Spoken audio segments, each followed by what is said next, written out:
I've been working as a food delivery driver for about 8 months now. With how my contract works, I need to have at least 3 evening shifts, with 2 of those being between Friday and Sunday. I don't really mind working the evenings since it has a nice vibe to it, being really calm. Just throw on some headphones and a good playlist or podcast and you're good. Plus, I never work for more than 4.5 hours on end, since I work on an e-bike, so I can't do longer shifts without my battery dying. Keeping in mind that the bike needs to take me home as well. Apart from some stupid encounters I've had with teenagers trying to be funny in front of their friends, like biking after me and asking for food or pretending to be the customer, I never had anything creepy happen to me. That was until a few weeks ago. It was a Thursday evening. I had a shift from 5:30 until 9:30 p.m. Where I live, delivery drivers get paid per hour instead of per delivery. This has advantages and disadvantages. One disadvantage being that I can't decline orders on my own end. If we, for whatever reason, can't take an order, we need to talk with the company we work for. So whatever trip is thrown to us, we have to take. Up until this point, I've been having good, close-by deliveries from nice local restaurants. None of my journeys were to faraway places, which was good. The weather was fine. It was cold, but if you layer yourself well enough, it's not that bad, as long as it doesn't rain, which luckily, it wasn't. It was around 8:15 when I got a McDonald's order. The customer lived about 12 minutes away from the restaurant, which wasn't ideal, but it was fine since I only lost one stripe of battery so far. The location it was going to was also a good one, since the only time I needed to get off the bike lane was to cross roads. Other than that, it was all bike lanes. I picked up the order after waiting around 15 minutes. I got onto my bike, chose a playlist, and made my way over to the customer. The streets were pretty quiet, setting the vibe. As I got closer to the customer's house, I made my way onto the sidewalk and cycled slowly, trying to find the house number, which can be a pain at night. I eventually did and locked up my bike.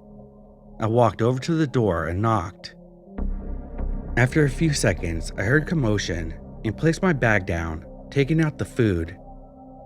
The door opened and a lady greeted me with a smile. After handing her the food and telling her to enjoy, she thanked me, and after giving me a tip, closed the door back up. I got back onto my bike and unlocked it. I had been charging my phone with my power bank, but wanted to take the charger off since my phone was now full enough, and dealing with a wire sticking out of my jacket pocket can be a hassle when taking off and putting on my backpack. I always felt awkward and watched, especially when they have those doorbell cameras. So I made my way over to the small alleyway close to the house. As I turned my bike back off, I took out my power bank and turned it off. Then I changed my playlist, and as I was putting the power bank back into my pocket, I heard slow footsteps creeping closer to me from behind. Now, this alleyway I was standing in was pretty narrow and small, so I was probably blocking it. I quickly moved and got off my bike, holding it close to me, and pressed myself onto the wall. I excused myself and made a gesture for the person to pass. Instead of thanking me and walking on, the person just kept standing there. This is when I looked up. I was met with a tall, skinny lady standing just a few inches away. Her face was slim and her hair came to rest on her shoulders. Her face looked white and she looked like a heroin addict. She looked me dead in the eye without any expression and was breathing through her mouth. She was wearing brown jeans and a blue hoodie. Can I help you? I asked after painful moments of silence. She looked at me for a few seconds and said, "You have my food." I froze. Now, in our app system, there's no way you can actually confirm that the customer was the right one since they don't have any security codes to ask. Since I was busy with my power bank, I hadn't clicked finished order yet. I checked my phone and decided to ask the old lady a question about the order. "Oh, I think another driver has your food. I just delivered to someone else," I said with a smile. "Where did you order from?" If she was right, I would be able to help her and easily get a refund. However, she just stared at me, her expressionless face turning into a hard, ugly glare. "No, that was my food." Again, I tried to reason with her, asking her for her name and what food she had ordered. "I'm just trying to help you, ma'am. Check your app. The app should tell you how far the driver is." To this, she stepped back and pointed her hand at me. "My food. I need my food."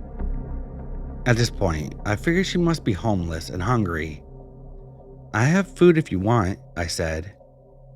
Now, I always keep snacks on me just in case I have to wait long for orders to get ready and have no orders coming in for a bit. We wait a lot since we can't turn down orders that take too long to be made. My go-to work snacks are a protein granola bar. They're easy to keep since they don't take up much space and you can eat them fast. I decided to give her a box and maybe she'll be satisfied. I took one out of my backpack and handed it to her. She took it from me, damn near snatching it out of my grip, and stepped closer. "I want my food." I let out a breath, getting really creeped out now, and once again I asked her to check her app or give me her name, the name she put up with her so-called order. She took a big breath, and before I could say anything else, she exhaled and screamed fucking bloody murder, making me flinch and press myself onto the wall. In the process, I accidentally moved my bike's throttle. This thing alone doesn't get past 4 kilometers per hour.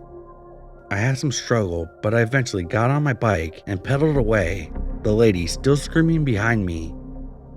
I got to the fence that prevented cars from coming in and had to slow down a bit. This was enough time for the lady to catch up to me and grab onto the back of my bike.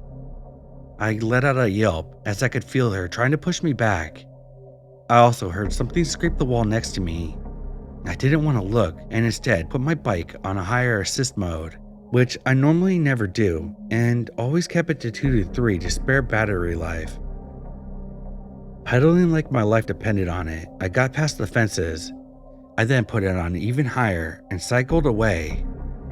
I could hear the lady yelling and calling me a food thief. As I looked back, she had a box of granola bars over her head and she threw them at me. They landed about a meter away from me and I noticed what the scraping noise was. She was holding a knife in her hand. I focused back on the road and cycled away, hearing the lady still screaming, yelling, and trying to run after me.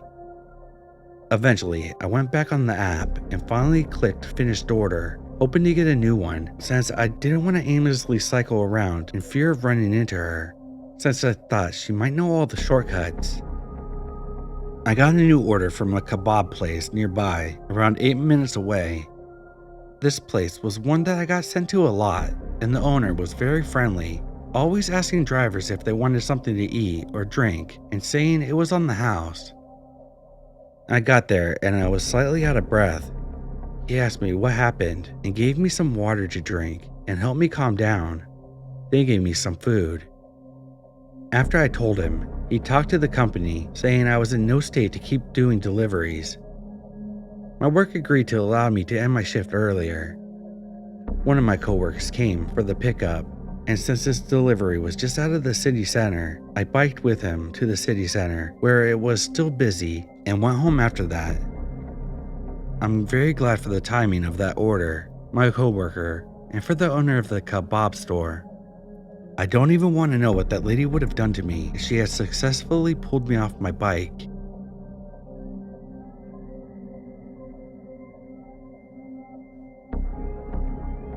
When I was about 4, this was in 1997, my mom and my brothers went to a water park on a weekend during the summer.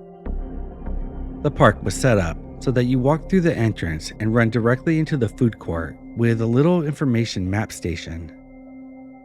To the left was the inside of the arcade area with a little roller coaster directly outside of it, and behind the arcade building was an enormous wave pool. To the right of the entrance was a kiddie park, and then behind the kiddie park was the lazy river and all the water slides. Since my brothers were older and wanted to ride the big slides, my mom and me split from them and head to the kiddie park. I remember playing for a little while, making friends with other kids, when this one little boy asked me if I wanted to go to the wave pool. Since I was little, my mom told me I was not allowed to go to the wave pool without an adult, so I told him I couldn't. He then said that it was no problem. My dad is waiting for us, and he already told your mom he was going to watch us. Well, being a dumb kid and marveling at the wave pool since we got here, I pretty much was sold and followed him over there. My mom probably didn't notice at the time because the lawn chair she was sitting in around the kiddie pool was blocked by a little kid slide and a billion other little children. We headed to the wave pool and met the kid's dad. He immediately took my hand and guided me into the wave pool. I remember only being in there for like 2 minutes tops until he picked me up and carried me back out of the pool. I don't think I even asked him where we were going. I assumed to the food court because that's where we were headed. I then remember reaching the entrance gates and a lifeguard approached us and asked if my name was Crystal. I said yes and started crying because I guess I thought I was in trouble. The lifeguard grabs me from the dude's arms and I see my mom running up sobbing. Years later, we're revisiting the story and she tells me that she noticed I was missing pretty quickly and told a lifeguard to close off the entrance of the park. I was wearing a yellow bathing suit with pink flowers on it and 2 ribbons in my hair, so the description gave me away instantly when the man tried carrying me out. I asked my mom about the kid and she said she had no idea what I was talking about. She said it was just a singular man and he ran into his car in the parking lot as soon as the lifeguard took me out of his arms. There was no kid with him. So weirdo at the water park. Let's not meet.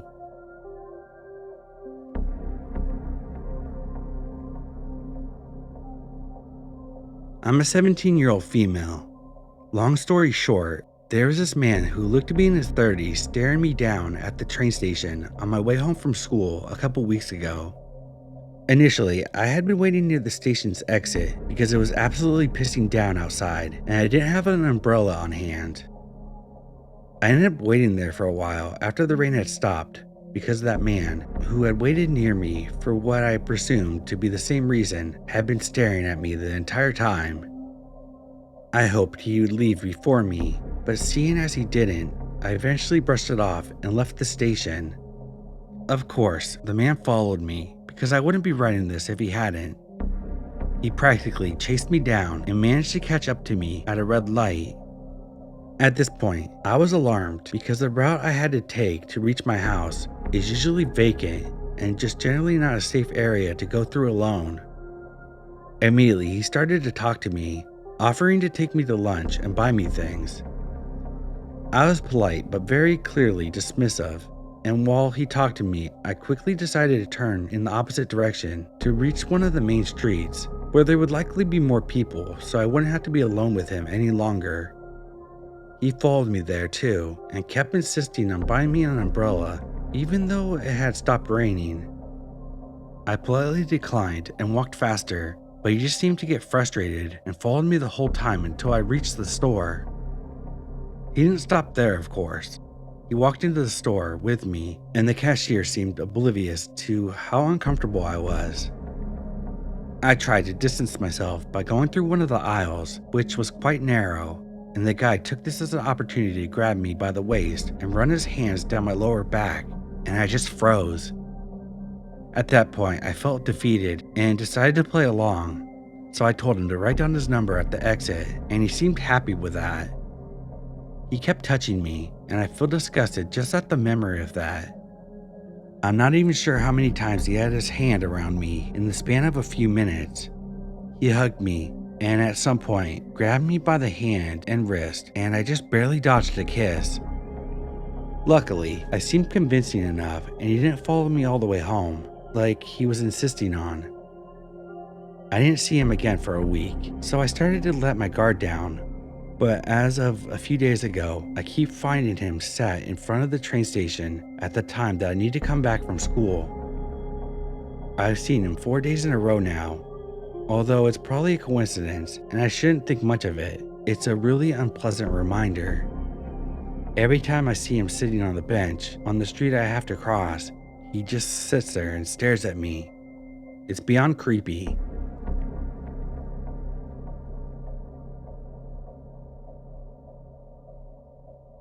So this literally happened to me Wednesday night. My boyfriend lives in the town over, and he orders me a lift back and forth to see him.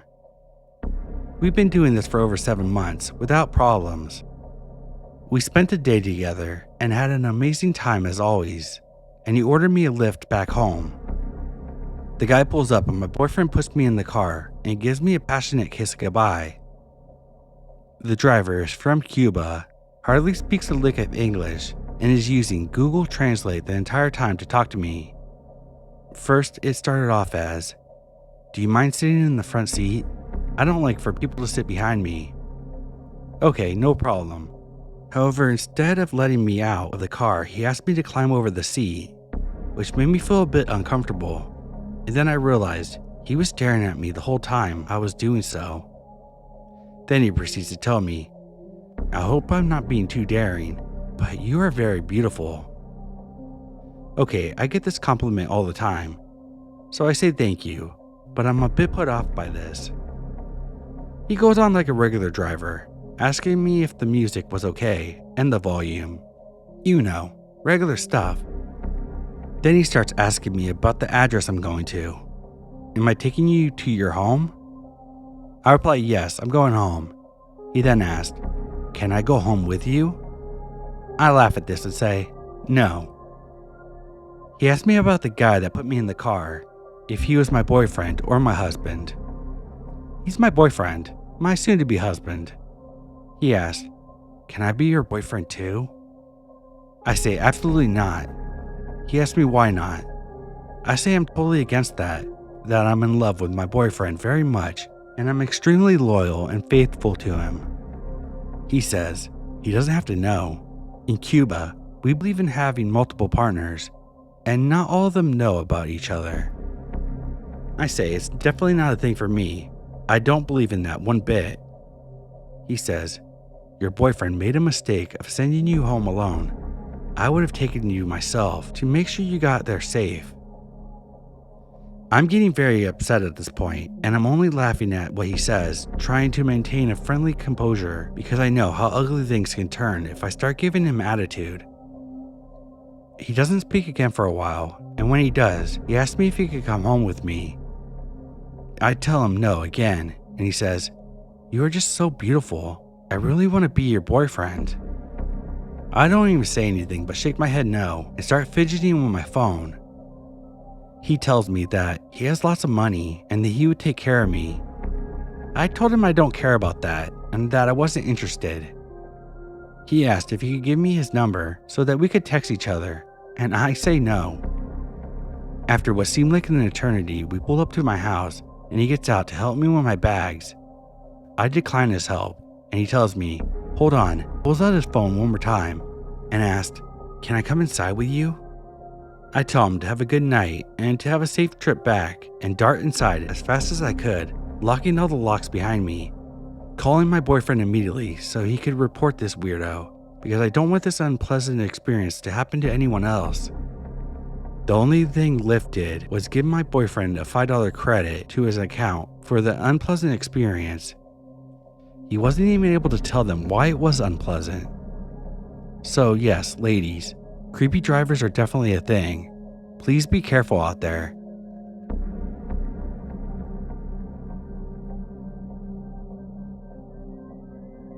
It happened in a small Russian village sometime around 2008 or 2009 when I was about 8. The kind of place where everyone knew each other, or at least pretended to. It was late, around 10 p.m., but warm. The streetlights bathed the road in a dull orange glow. Everything was quiet except for the hum of our bike tires on the pavement. I was with a few kids I sort of knew. Not really friends, just familiar faces. We weren't talking, just riding, letting the night stretch on. Then he stepped out of the dark. I recognized him instantly. Everyone did. Some drunk who lived in the village, always lurking around, always wasted. I had never spoken to him, never needed to, but now he was right in front of me. Before I could process what was happening, he grabbed me.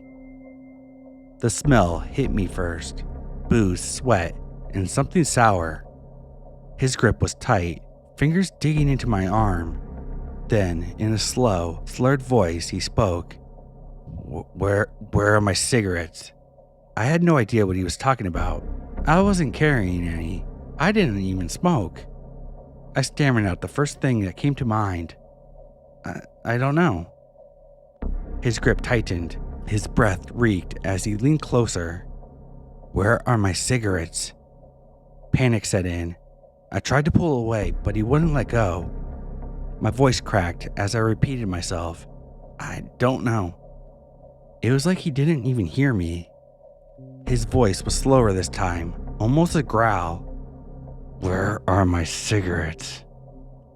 That's when I lost it. I screamed, a full, terrified, gut-wrenching scream. No words, just pure, uncontrollable fear. And that's when they ran. Every single kid who was with me bolted the second I screamed. There was even a 16-year-old among us, bigger, older, stronger than me, but he ran too. No hesitation, no looking back, just gone. And that's when it really hit me. I was alone. Maybe that's what saved me, because as soon as I started jittering and screaming, the drunk lost interest. His grip loosened. Maybe he thought I was having a seizure or something. I didn't care. The second I felt his fingers slip, I bolted. Home wasn't far, just a house at the end of the long driveway leading straight to the main road where we had been riding. I sprinted down the driveway, heart slamming against my ribs, and crashed through the door. I couldn't even form a proper sentence, just panic shouting, words stumbling over each other as I tried to explain. My grandma and grandpa turned to me, alarmed. But before I could even finish, my grandma glanced out the window just in time to see him. He was still there, still coming towards the house. She didn't hesitate. She grabbed a wooden stick from behind the door and stormed outside, moving faster than I had ever seen her. She hadn't seen what happened, but she had heard me. She saw him chasing after me. That was enough. The second she reached him, she unleashed hell. She didn't yell, she screamed, calling him every name under the sun, then started swinging, hard. Each hit landed with a sickening thud. The guy stumbled back, too drunk to fully process what was happening, mumbled something as he tried to shield himself. She didn't stop until he finally turned around, eventually disappearing into the dark. A week later, I saw him again, still drunk, still stumbling around the village. He looked right past me like I wasn't even there.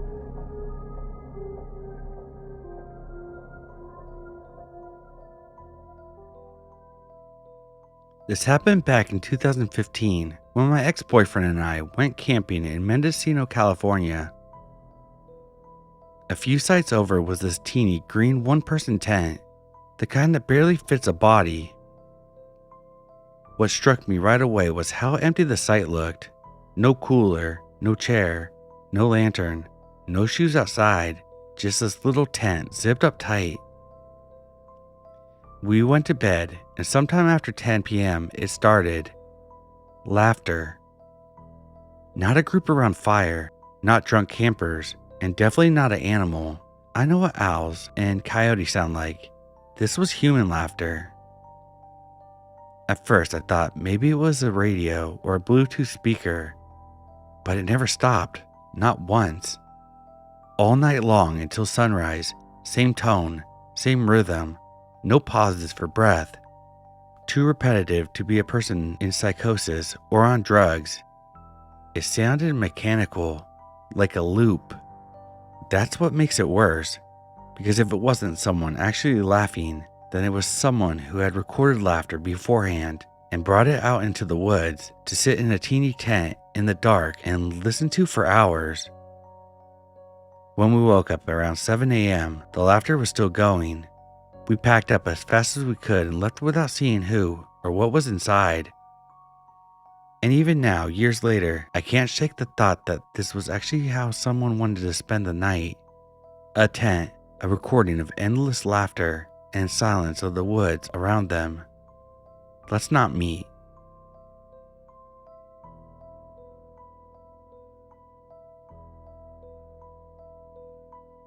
I'm a teen female.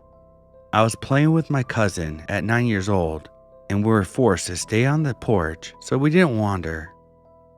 Then a truck slows down and stops by our house. There's a man in the truck with a kid in the back. He tries to talk to my 5-year-old cousin, says that he knows her mom, and even gives the name of her mom. My cousin, being stupid, is about to go up to the truck, but I grab her arm and pull her inside. My memory isn't the best, but I'm pretty sure he drove away, and my aunt didn't exactly know him from what I said. So yeah, was this a potential kidnapping situation? For context, this was very long ago, and I was only 9.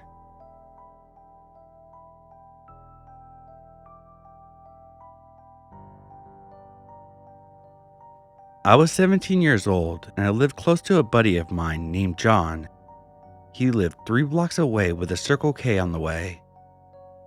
It was a random weekend night around 11 p.m., and he asked me if I wanted to come over, play zombies, and smoke because his parents were out of town. So I agreed.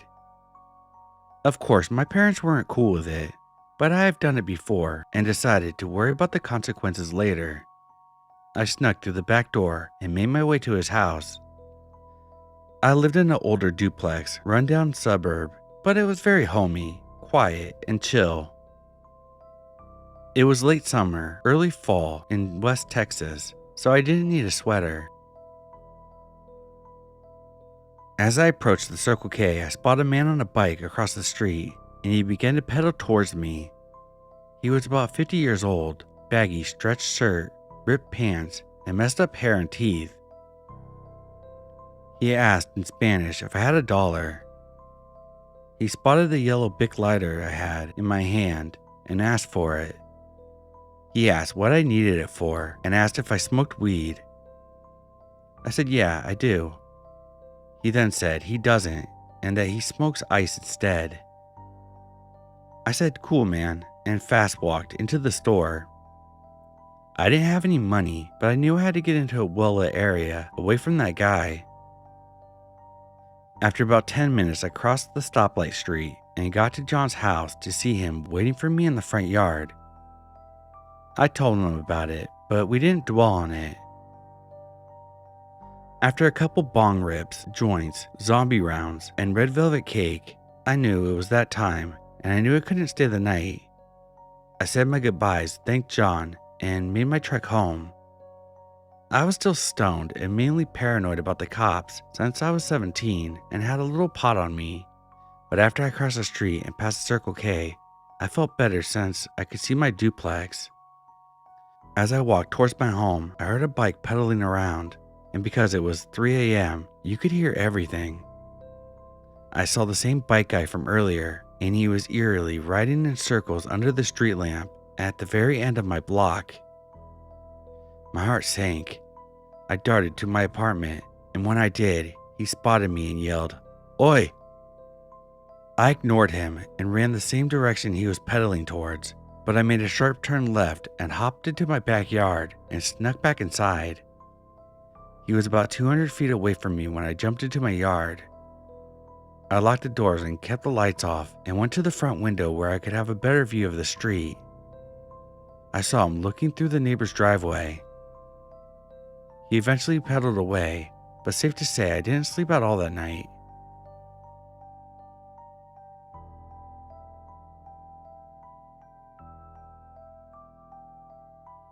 I live in the city now, but when I was younger, I used to regularly visit my grandmother's house with my dad. My cousins were almost always there too, and we used to play together when I was little in the village, well, more like a smaller town. When me and my cousins went to play at the park, there was always this abandoned club nearby. It used to be popular back in the day, but now all the windows were broken. The door was made of glass and almost everything was vandalized and graffitied everywhere. I was always curious about what was inside, but I never had the guts to even ask my cousins to go in there. Even during the day, the club felt so off. I don't even know why. Maybe because it was surrounded by trees and it just had this weird vibe. When I was 13 or 14, I don't remember exactly. I had a friend who was in the same grade as me, but he moved to another country. He would visit every summer, and every time he came back, he'd call me up. One summer, we were really bored, and I came up with this idea that we should finally go into the abandoned club. He was braver than me, so he said he'll go on first because there's no way I had the balls to go first. At 10 p.m., we arrived there on our bikes. It was pitch dark, with maybe 2 or 3 lampposts spaced far apart, so the lighting was really dim. We stood in front of the club. It felt eerie. We spent 20 minutes just trying to gather enough courage to go in. Finally, we did. We climbed over broken glass at the door and squeezed through. Once we were inside, we turned on our phone flashlights. The place was a complete mess. Garbage bags all over the walls, some needles on the ground, which was honestly scary to see, and the whole interior was just weird. It was a pretty big space with this odd architectural paths that led around in circles for no reason. Me and my friend were scared shitless. We tried to stay as quiet as possible so we wouldn't wake up any of the junkies or whatever else might be living in there. Then, while I was staring at the bar counter for like 5 seconds, my friend disappeared. My heart dropped. I did a full 360 with a flashlight, and he was gone. I yelled his name, and then something jumped on me from behind. It was him, laughing so hard, while I was having a heart attack. While I was mad, I was also super relieved. But while he was laughing, I suddenly heard another laugh that wasn't his. I actually heard it at first, but I didn't fully register until it clicked. That laugh wasn't supposed to be there. I turned my flashlight towards the sound, and there was this guy, a hobo, I think, tall, skinny, with long, messy hair. I couldn't see his face properly. I screamed and bolted out of there with my friend. We jumped on our bikes and pedaled so hard back to my grandma's house. That was seriously one of the scariest things I've ever experienced. Later that night, when we finally talked about it, I asked, how did we not hear him? We were dead silent. Every step we made was so loud, so how in the hell did he get that close without a sound? And the fact that he was laughing with us made it so much scarier. He was probably insane or something.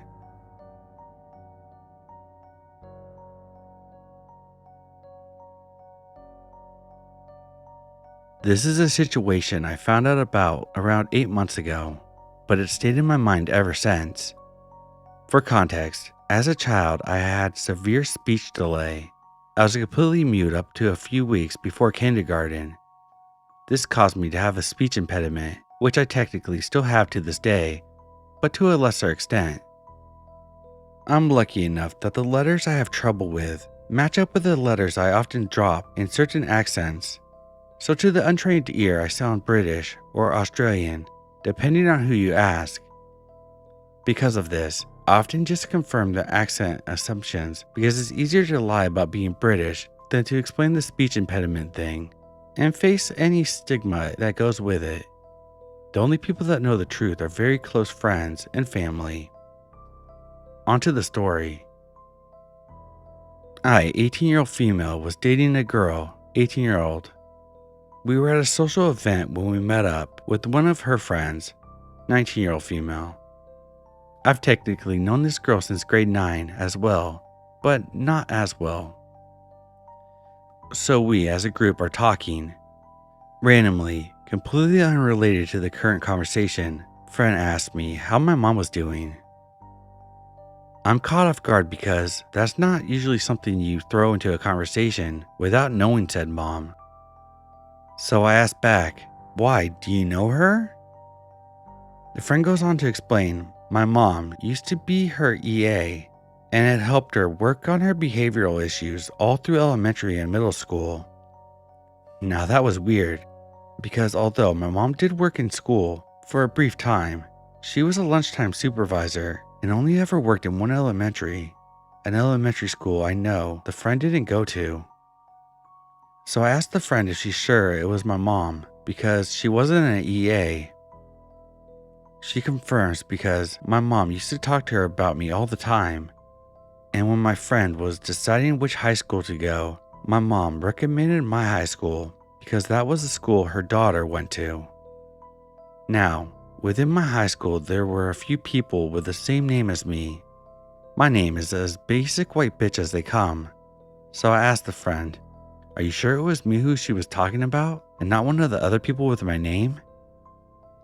She once again confirms it was definitely me because my mom would tell her details about my life and told her about my time going to speech therapy. Now hold up. As I said earlier, I'm very secretive about the fact that I have a speech impediment. This friend is clearly someone I've never told, although I'll admit, it's not impossible to guess, and the girl I was dating at the time could have told her. But I have never, and I mean never, told anyone about going to speech therapy. That's just never a detail I share when telling my life story. It's clear that someone who knows me like family is telling her this stuff. There's no way this friend could have accurately guessed so many details about my life. So just to confirm that somehow my real mother doesn't have a double life, I asked my friend what my mother looks like. She responds that she's somewhat short with curly brown hair. This is not my mother. My mother's tall and blonde. This though is exactly what my first speech therapist looked like. She was hired through the school district and I saw her for about 2 years before she switched to another school. She also works with a variety of special needs, meaning it's very likely she went on to become my friend's EA. But all this to say, somewhere out there, this speech therapist is for some reason pretending to be my mother, and to some extent stalking me, as she would have had to do research on me to find out what high school I went to. Additional bonus story that I remembered while writing this post. When I was a child, but after I had switched speech impediment therapist, I was in a store with my mother, and there was this shiny blue guitar. Me being a child and liking shiny blue things, I really wanted this guitar. My mom clearly said no as it was expensive, and I've shown little interest in playing a guitar besides watching my dad play bass. I was disappointed but understood. Out of the blue, my first speech therapist shows up and buys a guitar for me. My mom told her that she didn't have to, but my speech therapist insisted. At the time, this just seemed like a nice thing that she did, albeit overly generous. But now knowing she's pandering around, pretending to be my real mom, it definitely paints the situation in a different light. I don't know how to feel about that gift now. There's not much I can do about the situation, as I don't even remember what the speech therapist's name was. So let's just hope we don't meet again.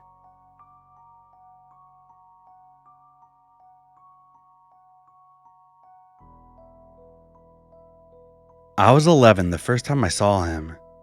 I'd just gotten out of school, and I remember being hot and tired, but still excited because I had chore money in my backpack. $8 and some change crumpled into my bag next to my mechanical pencil I found on the floor. That's high quality shit. That was enough for a Happy Meal, nuggets, fries, the little toy I would pretend I didn't care about, and a Sprite. Heaven. The McDonald's was only a few blocks from school and up the hill from my apartment. My mom wasn't crazy about me walking around alone, but she also worked 2 jobs and couldn't pick me up most days. If I got home before 5 and didn't talk to strangers, she didn't ask too many questions. I kept my phone on 50% brightness to save the battery, pretended like I was grown, and slid my earbuds in like I had somewhere important to be. That McDonald's became my little kingdom. Booth by the window, shoes kicked off under the table, watching YouTube Vine compilations on a cracked phone while I sipped on Sprite like it was champagne. I had just discovered Tumblr that year. I was reposting Melanie Martinez fan edits and thinking I understood what the word aesthetic meant. I was 11 going on 20, or at least I thought I was. That's probably why I didn't think it was weird when he sat near me. He didn't work there, I knew that much. He was too old to be hanging around during school hours, and he didn't have a uniform. But the first time, I assumed he was just waiting for someone. He had a navy hoodie, sleeves pushed up, a raggedy backpack next to him, like he was also getting out of school.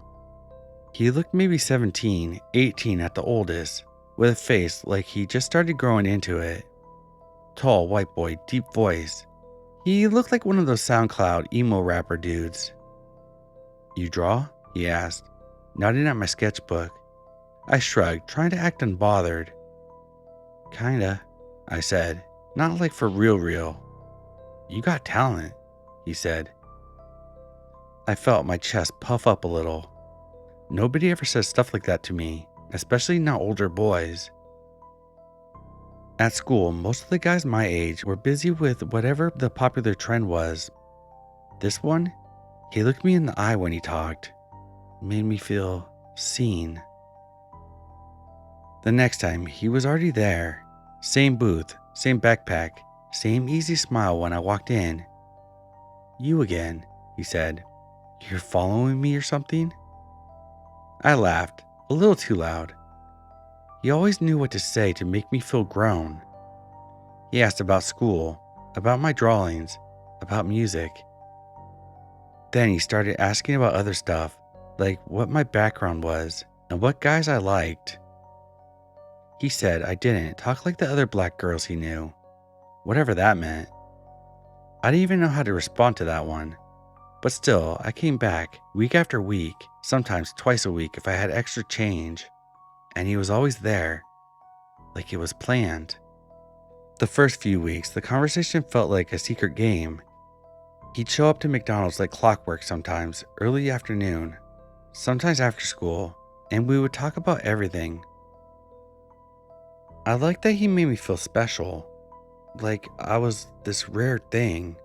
Not just a kid with a Happy Meal and a sketchbook, but someone worth paying attention to. When he asked me for my number, I thought, this is it. I'm officially grown. I still remember the moment I handed him my phone, watching him punch in the digits. It felt thrilling, like I was stepping into a world I wasn't supposed to know yet. My fingers brushed the screen, hesitated for a second, then I pressed send on the first text I ever wrote him. "Hey, it's me." His reply came almost immediately. "You're cute.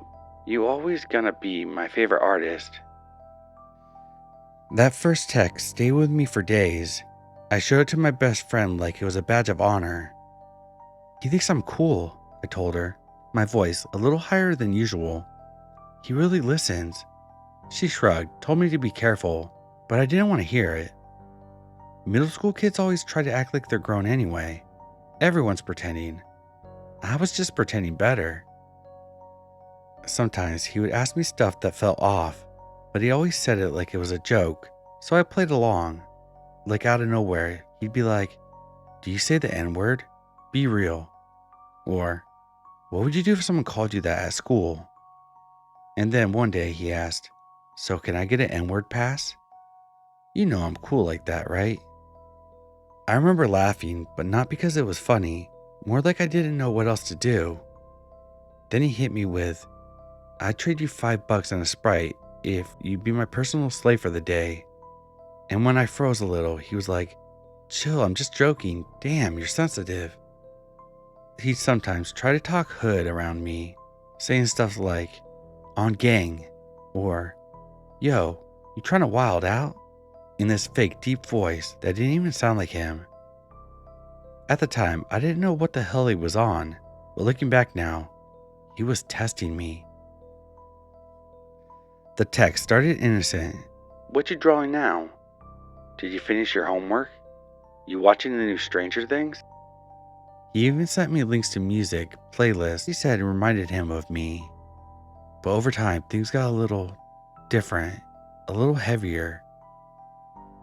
He'd ask me stuff that made me pause, questions about my body, if I started changing yet, who I liked, if anyone had kissed me. I felt weird, but also proud to answer, like I was a grown woman sharing secrets with a friend. Sometimes I get texts when I was supposed to be asleep. Bet you look good in your PJs. You staying up late thinking about me? I told myself it was a joke, that he was just being funny. It was part of the game. I learned the rules. I wanted to be in on it. After all, kids at school were trading stories about boys and crushes like it was some kind of competition. I didn't want to be the only one who had never been talked to like that. But even then, there were moments when my stomach flipped. When he asked if I started growing hair yet, or sent me a picture of him gripping his pillow. I didn't know what to say, so I didn't say anything. I didn't want to lose him, and besides, I thought I was grown enough to handle it. I thought I knew what I was doing. Still, I kept going to McDonald's even on days I didn't have much money. Sometimes I sit farther away, pretending not to notice him watching me. I told myself I was just being cautious. I told myself I was in control. But the truth was, it was getting harder to breathe when he was around, like the air was thicker, heavier, and I didn't know how to make it stop. It wasn't like I told my mom about any of it. I knew she wouldn't understand. She was busy with work, bills, and trying to keep everything together.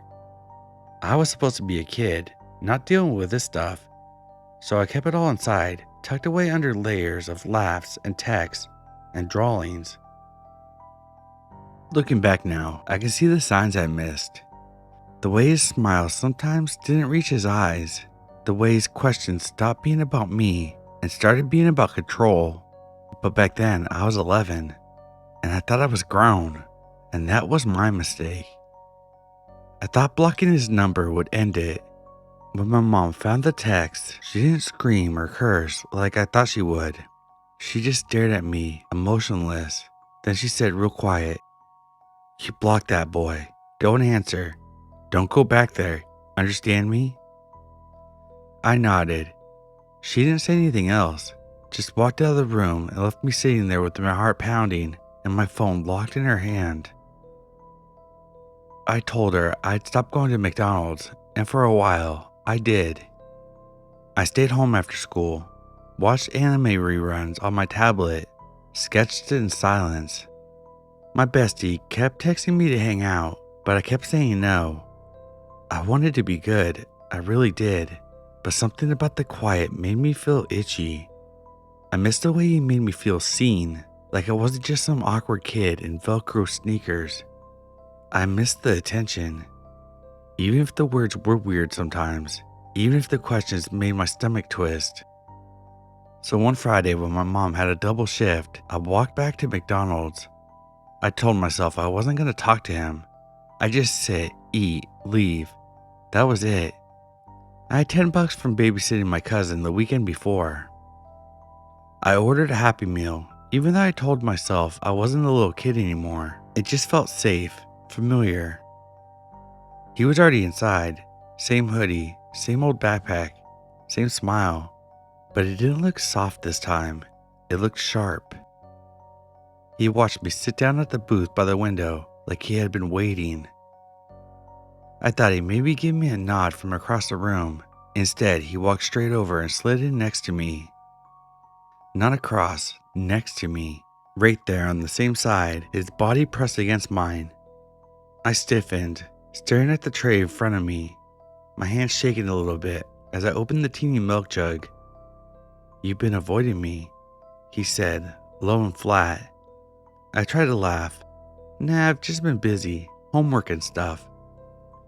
He didn't laugh back. Instead, his leg pressed harder against me, and I could feel how much taller, how much bigger he was. He was taking up all the space. I suddenly felt how small my arms were, how my hoodie sleeves were bunched up at the wrist because I hadn't hit my growth spurt yet. I wasn't grown. I wasn't even close. He leaned in, his hot-ass breath hitting my face. I thought you were different. I thought you could handle grown-up things, but you're just like the rest of them little girls. Scared. My whole body went still. Then, without warning, he put his hand on my thigh, hard. He gripped it tight, his fingers digging in like he was trying to leave a mark. I winced, but I didn't say anything. My whole brain just shut off. He wasn't even looking at me anymore, just staring straight ahead, his fingers still pressing into the soft part above my knee. I thought you were actually mature, he said, almost like he was sad. Guess I was wrong. I don't even remember standing up. I just remember the sound of the tray clattering to the floor, my fries spilling under the table, the little toy bouncing out of the box and rolling near his foot. I didn't stop to grab it. I didn't look back. I walked out the front door like I had somewhere to be. Then I ran the second my feet hit the sidewalk. I didn't cry until I got home. I didn't tell my mom. I didn't tell my friend. I just went straight to my room, curled up under a blanket, and felt my thigh throbbing where his fingers had been. After that, I didn't go anywhere but school and home. Even walking past McDonald's made my stomach twist. That Friday was the last Friday I tried to act grown. It was the last time I let myself believe that I was in control. Looking back now, he saw me alone. He saw how eager I was to be taken seriously, how easy it was to plant compliments like seeds and watch them grow into something he could use. And I gave him room. I let him sit next to me. I laughed when he said creepy things. I answered texts I didn't even know how to read right. But I was 11. I just knew I wanted to feel special, and he knew exactly how to use that. I think about that grip on my thigh more than I want to admit. Not because it hurt, but because it changed something in me. That moment snapped the fantasy clean in half. I wasn't grown. I was a little girl in a hoodie too big and a heart too soft to carry the weight he put on it.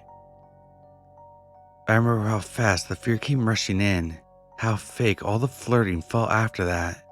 I remember silence afterwards. That kind of sticks with you.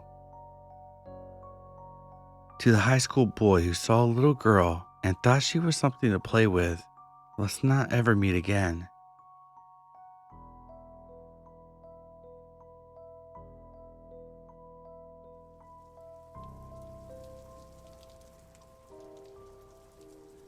I was about 13 when this happened, and I lived right on the beach. If you walked about 1.5 kilometers down the beach from my house, you would get to a place where some of the ocean would be left behind to form a sort of lake where me and a lot of my friends liked to hang out. It was next to 2 dirt roads. Anyway, I had a German Shepherd, and my mom used to kick me out of the house every weekend for a few hours to go play with the dog, which I did not mind. Above the beach was a forest-covered cliff that overlooked the water. You could walk along it to reach the lake, and I've done it countless times before. It was quiet and shaded, a nice alternative to trudging through the hot sand, especially on days like this one, when the heat was unbearable. As I made my way through the forest, my dog ran ahead off-leash, sniffing and exploring like usual. That's when I heard something. Muffled footsteps behind me. The thing was, it was almost impossible to walk quietly in this forest because of all the dried leaves and branches. It didn't sound like someone was just walking. It sounded like someone was trying not to be heard. I didn't look. I just ran. I bolted straight towards the forest exit, and the whole time, I felt like the footsteps were getting louder, closer. I didn't look back, just kept running until I broke out of the tree line into the open space around the lake. I was relieved. It was bright, open, and I spotted a friend of mine, a girl I knew, already down by the water. My dog was splashing around nearby. I didn't think much of what had happened in the woods, at least not yet. A few minutes later, we noticed a man approaching us. He was tall, probably close to 2 meters, and very slim. He spoke to us kindly at first, polite even. We responded in kind. At that age, we didn't think much of being polite to strangers. I didn't immediately connect him to the footsteps I heard in the forest. The realization would come later. He asked us a lot of questions: where we were from, if we were here alone, and if anyone else was nearby. Slowly, my friend and I started to feel uneasy. The questions felt a little too specific, a little too interested. We told him we were meeting our other friends and walked off to a different part of the lake. We sat down again, trying to shake it off, when my dog suddenly started growling. She never growled at people. It startled me. I looked up and saw what set her off. And there he was, now standing about 50 meters behind us, just standing there, watching. We moved again, and once again, he followed, this time getting even closer. Now we knew for sure he was following us. We were alone, and we were being stalked. My friend called her mom to come get us, but she was over an hour away. That meant we were stuck with this man lingering nearby for at least an hour. The more we moved, the closer he'd come. I put my dog back on the leash, but she was growling nonstop now, practically foaming at the mouth, lunging at him. It only seemed to encourage him. Every time we turned around, he was smiling at us. The same unsettling smile, like we were in on some kind of joke with him, like we were friends. Eventually, we saw my friend's mother's car pulling up to one of the dirt roads about 200 meters away. The only way to get there was to cross right past where the man was standing now. Her mom must have sensed that something was wrong because she suddenly started running towards us. That made the man take notice, and that was our cue to run. I let go of the leash and sprinted. I don't think I've ever ran that fast in my life. My dog ran with us, barking like mad. We dove into the car. Just as the man started running towards us, we locked the doors. He reached the car seconds later, screaming and throwing rocks at us. We called 112 and waited inside, trying not to panic while he continued to outburst outside. Eventually, he ran off. When the police arrived, they questioned and searched the area, but never found him.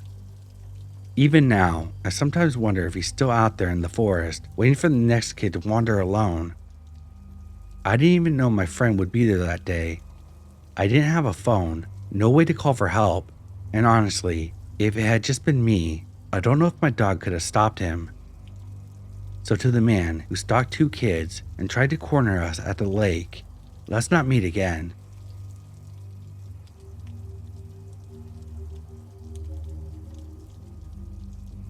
I was 16, and I had just met a kid down the street from my house. He said that he saw me around and we should go hang out. I figured, why not? So I gave him my number and told him to hit me up. The next week comes around, and I get a text from him asking if I wanted to play basketball. Of course I did. He asked if I smoke weed. I did, and asked me to bring some, which isn't out of the ordinary for teenagers. I brought a couple friends since we were going to play sports.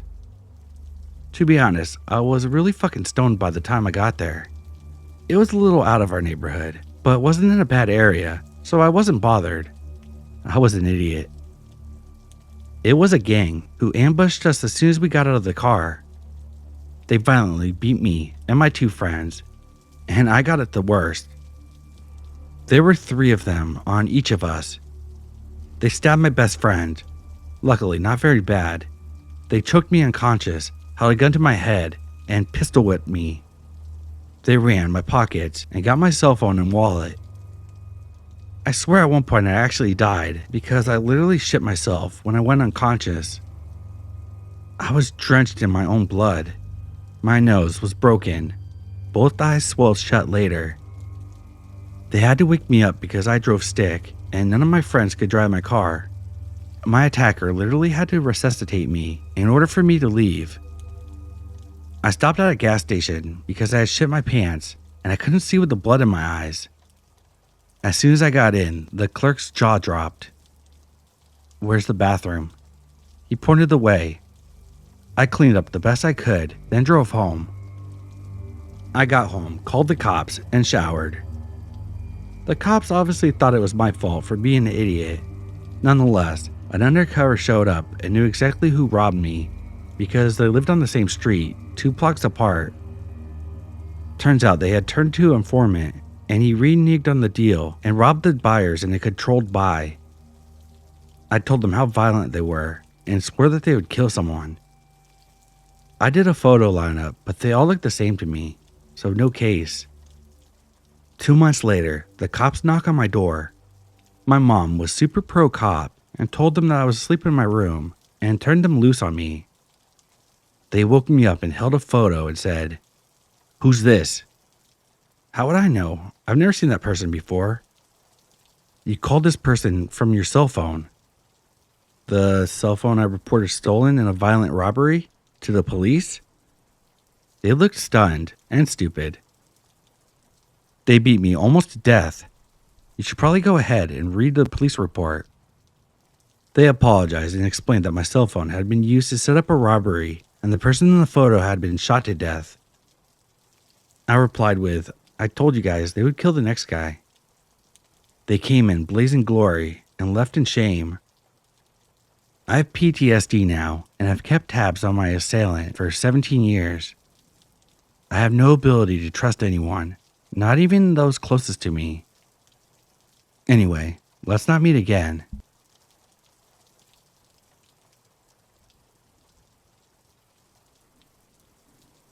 I've been a long-time lurker, but I thought it was finally time to share something that stuck with me for years. Back in the early 2000s, my family and I lived in Liverpool, in the northwest of England. The area we were in had a reputation. High levels of deprivation, a long-standing issue with substance abuse, and a general roughness that everyone just sort of accepted.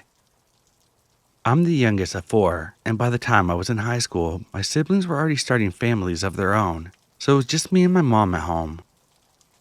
She worked as a nurse and often picked up night shifts, which meant I was usually left alone in the evenings. The neighbors would check in now and then, but I didn't mind the solitude. When my mom was at work, I would do little things around the house to help out. Cleaning, cooking, putting the washing out. We didn't have a back garden, so the clothesline was in front of the house, facing the street. During the summer, I'd often leave the front door open for the breeze, and it wasn't unusual. Most families in the estate did the same, kids running in and out of each other's houses, doors always swinging open. That's when I started to notice it. Clothes would go missing off the line. At first, I thought it was just the wind, or maybe a kid playing a prank. But it kept happening, and it was always the same type of clothing, my underwear mainly. Even when no one was outside, even on calm days, items would vanish.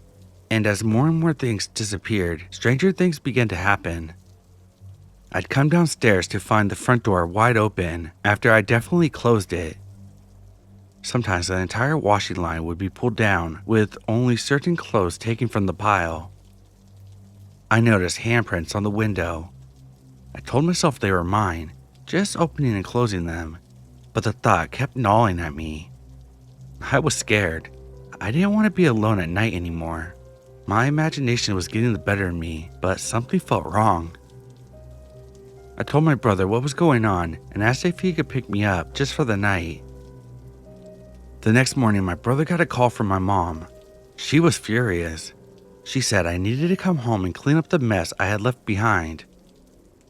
He came with me, ready to explain that I wasn't in a good place mentally, hoping she would go easy on me.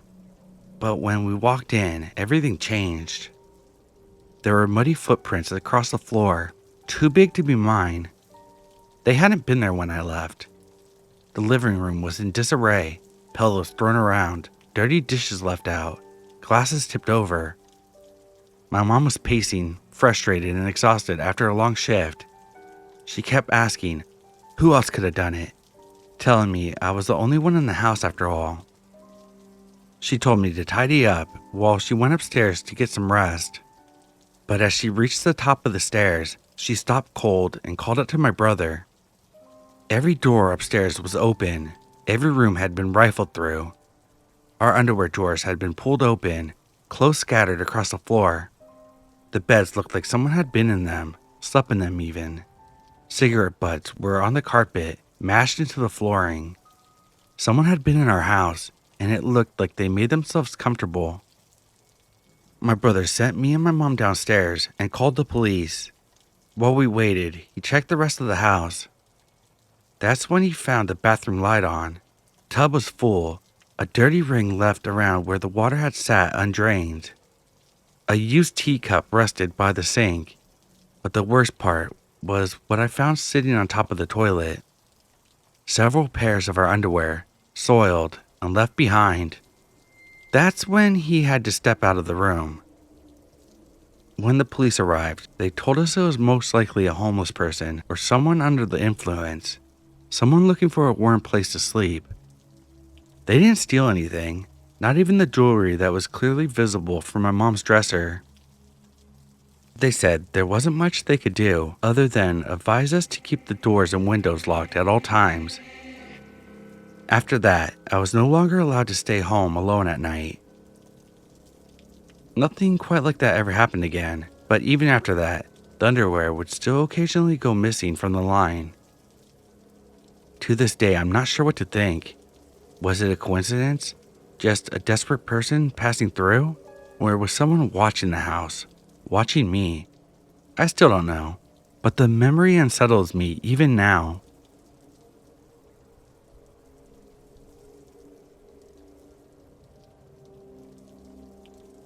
Just yesterday, I went to a friend's house for a small get-together. It was great. We laughed a lot, had fun, and left around 9 p.m. I had rode my bike there from home, but when it was time to leave, I realized my phone was dead. No GPS, no flashlight, just me and my bike in the dark. I started zigzagging through unfamiliar streets, trying to find my way home. At one point, I stopped at a crosswalk to catch my breath. That's when I noticed someone behind a tree wearing a blue hoodie.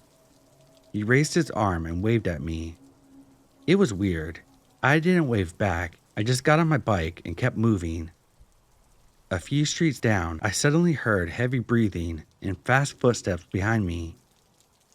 I turned around, and it was the guy in the blue hoodie, a white male, running straight at me. I pedaled like hell, and as I sped away, I heard him yell, "Fuck you!" I made it to a barbecue restaurant, hoping to duck inside, but it was already closed. I looked back. He was still following me. I kept pedaling, heart pounding, until I reached the AutoZone near my house. When I finally glanced behind me again, he was gone. For a second, I thought it was over, until I heard a voice near the front of the AutoZone, a male voice, laughing manically. The laughing faded into the distance like he was walking away. I booked it home, locked everything, and tried to sleep, but the paranoia kept me awake. So did the guy in the blue hoodie with a crazy laugh. Let's not meet again.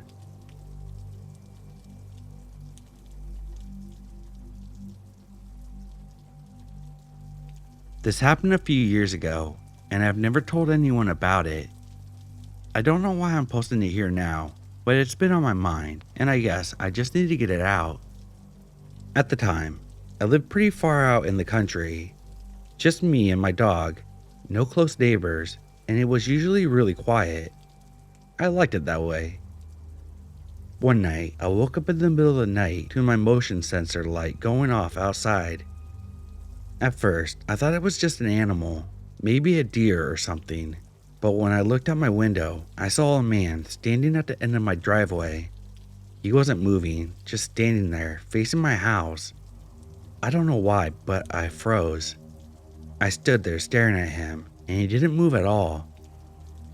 The light went off after a while, and everything went back to dark and quiet. I didn't sleep much after that. The next night, it happened again. The light came on, and there he was. Same spot, same stillness, just standing there staring at my house. By this point, I was starting to get really freaked out. I called the sheriff department, and they sent someone to check it out. By the time they got there, he was already gone. The deputy told me that it was probably some drunk guy or someone passing through, and that I shouldn't worry about it unless he started coming closer. This didn't make me feel better, but I tried to move on. This went on for about a week. Every night, like clockwork, I'd wake up and see him standing there at the end of the driveway.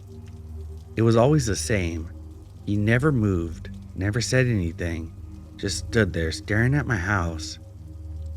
It got to the point where I started closing the blinds at night, but it still felt like I could feel him out there. And then, just like that, it stopped. I never saw him again after that week. No explanation, no reason. It just ended. I never told anyone about this before. It's probably not a big deal, but it's something that stuck with me. I just needed to write it down.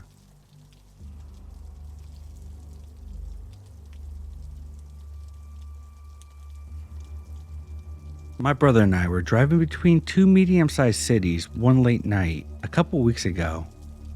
We live in Sweden, so it was pitch black. On the stretch of road, there's nothing but forest, and at this time of night, the road is pretty empty. It's kind of a narrow road without much space on the sides. It has a low railing along the sides, and behind them were high fences to prevent wildlife. Suddenly, we see a person on the inside of the railing in our headlights, 10 meters in front of the car. My brother was driving over 80 kilometers per hour, so he didn't have a chance to make a maneuver. We drove by that person no more than half a meter in full speed. We were shocked, and after a few seconds, we both wondered what the hell that was. It happened so fast, but we agreed that it was a young woman dressed in black who was leaning or sitting in a strange way against the railing. Behind her on the other side of the railing stood a man in black, hugging or holding her from behind with both arms. Behind them was the high fence, so how did they even get there? There were no cars nearby, and there wasn't even anywhere to stop with a car. After a minute, we decided to call the police. They asked us to turn around to see if they were still there. We got back, but unfortunately they were gone. The police came and started searching with headlights, and we continued driving home. My brother and I were shaken up, and this still haunts me. What was the deal with these people? Did the guy hold the girl so she wouldn't run in front of the car? Did the woman try to escape the man? The only possible way forward for them was into the forest, but they had no lamps, it was cold, and we were far away from any houses. In retrospect, it's easy to be wise, and of course, we should have stopped at once.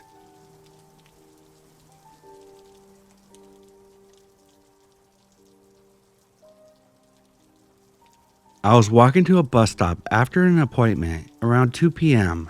and I heard honking and noticed a car doing a U-turn. He rolled down his window and honked and motioned for me to come over.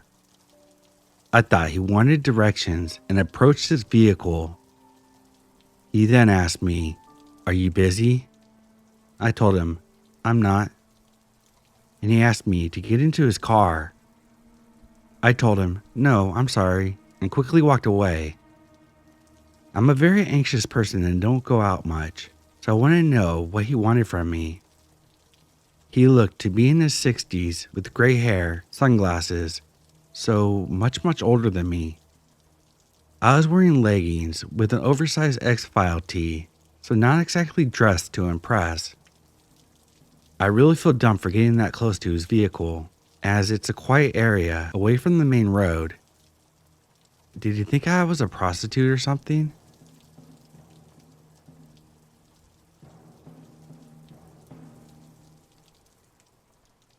So I'm pretty sure I'm overreacting when I think about it, but just in case. Background info. I'm a 15-year-old girl, and the man in this situation was, from my view, a middle-aged Middle Eastern man. Exactly 1 week ago, I was in Sydney for the holidays, and it was my first time in the city. It was around 11 a.m. I was walking by myself around Hyde Park, and I was tearing up. I got into a fight earlier with my mom, so I ran off, trying to find a secluded area. I was kind of doing that thing where you walk fast and you try not to cry. I was walking on the street where the bus stations were, and this man stopped me and asked if he could take a picture. At first, I was skeptical, of course. I thought it was a scam where he would ask for money for the pics, or he was going to do something. I was kind of caught off guard in the moment because I was in distress, so I just stood there and said nothing with an unsure face. Then he whipped out his iPad and showed me his profile on a site called Flickr. I've now searched it up, and it's a photography website, so I kind of feel bad now. I saw pictures of girls smiling. The background of the pics looked like the park. There were trees, so I felt less cautious and asked him, "In this park, right?" He responded that it would just take 10 to 15 minutes and that we would go find somewhere to take the picture. I thought about it for 5 seconds and ended up saying no, because I wasn't in the right state of mind. Even if I was, I think I would have said no.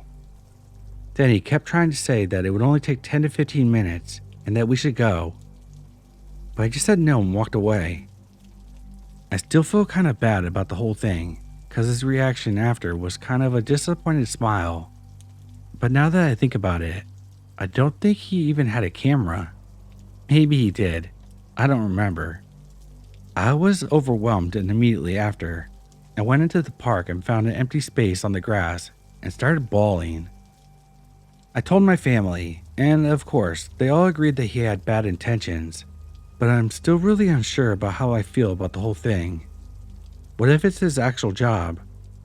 I don't think he picked me because he thought I was a tourist or a minor, because I've gotten hit on by older guys, and some people think I'm older than I actually am.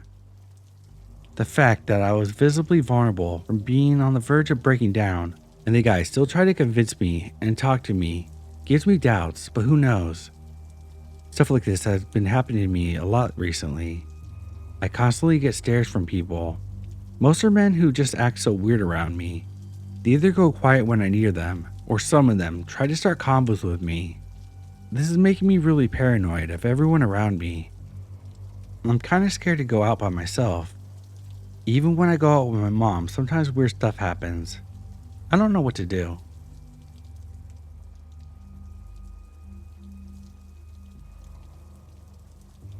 When I was 14, my family moved from our home in England to the Republic of Ireland. We lived there for the next 6 years. Our first stop was the northwest of the country, but after a year, we relocated again to Irish Midlands after my dad got a new job in Dublin.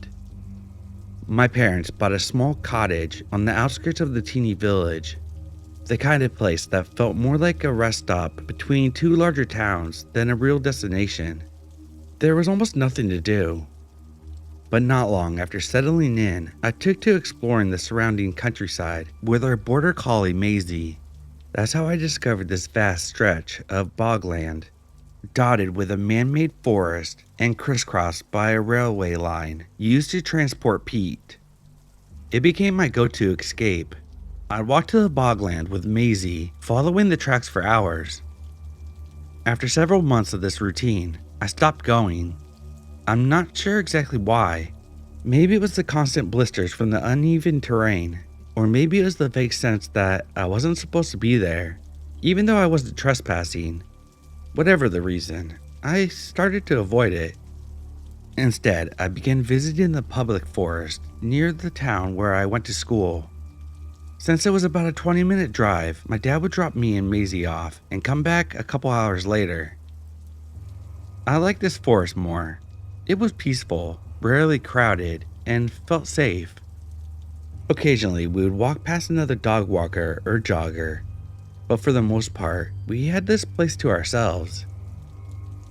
One evening, my dad dropped us off as usual. The sun was already beginning to set, and I didn't want to be caught out there in the dark, so I decided to take a shortcut back towards the car park. I veered off the main trail onto a narrow side path that wound deeper through the trees. As I followed the trail, Maisie trotted ahead of me. We came across a small teepee-like shaped hut made of logs. I used to play little games there with Maisie, hiding inside the structure while she circled around confused, trying to find me, unaware that she could just walk inside. I don't remember if we played that game that day, but I remember turning around suddenly and seeing someone. A man had just stepped onto the same side trail. He was about 20 meters behind me. Something about him immediately unsettled me. I couldn't tell you exactly why. Maybe it was because of the way he was walking or the way he appeared so suddenly, but I felt it. That instinctive, gut-level discomfort. I quickly clipped Maisie's lead back on and picked up my pace, heading back towards the main trail. By the time I reached it, the light had faded even more. I glanced back again. The man was still there, now only 10 meters behind. I told myself I was overreacting. Maybe he was just out for a walk like me. Maybe it was a coincidence. But something still felt off. I pulled out my phone to call my dad, just to check if he was waiting at the car park. No answer. I assumed he was still driving and hoped he would be there soon. When we finally made it to the car park, it was nearly pitch black. Only one car was there, and it wasn't my dad's. I sat on the bench near a picnic table with Macy beside me and waited. I checked my phone. No calls, no texts. Then I hear footsteps. The same man emerged from the forest. I braced myself, staring at my phone, pretending to be distracted, hoping that he would just walk past. And thankfully, he did. But instead of leaving, he got in his car in the lot, turned on the engine and headlights, and just sat there. He wouldn't leave. I waited 5 minutes, 10, 15. My dad still hadn't arrived. The man still hadn't moved. I kept trying to call my dad and text my dad, but I got no response. I kept telling myself there could be a simple reason why this man hadn't driven off, but none of those reasons felt convincing. All I could hear was the low hum of his engine and the stillness of the forest behind me. Maisie, who was already a naturally anxious dog, started whining. She was digging ferociously at the ground under the bench, creating a shallow hole for her paws. She wouldn't settle down. It only made me more nervous. I couldn't help but wonder if she was picking up on something I couldn't. Finally, after what felt like forever, the man put his car in reverse and pulled out of the parking lot, disappearing down the road. He had his engine and headlights running the whole time, yet waited nearly 20 minutes before leaving. About 10 minutes later, my dad finally showed up. His excuse? He forgot he was supposed to pick me up. To this day, I don't know if this man was actually following me. I don't know why he sat there for so long with his engine running. But I do know this: always trust your gut and never go walking in the forest alone, as it's getting dark.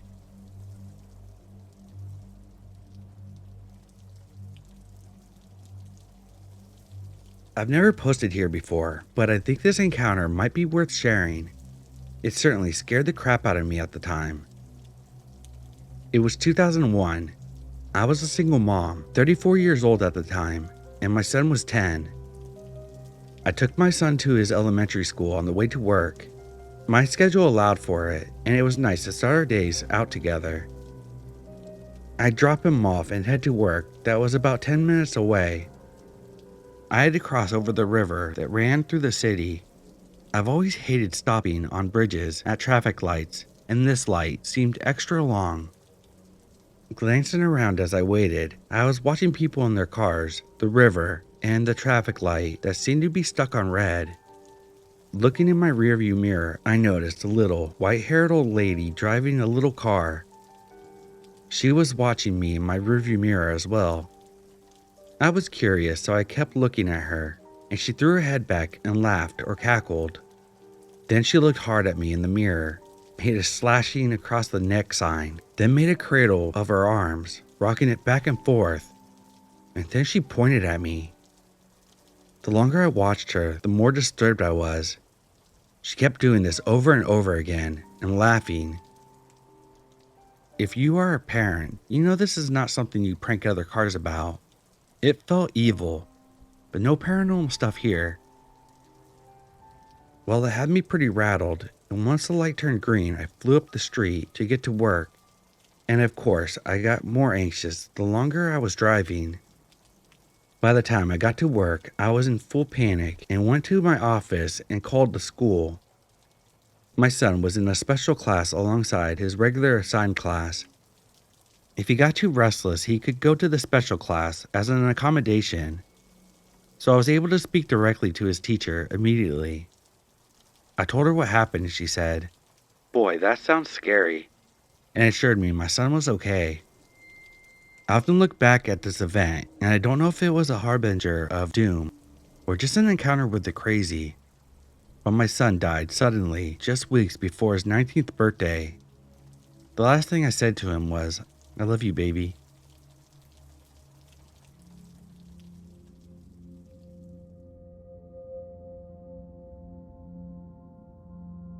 The first time this happened was when I was in middle school. When I was in 7th grade, I would ride the bus to either my house or my grandma's on Wednesday, along with my cousins and siblings. Both houses are at the bottom of two hills and have long driveways. Every Wednesday, we would see a van parked on top of the hill as we were getting off at my grandma's house. Once the bus left, the van would drive slowly past our driveway or pull in and watch us. One day, as we were getting off at our house, the van sped by the driveway and pulled in. As we ran as fast as we could to the door, as soon as we got inside, they sped away as they saw another vehicle at the house. My grandmother started picking us up at the end of the driveway, and they stopped. The second and third time this happened was when I was going to college. One night, I wanted some ice cream and went to the grocery store. It was just about dark, was quite full as it was a small grocery store. My only option was to park next to a white truck. I'm slightly paranoid and try to get out of my car and into the store as quickly as possible. As I was getting out of the car, I noticed the passenger door of the truck open and an arm tried to grab me. I booked it inside and stayed there until the truck leaves and an employee can walk me out. The next year, I began this job at Burlington. We had a regular customer that always came to my register. He seemed a little strange but never really talked to me. After I got off, I noticed a vehicle parked near my car every night that doesn't belong to any of my coworkers. I brushed it off but stayed aware. Often when I got off, I would go get wings from the store next door. One night, I was waiting in my car for my order, and I see the customer get out of his truck and start walking towards me as he's fiddling with something in his hands. I forgot about my order and sped off. I also quit that job shortly after. Now I have been seeing the same man at every store I go to lately. I go out to eat, he's there. I go to the store, he's there. I go to the park with my daughter, he's driving by. I've never seen him near my house or my new work, so I'm unsure if it's just a coincidence. However, I'm starting to get scared to leave my own house, and I'm scared that he's actually following me.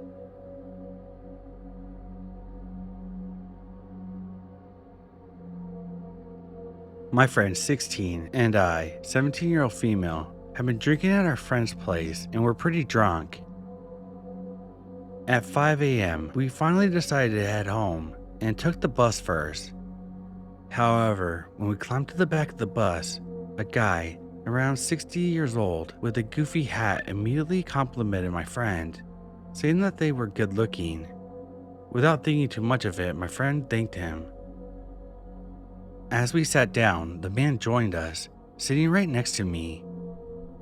He went on about how he was so drunk and proceeded to ask my friend for a drink. My friend accepted the offer of €5. However, the man continued the questions as he was looking for the bill in his pocket. He asked for my friend's name and at which stop we would get off. He would repeat the questions over and over again. even though my friend told them that they were not comfortable with answering. That's when we actually started to realize the true nature of the situation. Fortunately, that's also when a younger guy decided to step in. He told him to move and stop bothering us. The old man was very resistant, even though he eventually obeyed. He gave the drink back to my friend and went to sit somewhere else. The interaction caused a verbal fight between the man and the younger man. The younger man was also drunk and provoked the older man with some pretty bad insults. Even though the younger man hadn't handled the situation very well, we wished them a good night and told them to take care. Relieved, we started walking towards the tram stop, waited for a bit, got on the tram, and waited for it to leave. We were both low-key scared as hell, but tried to brush it off. Then the worst case scenario happened. I saw the man walking towards the door of our tram. He got on, keeping intense eye contact with us. This man had followed us to the tram. It couldn't have been a coincidence because he entered so much later than us. He had noticed that we had left the bus and at the last minute decision decided to follow us. He literally walked towards us, fists clenched. I was sure he was going to hit me, so I raised my hand to protect my head. He stood there for a moment while I waited for the punch. Luckily, it never came. He sat down very close to us and started telling us about how he would kill those men and that he knew where they lived. My friend and I decided to get off the stop earlier than we had planned to. At that stop, we immediately started running until we reached a shady walkway where we could still see the stop. We stayed there silent for a moment until we were sure the man didn't also get off. After that, we walked through the forest to make sure he couldn't find us anymore. Finally, we made it safe back to my friend's place, but holy hell, I was scared.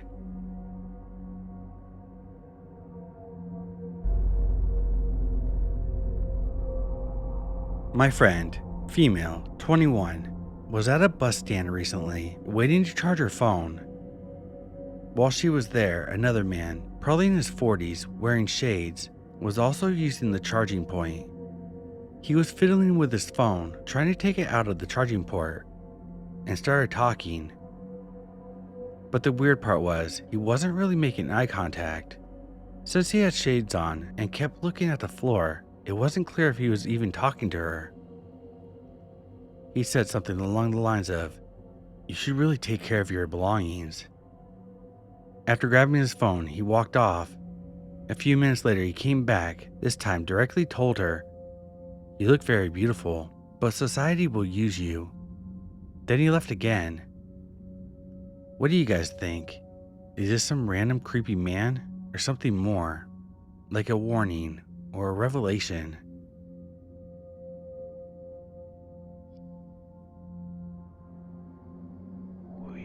I had a friend in high school who was unique to me. I'd been in class with all the same students from grade school until getting to high school, and everyone in that class was incredibly serious and competitive about grades and schoolwork. We were way higher performing than even the gifted class. I even talked to some of the gifted students, and they said that their teacher was always like, "Why can't you be more like that French class?" When I started hanging out with her, she didn't give a damn about school and had an actual personality. It was refreshing. She told me about ways she would avoid her parents knowing in report cards that came, and how she had plans for tricking them and delaying the eventual truth that she wasn't doing well in school. Nobody I ever knew did that sort of thing. I was over at her house all the time, and it didn't take long to notice her neighbor. He was friendly. The first couple times we saw him, I'd wave back at him or say hello if he had said it first. She told me not to talk to him or pay any attention to him, and I didn't realize how serious she was. Creepy people weren't new to me.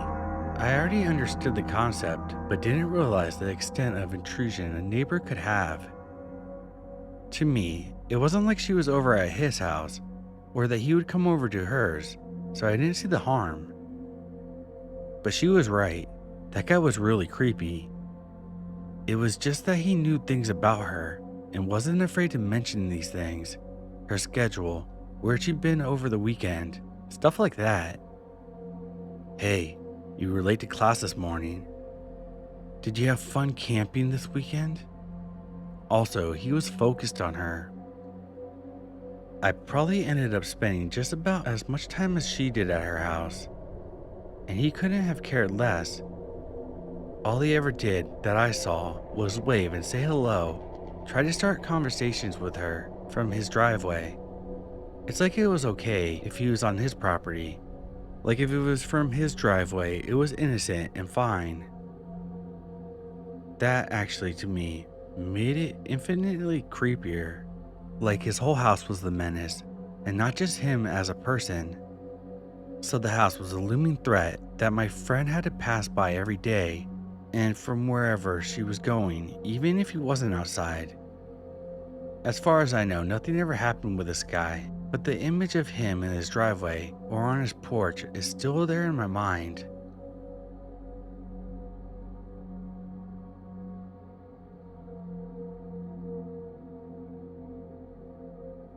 I lived in New Mexico for several years before moving to the Midwest. My friend Amy and I, both females, would spend many days exploring the remote corners of New Mexico, discovering abandoned ghost towns and enjoying the quiet, desolate beauty of the desert.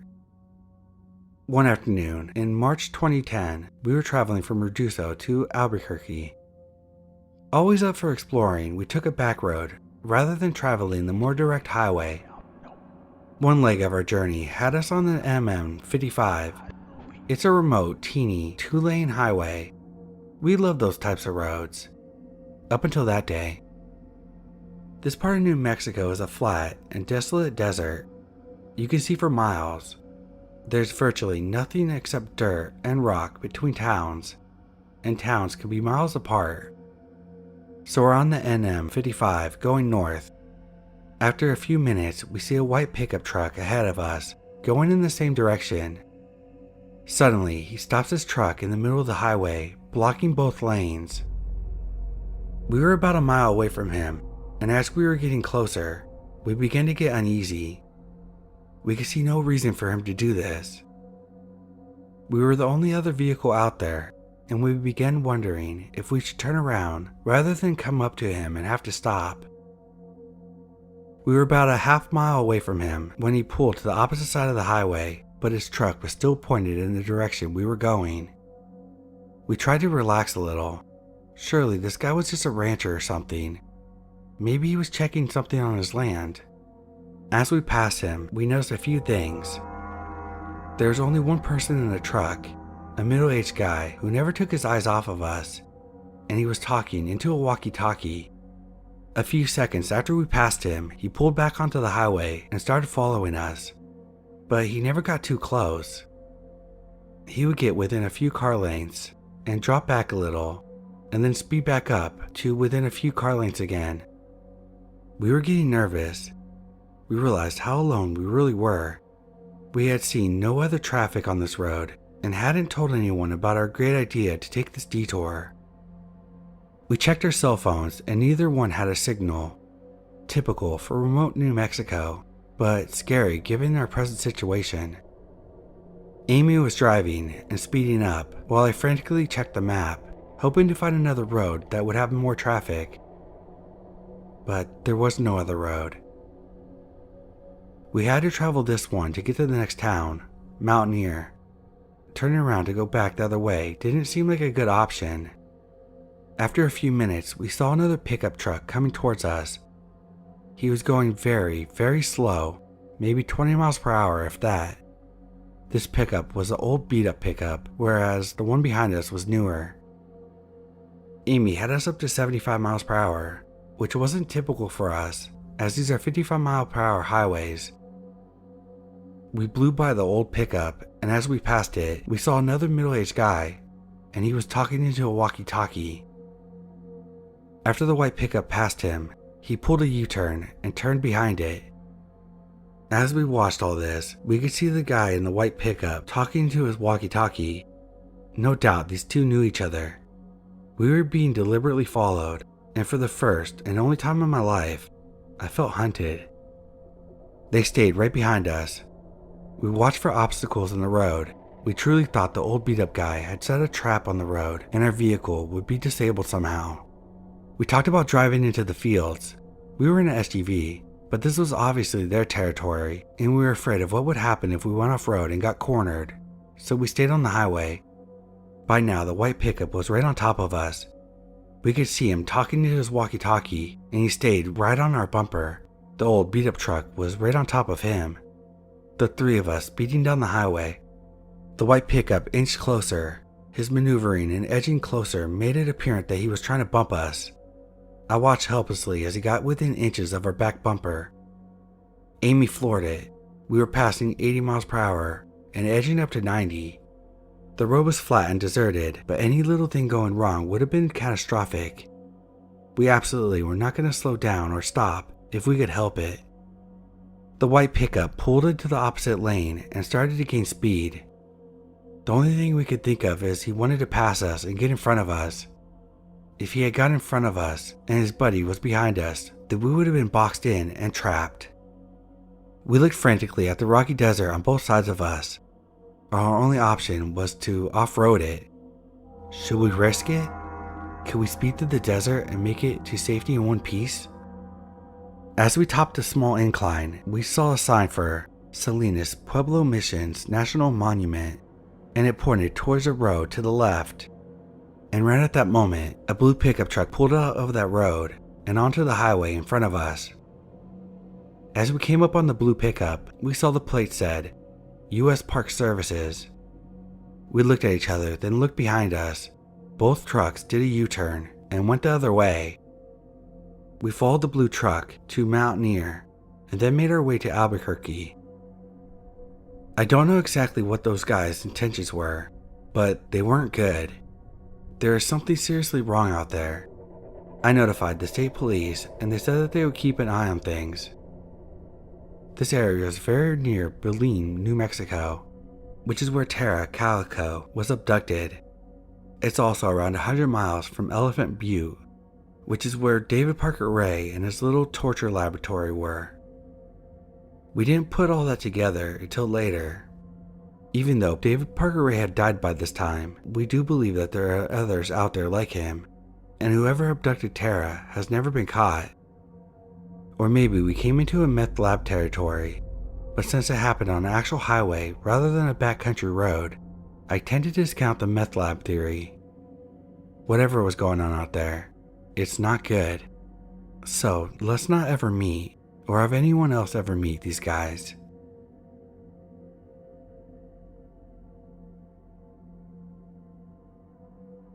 A long time ago, my job had an office near the Canadian border in Washington State. I often had to travel over there to help out and help train staff. Being a guy in my late 20s, single, and like to get away for days, I was always up to making extra cash by volunteering to go whenever the need was there. I would usually fly up there, but some occasions when I needed to bring equipment or materials, I would drive. This particular time was about 17 years ago. We had bought a bunch of equipment wholesale and needed to deliver this and some other odds and ends up to our office in Washington State. Of course, everyone knew I would volunteer to drive. I was told to drive a box truck up there and leave it and fly back. Prior to this, I would drive the company car or an SUV, but no worries, the box truck wasn't that big and probably the same size as a U-Haul rental truck. I always preferred to start my driving journeys towards the end of the day, mostly because I'm one of those people who likes night driving. For the majority of my journey, it was uneventful. I only stopped at a gas station and occasional rest stops to take care of nature.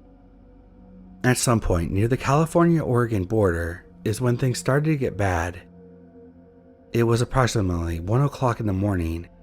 I had stopped at a rest stop, probably the last one on the California side. On the far side, I do remember seeing some truckers parked, but basically the rest of the parking lot was empty. Now at this point, I wasn't thinking anything creepy or out of the normal. I get out of my truck, go into the restroom, and take care of business. I wash up a bit and take my sweet time stretching my legs. But when I exit the restroom area and walk over to my truck, I notice a vehicle parked next to mine. I was literally like this whole parking lot, and this person pulls up next to me. Oh well. I jump into my truck and continue my journey. About 10 to 20 miles down the freeway, my truck starts acting funny. Some of the interior lights start flickering. I don't really think anything of it. A little while later, the lights in the vehicle goes out. Interior lights, running lights, and headlights. At this point, it's about 2 a.m. and I'm in some wooded area in Oregon. I can't even find a flashlight in the truck cabin.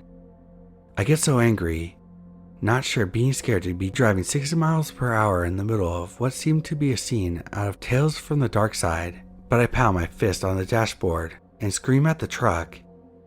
Almost instantly, everything came back on. I felt like Fonzie. At the next upcoming rest stop, I decided to pull over, and maybe from the adrenaline or what, I had to pee like never before. I jumped out of the truck and went into the restroom, although this time I didn't take as long inside the restroom and walked back out to the truck. I remember my thoughts were, should I stay here till dawn or attempt to continue on? As I walk up to my truck, I see an older guy, kinda heavy set, gray hair, and he's standing next to my truck. I didn't see his vehicle near mine, but assumed he was out stretching his legs. As I walk up, he starts a conversation about the weather or something. A very light snow was falling, but not the kind of stuff that stays on the ground. I wasn't really paying much attention to him because my first impression was he was just some lonely old guy who wanted to chit-chat. Then he said something that made my hair stick up. He's looking at my truck and says, "Are you having mechanical problems?" I stopped in my tracks and felt the blood rushing to my head. I just said, "Nope, just driving and trying to stay out of the cold." He then tells me that he doesn't live far from here and that I would be welcome to join him for hot coffee and if I needed to sleep on the sofa. That kind of gave me the creeps, but thinking to myself, if I needed to take this guy out, I was younger and stronger and not afraid to defend myself. So I basically end the conversation with, "Well, I better get back on the road before the snow starts to really fall." As I'm driving away, I see that he's walking behind the restrooms, so I think to myself, what the heck was that all about? My mind is racing, retracing the last few stops. How did this guy know I was having electrical problems with my truck? I suddenly think back to the rest stop in California and the car that was parked next to my truck. Could he have done something to my wiring when I was taking my sweet time in the John? A few miles down the road, no new issues with my electrical, but I decide at the next gas station I will stop. I pull up to the gas station, and in Oregon they don't let you pump your own gas, so I wait for an attendant and decide to go in to get a drink. I paid, and as I was waiting for my fueling, I walk around the truck and look for any signs of tampering. Up near the front fender of the truck I see some smears, but not really sure if it's from the road, snow, or what. I tell myself, okay, you're just freaking yourself out. I jump into my truck, and as I pull out of the gas station, I have to turn around to get back to the side where the ramp is on. And as I'm turning and just about to exit, I see a car parked at the corner and someone inside. I think to myself, I'm just freaking myself out, seeing shadows in every corner. It's just a few hours before dawn. Maybe in the morning I'll laugh at this, but am I being followed and set up? Did I interrupt the guy when I came out of the restroom so fast? Was he following me and waiting for the right time and place to kill me for whatever I had in the back of my truck? As I continue driving, the snow starts getting a little bit more concerning. I didn't grow up in areas that snowed, but I have a little bit of experience driving in snow, but not enough to know when things are getting hazardous. I look out the side mirror and see a pair of headlights trailing behind me, which is odd because most drivers pass me up. This person is following me. I'm already going well under the speed limit, but I slow a bit more. He's still not passing me. At some point, I'm getting closer to the larger city, Portland. It's still dark and snow is still lightly falling. I decided to pull over and maybe the car would pass. I quickly exit the freeway, and in front of me is another gas station with a patrol car parked there. I immediately pull up next to the cop and get out. There's a lady officer in there, and I start making conversation with her about the snow and expected conditions. I'm thinking about telling her about the car behind me, but all of a sudden I felt silly about it. What was I gonna say? I think I'm being followed by an old man?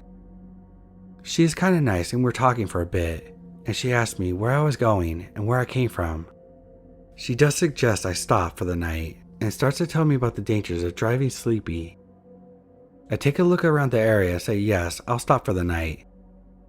She tells me that if I go down the road a couple blocks near the 7-Eleven, there's a motel. I look around and do not see the car anymore. I decide that I'll stop for the night and go in and sleep. As I pull up to the motel, I decide to park the truck away from the room I got and park the truck behind the motel so that it couldn't be seen from the road. I get into my hotel room as quickly as I could, lock the doors, and I can honestly say I didn't get much rest. I watched TV and nodded off here and there and would awake to every noise. My mind kept racing back to recalling all the events from before the California border to my conversation with the police. Maybe he saw me talking to the cops and decided to take off. Maybe he was waiting for me to pull over at another rest stop and complete whatever he was planning. Why would a stranger invite another stranger to his house in the middle of the dead of night at a rest stop? Why did he ask me if I was having problems with my truck? Finally, it was about 7 a.m. and I decided enough was enough. I get up, check out, go have a big breakfast, and continue to my office without anything weird happening. But I always wonder about that night and why I was being followed.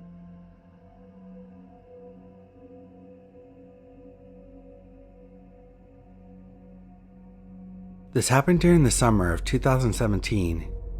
Every weekend, I would wake up early, around 5 a.m. for my morning workout. Then I would head to my job.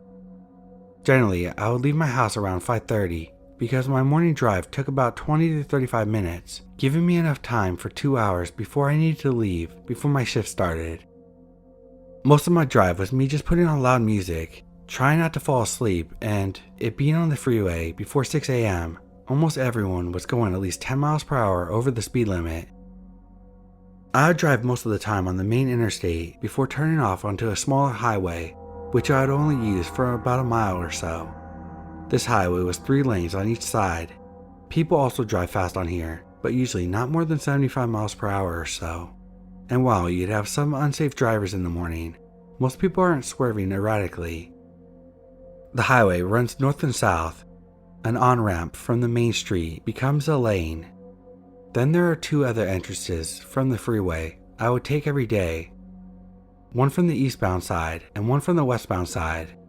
I hope that makes sense, but basically, I got on the eastbound side right as 3 cars from the westbound side were entering. One was some sort of orange sports car, and the other 2 were identical gray sedans. I don't remember exactly what the make and models were, but I do remember them being fairly uncommon models. Not a sedan you'd see 100 times a day.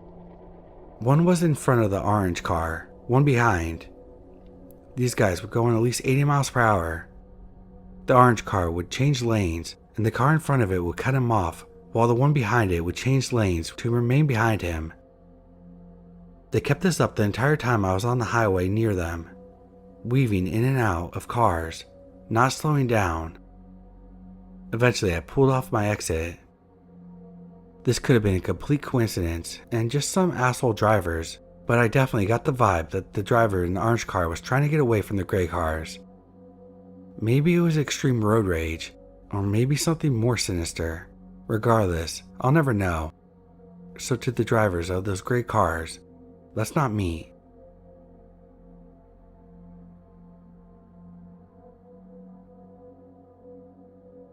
I used to live in a medium-sized city near Paris. It was mostly known for its really useful train station and its big mental hospital. Patients roamed the city. It was mostly open for daycare. They were clearly not a threat. We just got used to seeing some weird behavior on the streets. One time, One guy, clearly from the hospital, threatened to take off my hair. He kept repeating it while following me, but I told him in a strict voice to stop walking, and he did. So we were just used to it. Context: I'm a woman. I was 24 at the time. I just started my new job. I used to live uphill in the city and used to drive downhill every day to park at the train station. On my way back home, I always used to drive by the hospital. There's a little road between the hospital and a primary school. It's a good shortcut to avoid traffic. It happened on a winter day 5 years ago. It was late, so it was already dark. I walked in my car and decided to take the shortcut to avoid the main road and the traffic. As I was driving, I saw a car parked on the side of the road, shaking. I stopped, worried.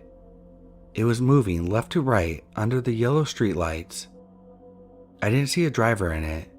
Then it crossed the road and hit the sidewalk in front, and back and forth with no driver in sight. It was a red car. This was the one that sent the first car flying to the other side. The red car also hit the one behind it and it backtracked away. Then the red car started going in my direction and I started to get scared.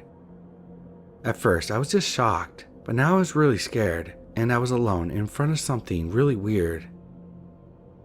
The red car stopped. The driver's side door opened. I saw a guy getting up. It was like he had fallen asleep and left his foot on the accelerator, which caused him to drive forward while laying down. He started smiling creepy at me. A little girl came out of the school and looked at me too. I know I should have called the cops for the traffic incident since the red car hit and damaged 2 cars, but I was so scared. I just drove backwards and parked away from the scene. I was shaking non-stop. I called my mom and told her everything. She told me that the guy might be dangerous and that I should go home by another route, like right now, that I might not be safe. So I did what she told me and drove home. To this day, I sometimes think that I had a hallucination because I was tired or something and that I had dreamt everything, or that I'm going crazy. But my mom told me this week that she remembers my call and everything I said. She said I sounded coherent, so I guess it really did happen. I never took that shortcut again and moved away 2 years later.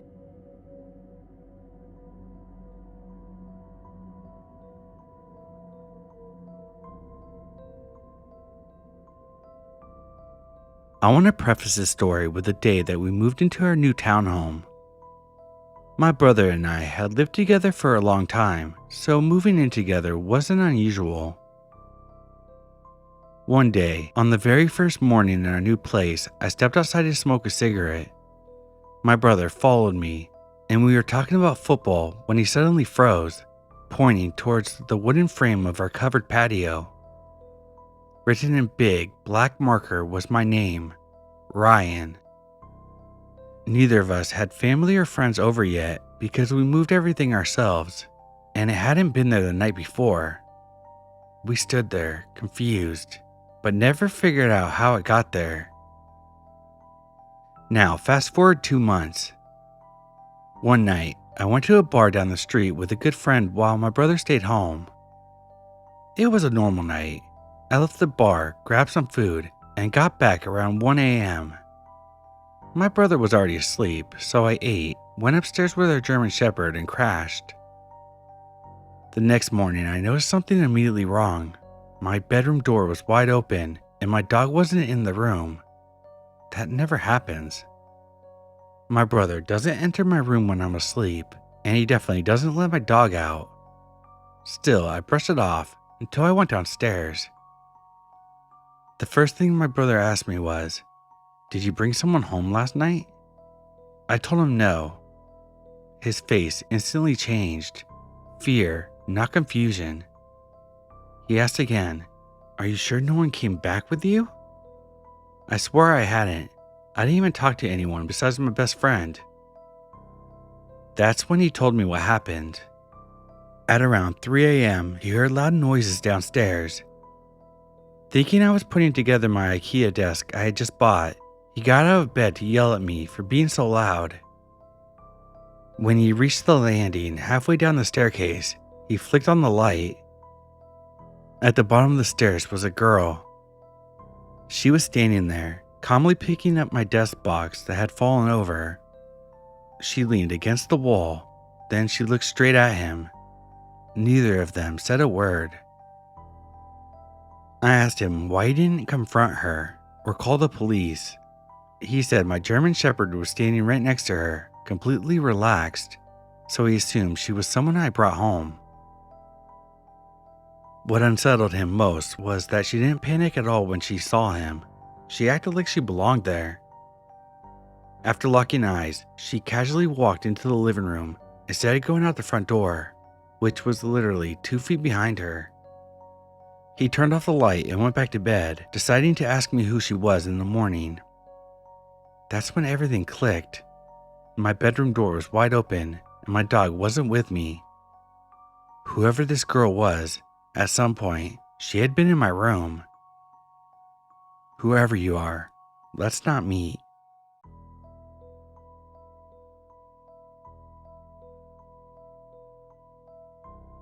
When I was about 23, my friend Emily was using Tinder and matched with a guy.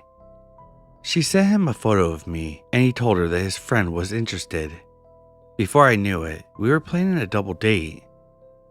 Their idea of a hangout? A hike.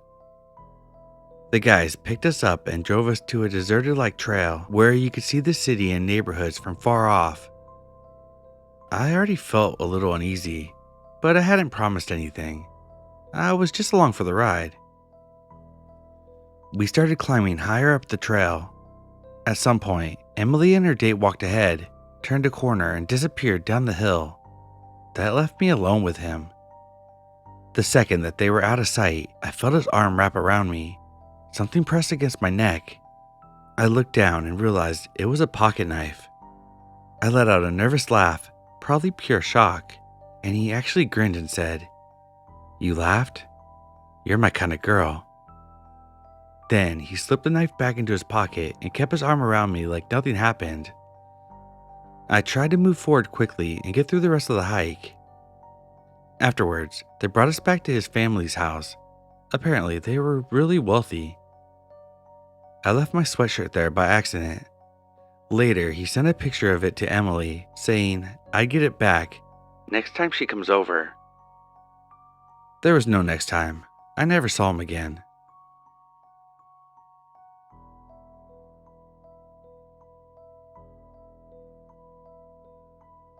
So I was telling a coworker the story, and she suggested I share it here. Sorry in advance if I ramble. I tend to remember more random details every time I tell it. Back when I was about 17, around 2009, I worked as a courtesy clerk at a grocery store, bagging groceries and bringing in the carts. My mom and sister also worked there, so this place felt like family. Most of the guys I worked with were very protective of me, which honestly was a blessing. I got hit on by older men all the time. My boss would even follow me home some nights just to make sure no creeps were trailing me. One incident, though, has stuck with me. It was an insanely hot day. I just finished wrangling a mountain of carts and ducked into the little pizzeria corner of the store to cool down. Out of nowhere, this man in his 20s or 30s came up to me and handed me his number. He didn't say much, if anything, and just walked off. I was too overheated to react. The next day, a silver minivan pulled up next to me outside. I noticed baby shoes hanging from the rearview mirror. The man tried talking to me, and I remember cutting him off and saying, "I'm 17 and I have a boyfriend." Usually that would scare men away. This one didn't. That night, near closing time, my cashier whispered that someone was watching us. I turned and saw the same man from the minivan standing around the corner just staring. I told my night manager, who immediately opened his office door while counting tills to keep an eye on things. The guy eventually left the store, but just waited outside. My manager ended up following me home that night. A few days later, my aunt randomly texted me, which was unusual. We hardly talked. She sent me a link to a Craigslist missed connections post and asked if it was about me. It was. This post said something like, "Saw you working in the grocery store. You were cute. You wore a bow in your hair, suspenders hanging from your shorts, a bunch of wristbands, and had bright colored hair. Your name tag said Garrett. I'm 40 and would like to meet up." The Garrett part really freaked me out because Garrett wasn't me. My coworkers and I used to switch name tags sometimes just to mess with customers and see their reactions. So not only was this guy watching me closely enough to describe my entire outfit, but he also memorized the fake name I just happened to be wearing that day. I ran to my day manager and showed him the post. He immediately replied with, "Too young for you, parent." After that, things got weirder. I'd see the same silver van around, but sometimes I wasn't sure if it was even the same guy. Once I rushed inside after spotting it, and suddenly the man was already following me down the aisle. There was no way he could have parked that fast and gotten inside. When I screamed, he bolted before anyone else saw him. The police got involved and gave me an escort home every night that week. Eventually, I was transferred to another store in a different town, and I never saw the van or that man again. Being hit on by creepy old men unfortunately never stopped, but that Craigslist post still gives me the chills to this day. I wish I could find it again. It was so unsettling reading how he described me. So to the man who wrote the Craigslist post about a 17-year-old girl, let's not meet. Update. Not too long after this happened, the cops busted a sex trafficking ring in my area and arrested around 40 people. When I saw that on the news, it really made my stomach drop. I'll never know if that guy was connected, but it honestly feels like he could have been. Thinking back on how he looked at me, the way he lingered, and how off everything felt, I still get chills.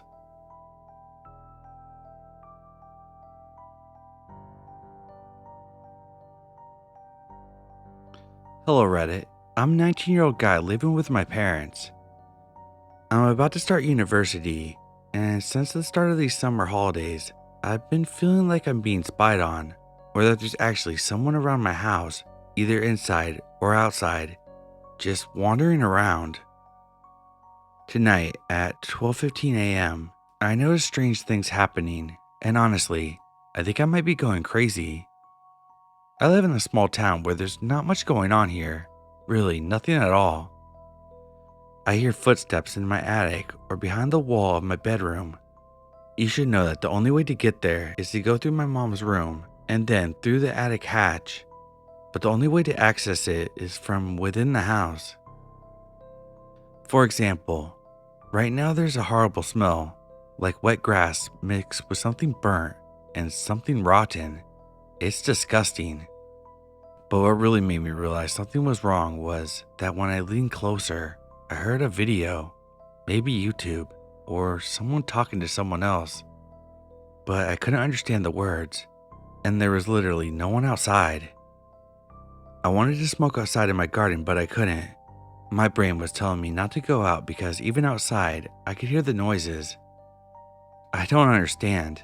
I feel like I'm losing my mind, but even my mom's heard the footsteps, though outside. She went out at 4 a.m. to check what was going on, but found absolutely nothing. No one. Sometimes I hear noises on the roof tiles, like someone's trying to get through my window, but there's absolutely no one. This has been happening for a few days now, and I don't know what to do. I sleep with the windows open, but the shutters closed. I sometimes panic, but I tell myself it's nothing. I'm really scared that there's actually someone in my house, especially since almost all the houses around mine have been broken into or squatted. Anyways, I don't know what to do.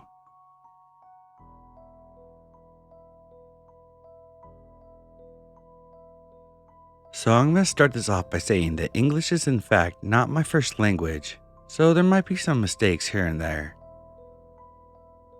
So this story happened at work, I'd say about 2 years ago. I'm a female and was 19 at the time. I worked at my local coffee shop, and I still work there. I usually work closing shift, which ends at 10 o'clock. During dead times, we have to close the shop alone, which I did that day. So about 15 minutes before I closed my shop, an unusual client entered the cafe. I say unusual because most of my clients are regulars. So this dude, I'd say he's in his mid to late 30s. He comes in and asks me for an empty cup, which I gave him. Nothing seemed weird at first. The guy goes into the corner to pop open a bottle of champagne. He chugs about half of it and pours the other half in that same cup I gave him. I did think it was weird, but I didn't want to confront him because remember, I was working this shift alone. So after chugging his huge amount of alcohol, he just started dancing around the corner, which I definitely found weird, but I really just wanted to finish my shift and go get wasted with my friends. So it's about 5 minutes before closing hour. I go around the coffee shop and let the clients know that we're closing. Before leaving, the dude comes up to the counter and slides a chocolate bar and just says, "Thank you so much." I smiled and said, "No problem." Then he left the shop. At first sight, the chocolate bar seemed normal, but after further investigation, I noticed that it was cut in half inside the package, and it seemed to be sealed back up with a hair straightener or something hot, which I found concerning to say the least. One thing I didn't mention at first is that my friends were sitting at a table inside the coffee shop, but during the time that he was there, I didn't talk to them at all since I was trying to finish my tasks as fast as I could. So at first sight, they didn't look like they were my friends. Whatever, time goes by and 10 o'clock finally comes around. I lock both front and back doors. When locked, it's possible to use the back door to exit the restaurant, but not to enter.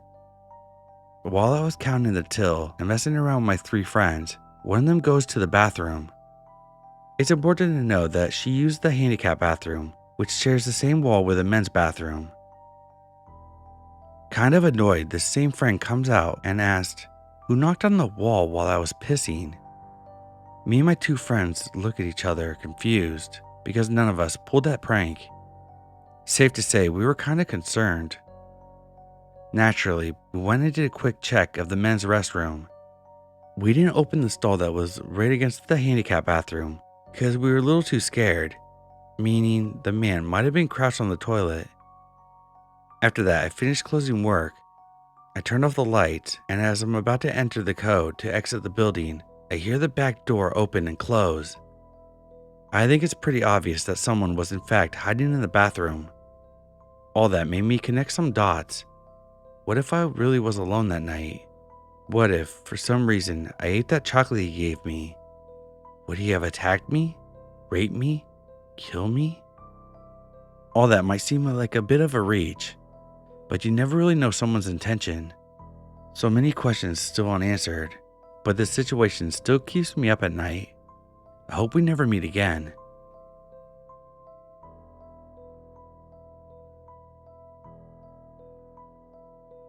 This happened 20 some years ago, but it's still really vivid in my mind. I, a 40-year-old female, was working alone in sort of a seedy area in my hometown at a 24-hour adult video toy store. I more often than not ended up working the overnight shift, which wasn't usually too bad. Occasionally, we get drunk guys from the bar next door, but mostly the customers were pretty respectful. A guy came in after midnight. I was never sure of his age. He seemed like the sort of guy who was 50, but also possibly 25 or somewhere in between. He had the same haircut as Johnny Depp in that god-awful Wonka movie, and he talked in this weird falsetto Michael Jackson voice. It made my skin fucking crawl. He asked me to call him a cab, and I did. I nervously told him he could wait in the front of the store for it, and probably made up something about paying customers only inside the store, but he ignored me slowly making his way further into the store and making conversation. I kept thinking this guy was definitely on something, and he was definitely gonna skin me and wear me like a people suit. He was standing right next to the phone on the counter, sort of leaning against it. I kept telling him that his taxi would be there any minute, and he ignored me, still asking me questions. I just remember him asking, "Do you have any pussycats?" No. I was led to believe that I could find some pussycats in here. If I had a dildo to brandish as a weapon within reach, or spray him with lube to make makeshift pepper spray at that point, I would have used it. Thankfully, this beautiful angel of a man who decided to rent porn after midnight came in. I immediately greeted him and said, "Oh, I need to talk to you about your special order." When he came over to the counter to ask what I meant, I whispered, "Please stay," and sort of jerked my head towards the creepy guy who was just smiling at us. My guardian porn renter went along with the ruse, and thank you baby Jesus, the creep went out to get to his taxi. The customer asked if I was okay, and I said I was, so he went to browse. I gave him a free rental as a thank you.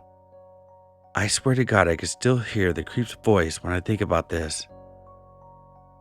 So possible serial killer Willy Wonka, let's not meet again.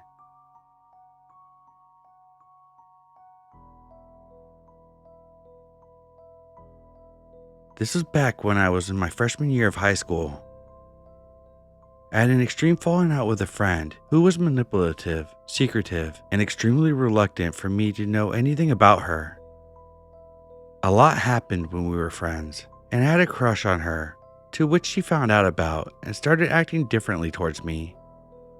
She started telling me that she was selling her body and always urged me to ditch school and let her show me things. We stopped being friends for a while, and she was expelled, and I was warned by the police and teachers not to approach, to which they never explained why she was expelled. One day, out of the blue, a year later, while we were both going to new schools and had our own separate lives, she found my account and messaged me, asking me sexual questions and making up stories and trying to lure me to her house to have sex.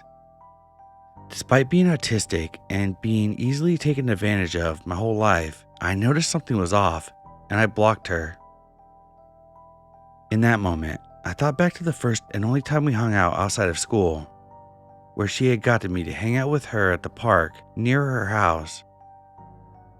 I remember how she started to lead me away from the car, with two men slowly following us, creeping right behind us, watching us. I remember her noticing the two men and begging me to leave and not come into her house. Back then I didn't understand why, but I remember leaving. I found it weird that she tried to block me from the car, but never understood or thought anything of it. Recently, the account in her bio got reported for sexual exploitation, and I wonder what would have happened today if I hadn't left earlier, or if I actually accepted her offer to have sex at her house. I wonder if I would possibly be a victim of something bigger.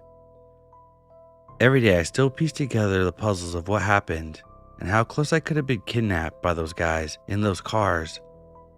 Either way, let's not meet.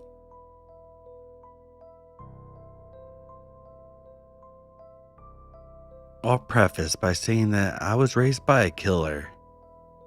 My grandfather and grandmother raised me, and when I was 17, my grandfather stalked, kidnapped, and murdered my grandmother because she wanted a divorce. I also married my ex-husband at 22, later to find out that his dad was a prolific pedophile, raping his sisters as young as 6 years old. Both are in prison for life, but these are men I was extremely close to.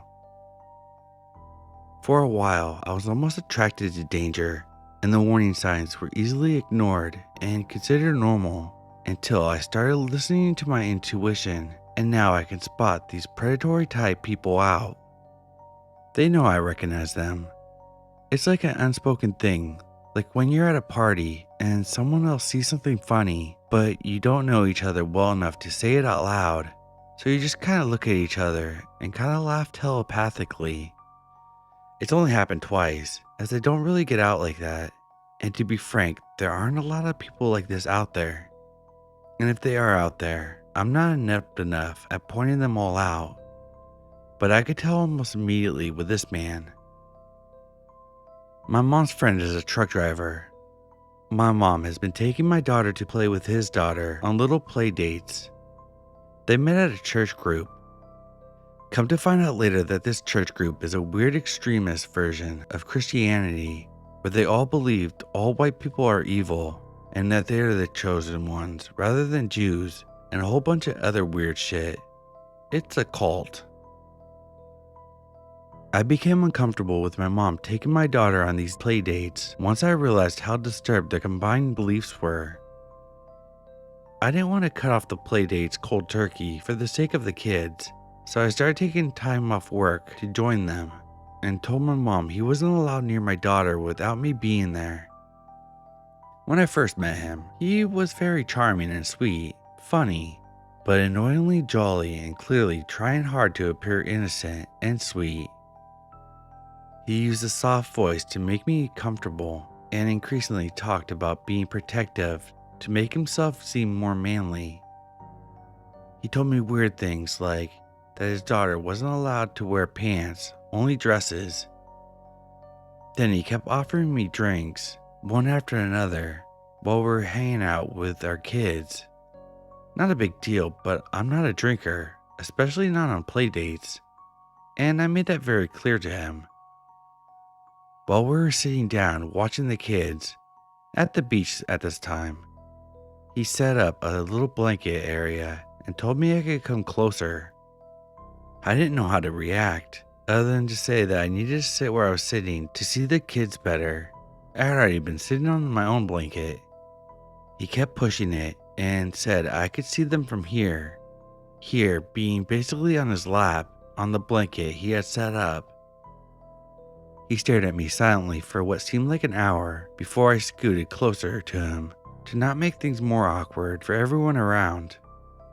I sat on the corner of the blanket and tried to avoid eye contact and focused on the kids, being sure not to have him get too close or me get too close. I got weird vibes but figured he was obviously weird because of his culty beliefs and just shrugged it off as him being odd, but my gut was burning for days after that first meeting. I also noticed that he really spoke badly about women, especially his kid's mom. I figured he was just a misogynistic weirdo. He went on a truck run, and when he came back, immediately wanted to get our kids together again. I told my mom that I had to be there, so we arranged a date and time where I wasn't working. We went to a paint studio for kids, and again, the whole time he was offering me drinks. At an art studio for kids where no drinks were served. He even ran to a bar to get some drinks and then brought them into a children's art studio. He had a handful of beers as he was surrounded by kids painting Bluey portraits. It was bizarre. We went from the art studio to a trampoline park, and as the kids were joking around and jumping and playing, he repeatedly picked me up and threw me onto the foam ball pit. Despite my clear discomfort and telling him I wasn't feeling well and asking him to stop. He then pulled me down on top of him while he was laying on the trampoline, to which I got very upset and stormed off, taking my daughter with me. At one point before that, I had gotten a friction burn on my wrist from sliding down the trampoline too fast, and he took my wrist and grabbed it hard, then pressed down on the open sore to taunt me. I don't know if this man is just socially awkward or disturbed or what, but my body has never physically reacted so strongly to a person besides my ex-husband's father, who is a convicted pedo. I could not sleep for days. I started smoking cigarettes again, 10 years after I quit. My thoughts were racing constantly. I called my brothers and started telling them how odd it was, but ended up crying at the end of our conversations out of pure fear. My stomach was shaking. That lasted for about 2 weeks. Obviously, can't say that he's a serial killer, but the truck driver occupation, paired with his obvious devious nature, It's just not something I want to fuck with. Edit. 1. I met this dude twice, and this was like a year ago. I banned him from our lives, and preferably my mom's, but I can't control her. My kid is barely allowed around my own mother anymore, as I lost trust in her after this, obviously. Thinking I'm a bad mom is up to you. I don't care about your opinions, as I know how vigilant I am in my kid's safety. I started a new job working from home just to be around her so my mother doesn't need to be, among other security measures that have been taken to protect her. 2. Don't know enough details about this guy to file a report or go to CPS, and I don't plan on being around him anymore to get more details. I don't even know where he lives, and my mom refuses to give me any more details because she's suspicious of my intentions since she knows I think he's disgusting. I even tried asking for their address so I could send a birthday invitation, and she wouldn't even give me that because they don't celebrate birthdays in their religion. This is a very odd and unique situation, and it's not going to be easy to get police onto this man.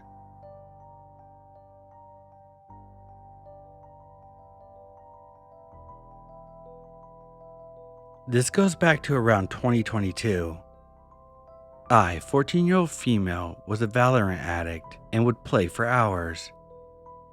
I wouldn't normally use a mic because I had social anxiety, and also Valorant gamers are really weird with females. I had met this guy who was pretty chill. He invited me to queue up with his friends, one guy, one girl, and I accepted. His friend was super sweet and funny, and we got along pretty well. I decided to add him as a friend. We started playing some matches from time to time and exchanged discords. We started talking more and more, and I did eventually get attached. I could tell that he was really into me. He would praise and text me a lot. A few months passed. We then exchanged Instagrams and started DMing each other. Throughout all of this, we hadn't established if we were friends or more. We would flirt occasionally, but it wouldn't go further than that. One day, he asked me for my Snapchat. I agreed, even though I thought it was sort of suspicious. Men on Snapchat? I know where that leads. But I didn't really mind it, since I did kind of like him. Things did turn sexual after a few days, and he would send me pictures and videos. I didn't send anything back, but I would entertain it. Mistake number 1. Maybe 6 months, a year after we initially met, so end of 2023, I was 15 and told him I didn't want anything serious, no relationships, but we could be friends with benefits. He enthusiastically agreed, and I ended up sending him pictures. Mistake number 2. I really thought I was safe because it was on Snapchat. You could see if they screenshot. A few weeks passed and I realized I had never seen his face, and I knew almost nothing about him. I started asking more about him. Found out that his name was Joshua, and he lives in Florida. He showed me his face. He has multiple mental illnesses and has had trouble with the police before. I realized how deep in shit I was and started texting him less and less, which infuriated him. At some point, I decided to officially cut him off. Tried to do it as politely as I could and blocked him. I thought that was it. In the beginning of 2024, I received a text from my sister. "Hey, who's Josh?" I felt my knees weaken and my stomach drop. I asked her why, and she told me that she would tell me when she gets home. When she finally arrived, I was waiting in the kitchen for her, and she just gave me this look. I started crying and she hugged me. He sent her my pictures and threatened to leak them. I had no choice but to talk about it with my mom, and she told me we should go to the police. I agreed and went to the police station, where they told me they would send officers at my house and they would take my phone and talk to me and my sister. It kind of dawned on me that this was really serious, and I got scared. I blacked out. Mistake number 3. Maybe a month or two later, Josh's brother texted me asking me to unblock him. We texted a bit, and he told me that Josh would often sell nudes to pedos on Telegram. I realized how deep in shit I was, but I was too scared to speak up. I really should have. Josh texted my friend's boyfriend, no idea how he found him, and started telling him how I was horrible and asking if he wanted my nudes. A few months later, he texted my then boyfriend telling him the same thing, but threatening to send my nudes if I wouldn't talk to him. I unblocked him. Mistake number 4. I didn't lead him on. I told him to back off and leave me alone, that I'd go to the cops. He told me, and I quote, "That would just show me how much you love me." I obviously reblocked him. I since then every few months get a Snapchat or Instagram request from him. I would sometimes accept it and tell him to back off, telling him I don't love him. I tried to find out his last name, and I remember his brother that texted me. I texted him, asking him for Josh's last name. He denied knowing me and knowing Josh. I sent him screenshots of our conversation a few months earlier, talking about me and him, and he ignored me. I'm wondering if there's anything I can do. I feel like I can't escape him wherever I go. I've turned most of my accounts private because of him, and I have trouble trusting people now. I feel like I'm always just waiting for him to reappear.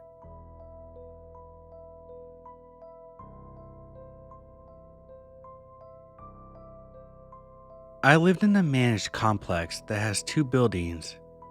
The main one with a lobby, mailroom, amenities, etc.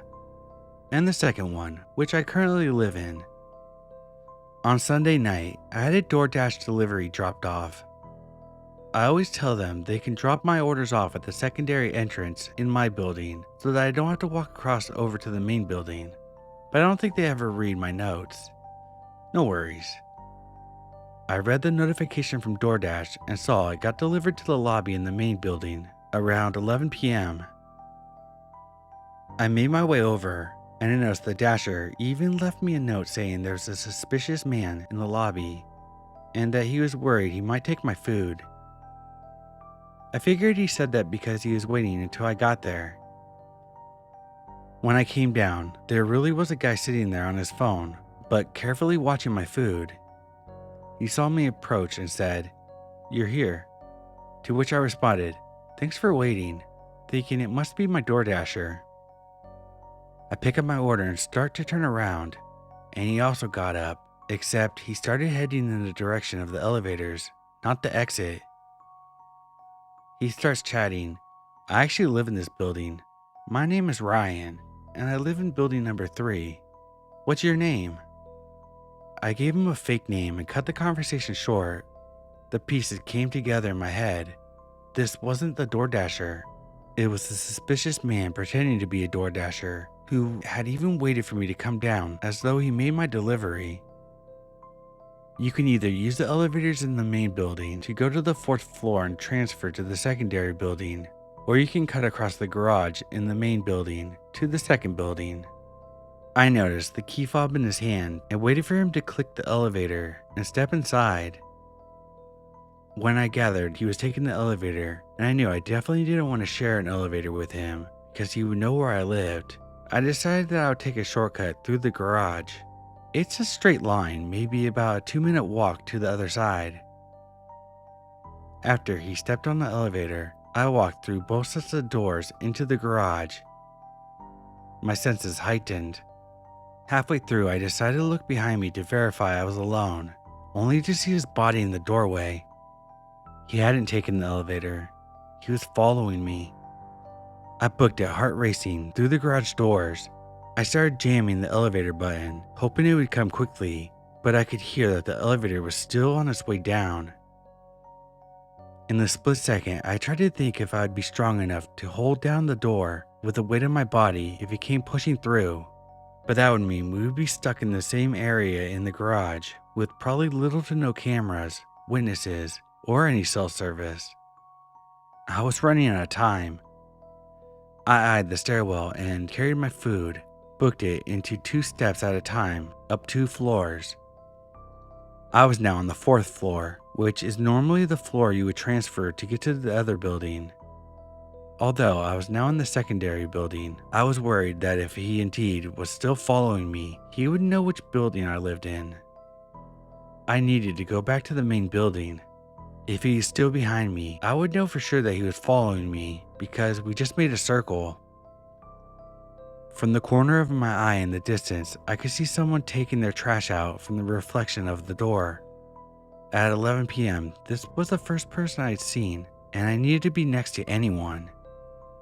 I cut through the courtyard, through the conservatory, and into the hallway of the 4th floor in the main building. Just as I stopped to catch my breath, he burst through the conservatory door and caught up with me, huffing and puffing.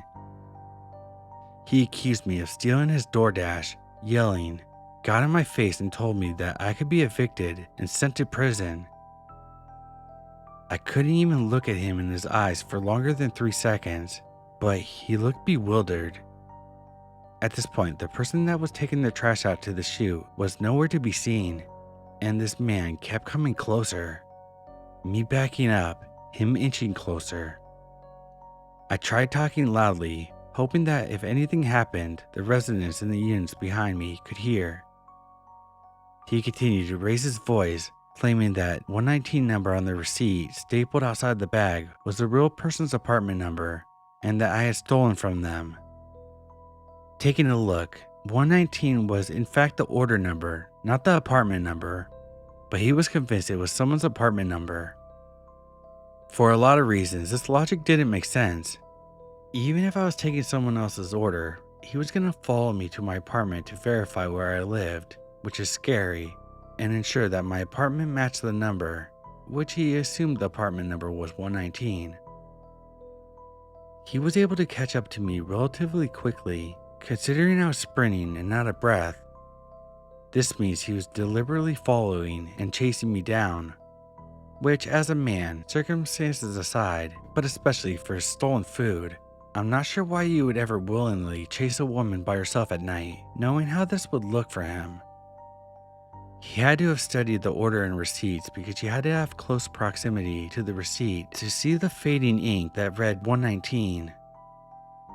It was never about the order, because why did he pretend to go to the elevator in the beginning only to chase me across 2 buildings for an order when he didn't even know which apartment number I was going to? And it definitely dawned on him that up to that point, we were the only people around. As I was standing there, him inching near me and poking at the receipt, I heard someone coming through the hallway in the distance. He clicked the elevator button, continuing his threats, and I didn't even finish waiting for him to get on the elevator. I sprinted through the conservatory, through the courtyard, and back to my building, taking the elevator up to my floor. I got to my apartment paralyzed and shaking. I was so terrified that my breathing got labored and raspy. I don't even have asthma, but I could barely catch my breath for minutes, grasping onto anything I could so that I could feel grounded and not choke from the lack of air. I'll never forget that moment I looked back in that garage and saw his body in the doorframe.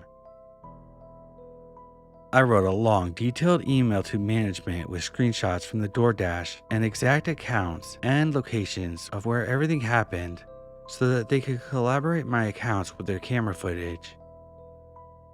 It's now been 4 days, and I'm awoken every morning by my heart racing, hot flashes, and paranoia with every drop of a sound. This is a new kind of anxiety I've never felt before, and my days are clouded with fear of bumping into him in the common spaces, and how to plan my days with the highest likelihood of avoiding him, and how to strategically order and pick up my mail where I can know that I won't have to see him. I don't know if these extreme symptoms are normal after this experience, considering I know a lot of women who have had more frightening, violent encounters with strangers that involve more than what just happened to me that night. But this has been consuming me for the past few days. I feel unsafe in my own building. Edit. Everything that's happened since that morning. My management and maintenance, 2 men came knocking on my door. Of course, I was already frazzled from the events of that night, and although I opened the door, they could see that I was visibly shaking. They came to apologize about the events, saying they had seen the footage and it was scary. I needed to file a police report immediately. The property manager was kind, saying he would sit and call the police with me, so I wouldn't have to do it alone. I asked if they knew the resident and if they were aware. He said they knew who it was, and this wasn't the first time he's been reported for bothering a resident. My stomach sank. I quickly got ready and met the property manager downstairs outside our building, and we made the call together. After I gave my account, the property manager chimed in with his accounts of what happened. I was the fourth or fifth female that he harassed. He has harassed women in the complex before, but never followed them at night. The property manager has managed multiple properties before, but he's never seen a resident following another resident like this before. He usually finds a woman by herself, kinda hones in on them. He does not approach men, and he doesn't approach women when they are with men. The people who live on his floor have complained numerous times that he harasses them. He's been arrested for harassing women. He's been sent to the hospital before for his mental health issues. He was most recently booked and released 2 weeks ago, and management wasn't aware that he was back. The responder on the other line noted that this was quite severe, so they sent an officer to the scene to collect an official report. By this point, as we were talking, I learned the resident's full name, birthday, unit number he lives in, when he moved in. It's been less than a half year, so assuming he has a 12-month lease, he still has a ways to go. The officer asked me if I could remember if he had a tool or weapon in his hands, but I said I couldn't remember, and not that I knew of. I said there was camera footage, so couldn't we check to see if he did? But the officer said, even if I couldn't remember and it turns out the perpetrator did in fact have a weapon, I couldn't go back on my word and say that there was a weapon or I felt threatened. I was stunned.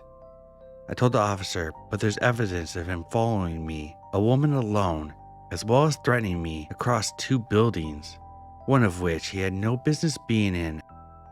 The officer asked if he used the words, "I will kill you" or "I will shoot you." I said no, but he was still threatening me. The officer said, unfortunately, that only qualifies as being a nuisance, but being a nuisance isn't against the law or grounds for arrest. My heart dropped. On top of that, my property manager said he's been trying to evict him, but there isn't enough evidence, and eviction is a long process. There was nothing we could do.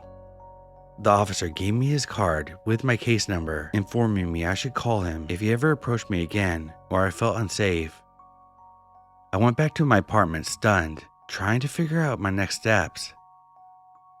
I decided not to leave my apartment again out of safety, but ordered additional self-defense items, including an apartment doorbell camera, because he had been close enough to my receipt to see the order number. The receipt also had my name. I was worried he would put 2 and 2 together, type my name in the directory outside our building, and figure out my unit number. I couldn't risk running into him again, so I had to stay locked up until my camera arrived. Given the information I had about him now, I decided to do my own research and find his public records. To my surprise, I learned that he actually had 6 court cases since 2018. And the most recent court record was from August 2024. His cases have been for stalking, harassment, restraining orders, multiple reissued anti-harassment protection orders, domestic violence, and attempting to get him to surrender his firearms, to which he refused. So he still owns his guns. Different women have attempted to serve him protection orders multiple times but failed, because he either tried to dodge it, never showed up to court, or he's been hard to get a hold of. I couldn't believe it. This man was able to freely move about the common spaces in our complex, and management has never mentioned anything to the residents, nor regarded our safety. Now I knew this was more than just an annoying neighbor, but rather someone who could be dangerous. I was dealing with a man with unresolved mental issues who may still be in possession of multiple firearms, who is angry with me.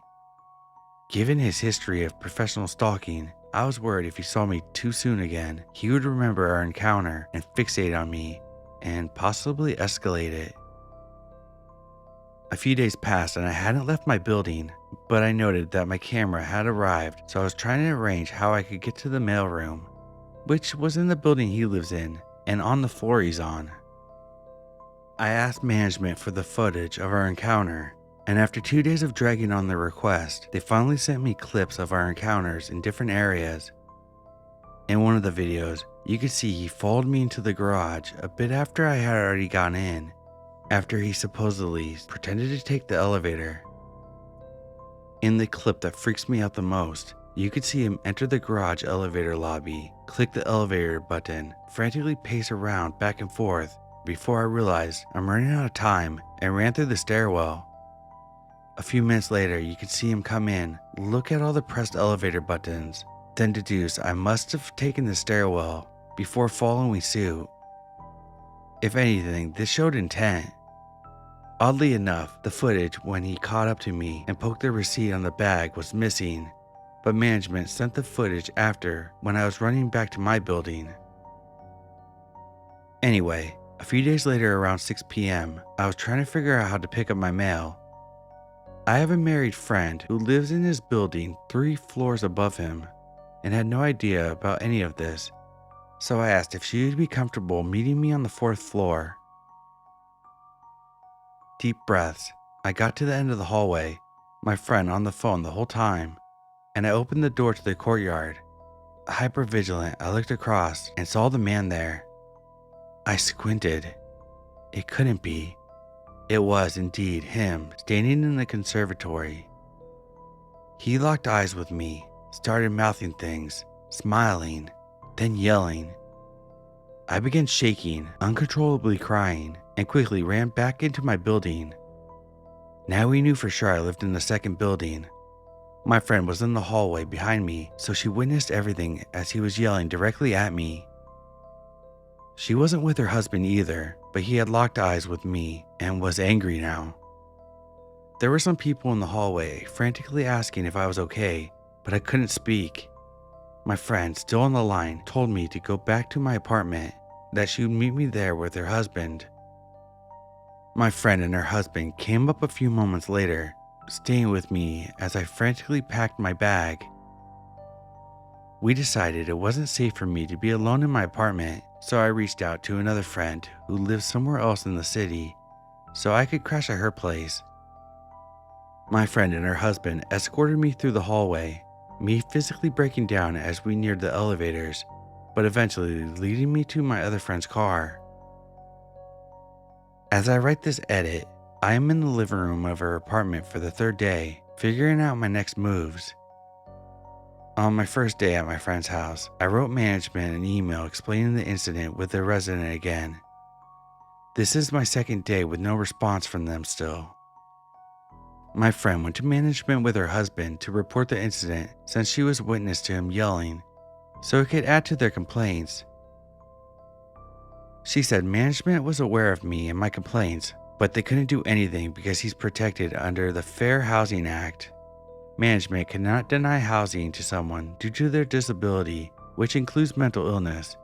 For context, most buildings in the city have MFTE units, basically reduced rent apartments that were reserved as part of an affordable housing program in my city. From what I can understand, people can qualify for MFTE housing based on their income, and sometimes it's combined with disability projections, which is likely how he's able to stay here.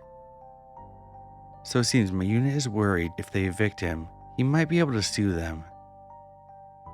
I don't have a male partner, which seems to be the only deterrent from the resident, so my sister and her husband are trying to figure out when they can fly in and help me pack up my place so I can get out of there.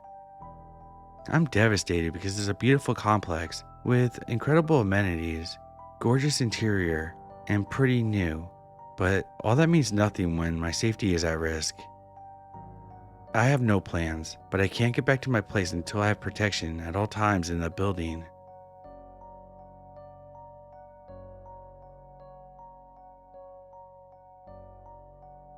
I haven't told many people this story because it's pretty upsetting. Bear in mind that I look younger. Most people said at the time 10 years younger, and keep in mind this man is older, probably mid-50s. When I was 24 years old, I had a route that I took every day for work, where a man selling newspapers for $1 on the side of the road. One day I decided to give him some money because he seemed in need. I was aware enough to understand and to be cautious of getting too close or familiar with people. But it was only $1, so in my head I didn't overthink it. Immediately this guy hits on me, telling me I'm so fine and asks me if he could take me out for lunch. I laugh it off and tell him I'm working, so I can't. But he insists and asks when I'm getting off work. I idiotically said 4 p.m. I don't know why I was so naive at this age, but I digress. He said he'd love to take me out for dinner. At that moment, I drove off because the light changed to green. I only saw this guy 2 more times, but he wasn't able to say anything or stop my car because the light was always green when I drove up. I didn't acknowledge him because I realized in hindsight, after he hit on me, I shouldn't have even entertained it. Anyways, I was walking into a store where he usually sets up shop next to the light.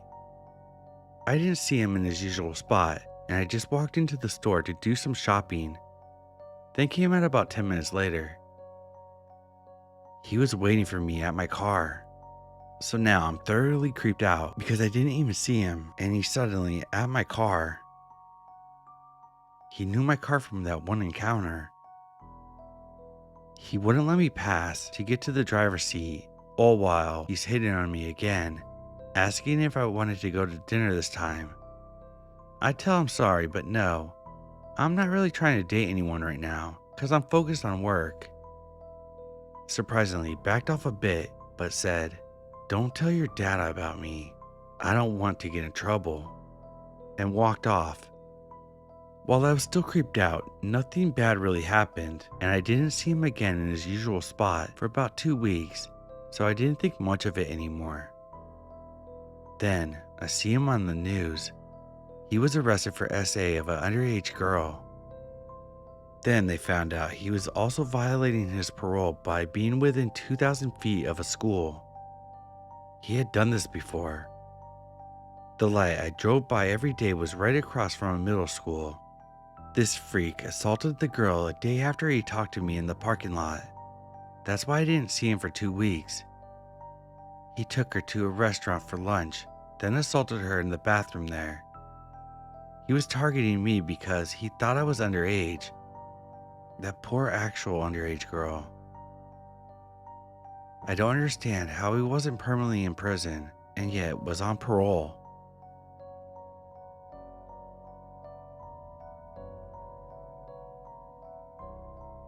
I used to walk a lot at night.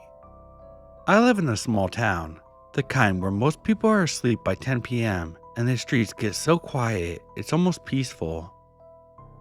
I put in my headphones, listen to a podcast or some ambient music, and just wander around for a while to clear my head. This happened in late October of last year. It had been raining on and off all day, and by the time it cleared, it was already around 11:30 p.m.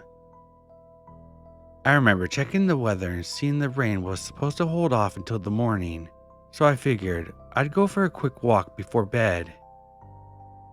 My usual loop is about 30 minutes, a few neighborhood streets that circle back to my place. But that night, for whatever reason, I felt like doing something different. There's a wooded trail near the edge of town, not super deep into the woods or anything, just a short footpath that cuts through a patch of trees and connects 2 neighborhoods. I've taken it a few times during the day, but never at night. It's not lit or maintained well, and after a storm, it can get muddy. Still, I don't know. Something about the night felt calm. The air smelled clean, and I had a strange sense of nostalgia I can't explain, like the kind you get from an old song you can't quite place. So I took the path. It starts at the end of a cul-de-sac that dips into a small slope. I stepped around a few puddles and kept walking, music low in my ears. I was maybe 5 minutes in when I noticed something weird. No wind, no bugs, no distant cars. It was just so quiet. It was so quiet that I took my headphones out just to confirm. That's when I realized how unnaturally silent everything was. Even in the middle of night, there's usually some sound. Leaves moving, distant barking, a plane overhead. But there was nothing. Just my breathing and the squeaky sound my shoes made. I started walking a little faster. Not because I was scared exactly, just unsettled. Then I saw someone up ahead. Not close, maybe 30 to 40 feet away, just standing in the middle of the trail. No flashlight, no phone, not moving. At first I thought maybe it was just a sign or a tree. Like my eyes were playing tricks on me.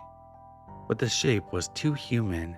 Shoulders, head, arms by its side. Just still. I froze. I tried to clear my throat, say something like, "Hey," or "You okay?" But my voice caught. And the longer I stared, the more wrong it felt. Like something about the way the figure stood didn't look right. Too stiff, too balanced. Almost like it was being held up. After a few seconds, I took a step back. Just one. And I swear to God, as I did, it tilted its head. Not slowly, not naturally, but like a jerk. A sudden, mechanical tilt to the side. My legs moved before I had time to think. I turned around and started walking fast, not running. I didn't want to make it chase me, if that makes any sense. But I was moving quick, watching the ground, trying not to slip. Then I heard it. Splashing sounds. Heavy footsteps behind me hitting puddles. Not running, just walking, but hard. Getting closer. I didn't look back. I cut through the trail faster than I ever had. Hit the edge of the cul-de-sac on the other side and booked it down the street. I turned corner after corner, not stopping until the main road with streetlights and houses. Only then did I glance behind me. Nothing. No one. The street was empty. I walked the rest of the way home in a daze. My clothes were soaked, even though it hadn't rained. I remember locking the door behind me and just standing in my living room, trying to process what the hell just happened.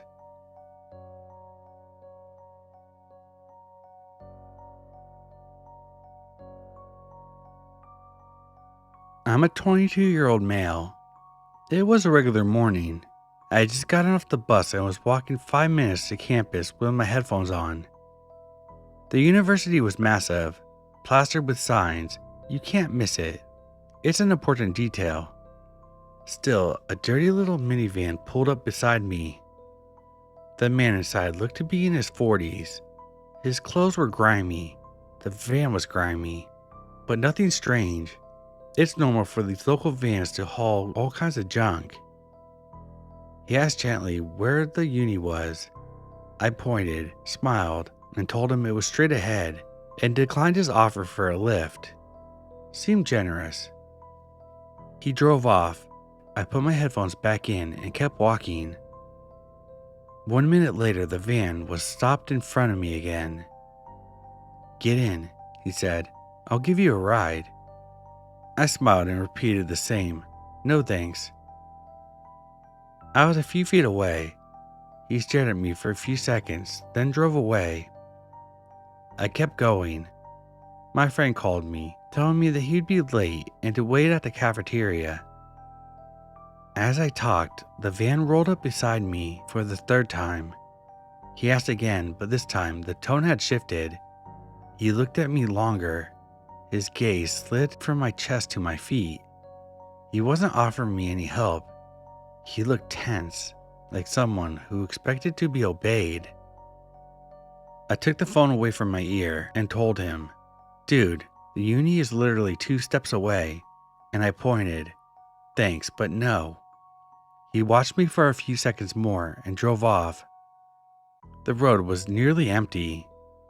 Then I realized he wasn't lost. If he wanted to get to campus, he'd already be there. He looped the block. He was circling me. My first honest thought was confusion, then anger. Why had I been so polite? And then a sharper feeling, concern. I flipped on survival mode, and even if he wanted to rob me, he had many chances to do that, as the road was very empty. 1 minute later, at the edge of campus, he stopped me again. "Get in, I'll give you a ride." This time I looked at him dead in the face and said, "No. Now you can go wherever the hell you want to go." He didn't even look at my face at all this time. He stared at my hair, then my body, for 30 seconds straight. Slow and hungry, like a predator deciding which move to make. I couldn't read his eyes. Lust? Something darker? Honestly, I didn't want to know. I noticed something in the passenger seat. A rope. It was a small detail, but it landed like a weight on my chest. For a second, I imagined scenes. I'll jump him. I'll punch him. I'll teach him a lesson. I felt that boiling superhero instinct. The idea that I could handle it because I'm a guy like him. I wasn't a very strong guy, but I thought I had a good chance. Or because I can't let this slide because I'm a man. I crossed the road and slipped through the university gate, leaving the van behind me. But the van pulled up near the campus walls and parked. I stopped inside the door, frozen and shaking with a mess of emotions. Shock, confusion, anger. I even told myself out loud, maybe I should have gotten in the van. Maybe I should have let him put his hands on me, so I could beat him when he had his guard down. I wanted him to meet the wrong person. Believe it or not, I turned around and was heading outside the campus back to him. Then my friend messaged me, "Okay, I just arrived. Let's finish our study." He called again, telling me to hurry up so we can get a good spot in the library. I let out a sigh and walked back inside. Now that I'm writing this, I know how reckless that impulse to be a hero was.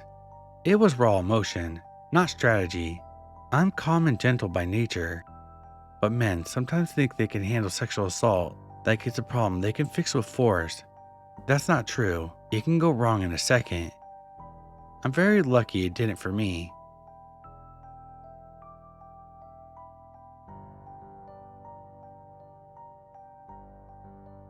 This happened a few years ago. It was a short encounter, but definitely lasted. It was New Year's Eve, 2018. I was 9, my brother was 6. I was at a friend's house watching the fireworks from her back garden. We left around 10 p.m. and began the 4-minute walk home.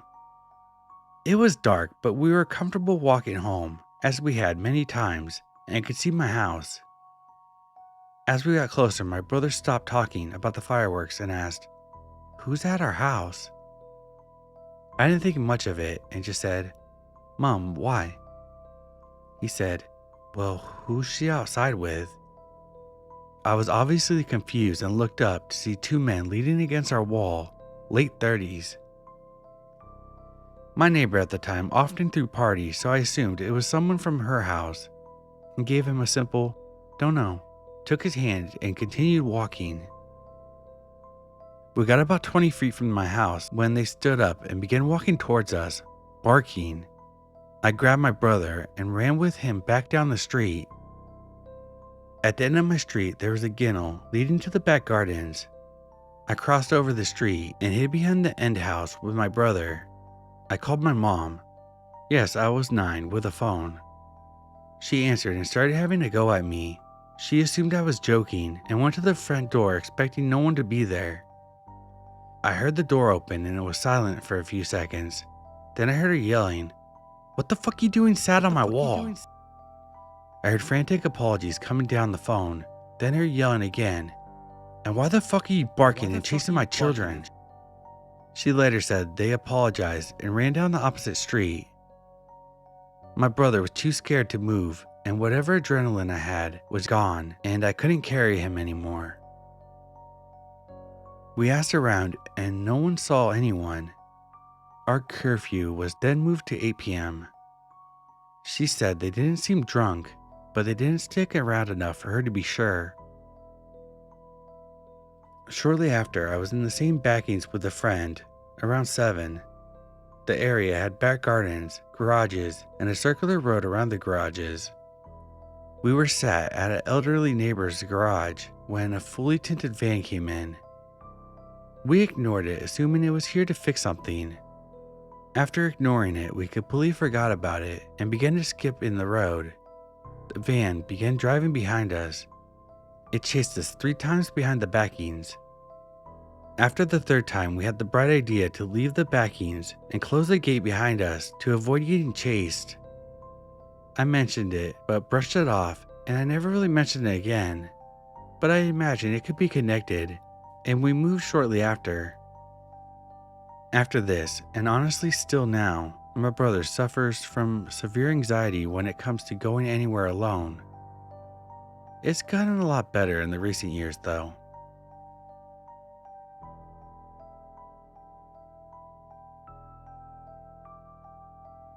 Okay, this is a pretty weird one and happened to me when I was about 16 or 17. I can't exactly recall fully, but when I was around that age, I often traveled back and forth on foot from my friends' houses, if they weren't that far away. For context, I live in a small village in the UK. It's often really quiet besides a few mischievous teenagers, and as a teen myself, I was flat broke and public transportation didn't run too late. Bus routes were also ass, so I'd often walk. One night, after a few drinks at my friend's house, it was probably around 11 p.m., I began my usual walk home, listening to some music and chilling, the usual. On my route home, I usually would take a shortcut through the suburban estate of old people's homes and bungalows. It's pretty dark as the streetlights are scattered a bit. As I was walking through, I saw a scrawny figure in the distance with a large silhouette of hair stumbling a little, almost like they were drunk. As I approached, I could make out an old wrinkly guy, probably about 5'6", with gray, long messy hair, wearing a long cream matte raincoat. Kind of an Einstein-esque look. I tried to swiftly pass him, but before I passed him, he turned to me and grinned with wide eyes saying, "I like little boys. Do you like little boys?" I rushed past him, quite scared, and just said, "No, sorry mate," or something to that effect.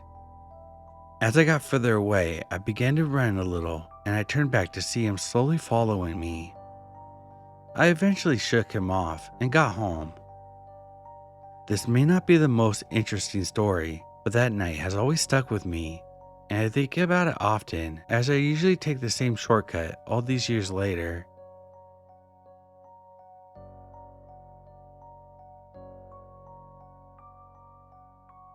For some context, I'm now 14 and I'm a female. I was around 8 or 9 years old when this happened. It was around 5 or 6 a.m. Everyone was going to work and school. Normally at this time, my brother would drop off my mom to work. I lived with him, my mom, some lady, and my mom's boyfriend at the time. I changed and walked out with my backpack. I'm supposed to go to school way later, like around 8 a.m. As I'm walking out, the lady that lived with us looks at me while she's doing the dishes and just lets me walk out knowing that my brother and mom had already left and that it's unsafe. Oh, and for some more context, that lady was my mom's boyfriend's ex. Why she was living with us, I don't really know. She just gives me a glare and I walk out. I have no idea that my brother left with my mom and assumed he had left me seeing no car outside. I began crying and crossing the street, hopelessly calling out for my mom. I then see these big trees and two guys. They were really skinny and looked to be about 20 to 25. Their clothes weren't the best, and they had these weird grins on their face. One of them spots me and tells me, "We know where your mom is," makes a motion with his hand for me to follow him, and they go back behind a bush. But I'm forever thankful that I turned back around and went into my house. It was still dark outside. I'm scared to think what could have happened. This may not be the most interesting story, but it hurts me how, at such a young age, these things can happen to you. Stay safe and take care of your kids.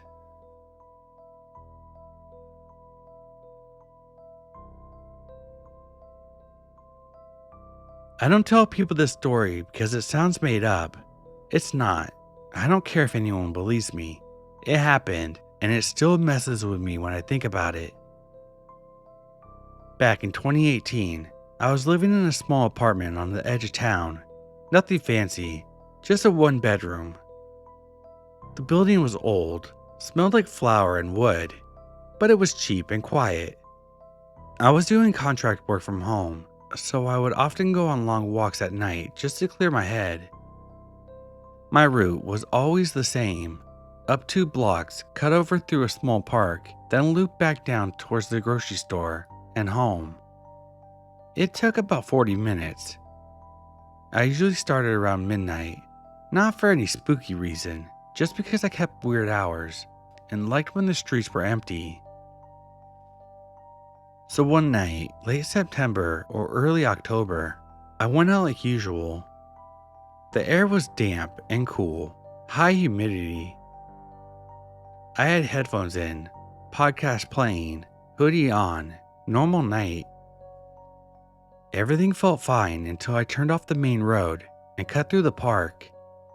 There's a narrow sidewalk that runs along the back edge of the park, past some trees, and then splits off into 2 directions. Left takes you towards the residential streets. Right cuts down towards a quieter area, mostly old industrial buildings and a dead-end street that backs up into the woods.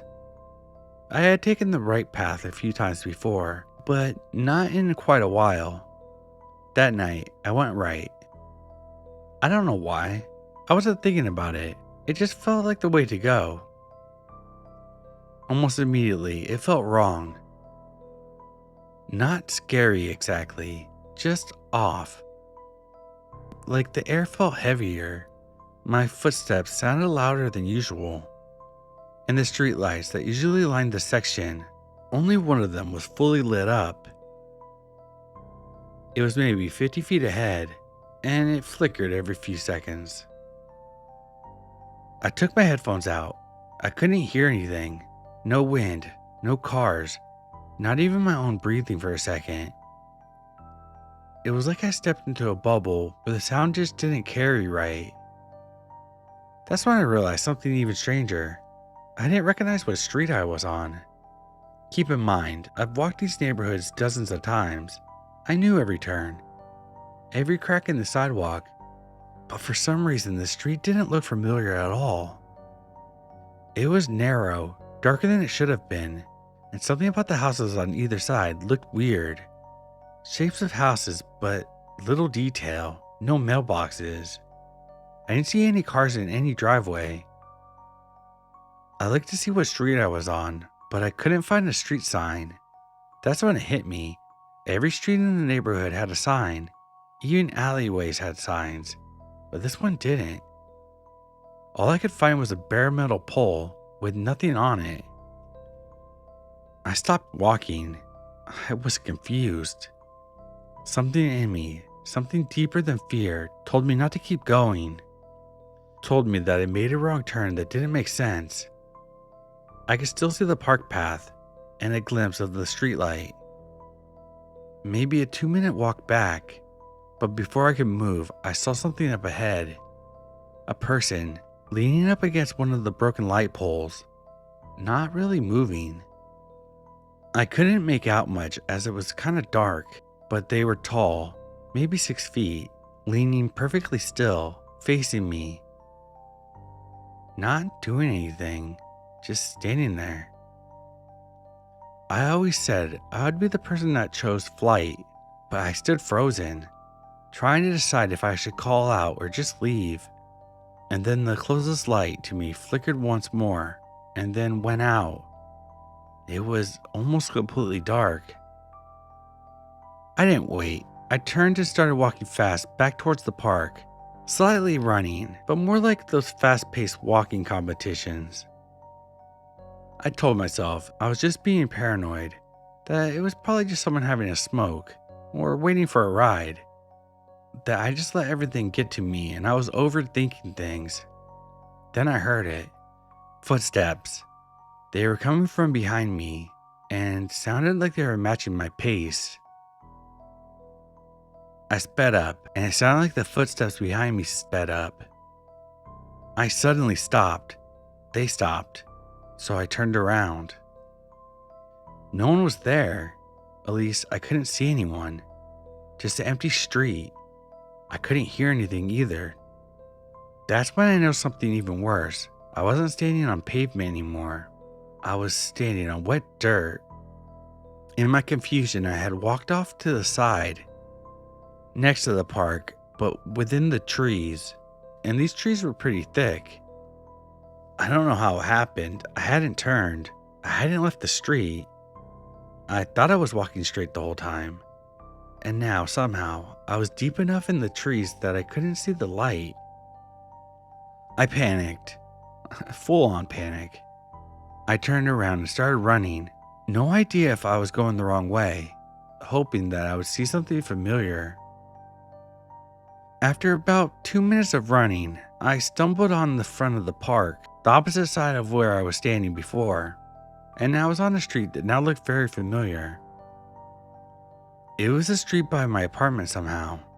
I had come out 2 blocks from where I went in. The park was now behind me. I walked back the next day in the daylight, trying to trace my steps. I found the path through the park, found the split where I went right, but I have no idea how I got into that street. I still don't know what street it was. There's no street sign, and everything looked different in the daylight. I don't know. Maybe my eyes were playing tricks on me. I haven't been back that way since.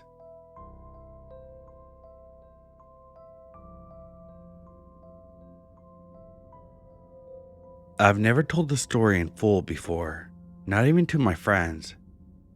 It's one of those things that people shrug off and turn into a joke, and honestly, I'd rather keep it buried. But with Halloween around the corner and everyone sharing true scary stories, I figured maybe it's time. This happened when I was 16. My parents were out of town for the weekend, not far, just visiting my aunt about 2 hours away. They asked if I wanted to come, but I had a big test Monday and thought I'd use the quiet time to study and maybe enjoy having the house to myself. We lived in a 2-story house in a quiet part of town, not completely rural, but far enough from the city that things got pretty still at night. Our backyard ran up against a small patch of woods, nothing creepy. The first night alone, everything was fine. I stayed up late gaming, snacking, and half-heartedly reviewing notes. Around 1:30 in the morning, I finally shut things off and crawled into bed. The house was dead quiet, the kind of silence that makes your ears ring a little. That's when I first heard it. 3 tapping sounds. It was soft, but deliberate. Not like a branch in the wind, but rhythmic. Close. At first, I thought it might be our house settling, or maybe a tree brushing against the side. I pulled my phone off the charger to check the time. 1:47 a.m. Then 3 more taps. This time I realized it was coming from my window. Now, my room is on the 2nd floor. There's no easy way to reach my window unless you have a ladder or something. The idea of someone, Something tapping from outside my window made my skin crawl. I froze. Every instinct told me not to look, but I also couldn't ignore it. I inched out of bed, slowly walked over, and peeled back my curtains just a sliver. Nothing.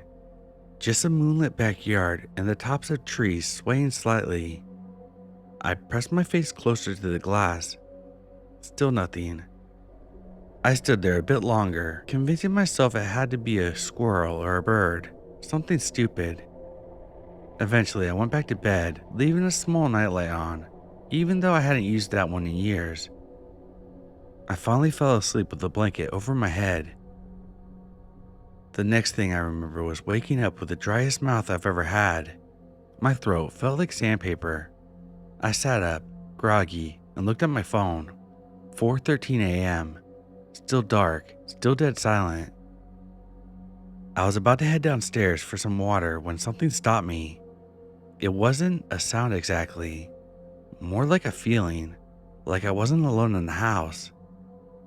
That's when I heard the floor creak. Not from my room, from downstairs. I froze mid-step. Every horror movie I've ever watched started flooding my brain. I didn't want to believe it, but I couldn't explain it either. My parents weren't due back until the next evening. Nobody else had a key.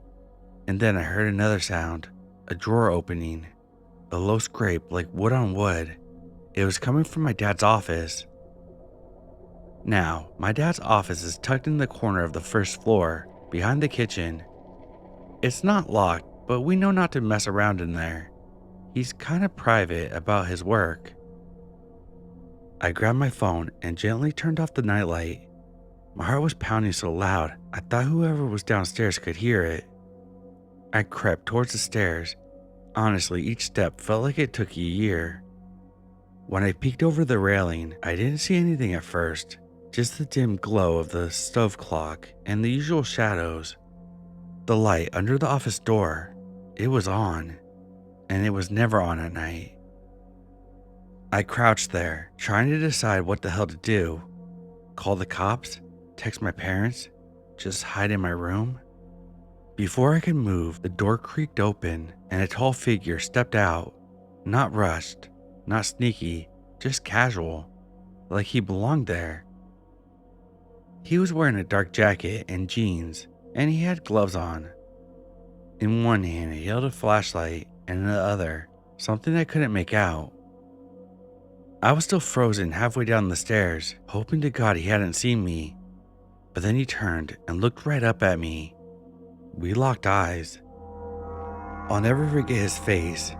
He was older, probably mid-40s, thin, pale, with a strange smirk like he had been expecting me. I bolted. I don't even remember turning. I just ran back into my room and locked the door behind me. I shoved my dresser against it and crawled into my closet, clutching my phone. I immediately dialed 911. The dispatcher stayed on the line with me as I whispered what was going on. I kept expecting to hear footsteps on the stairs, or the sound of my door being forced open, but there was nothing, no movement or noise that I could hear.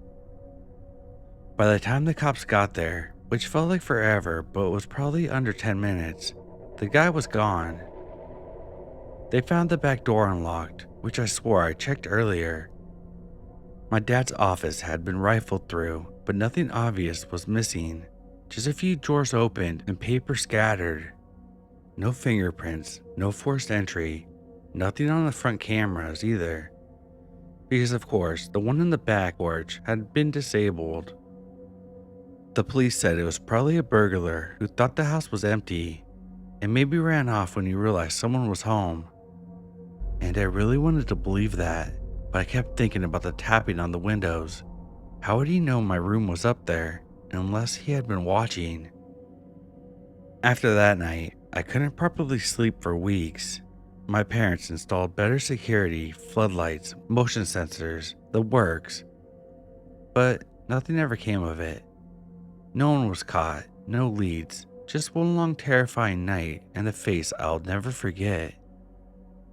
I just still wonder what would have happened if I hadn't woken up for water, if I hadn't froze on the stairs.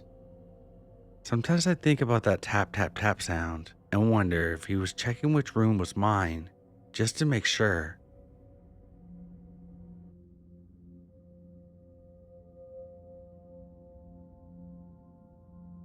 Early Sunday morning around 5 a.m., I woke up to this violent banging and shaking on my door. I live alone on the second floor of an old apartment building, downtown in a very small town. I've been taking Benadryl to sleep for the past few months, and sometimes I sleep weird. So for a moment, I thought, did that just really happen? And then I heard whoever it was start doing it again. This time it was super loud bangs, like they were charging the door. That's when I realized that both my fan and AC unit were off, meaning the power was off. It stopped after the second time, and I heard someone stomp down the stairs. I just laid here, processing what just happened. It was dead quiet without the fan, and I heard a guy's voice outside saying, "No, we were just walking." I'm still laying motionless in fear and trying to think of someone to call. A few months ago, my downstairs neighbor got a package of mine by mistake and messaged me on Facebook about it after seeing my name. I've seen her a few times, and I know that she has 2 absolutely ripped pit bulls, so I messaged her thinking that she wouldn't see it until she wakes up. Nope. She immediately starts calling me. She said she saw 2 guys come out of the building after trying her door, mine, and the person across the hall from me, and then try to lie and say it wasn't them. She already called the police at this point, and the intruders are gone.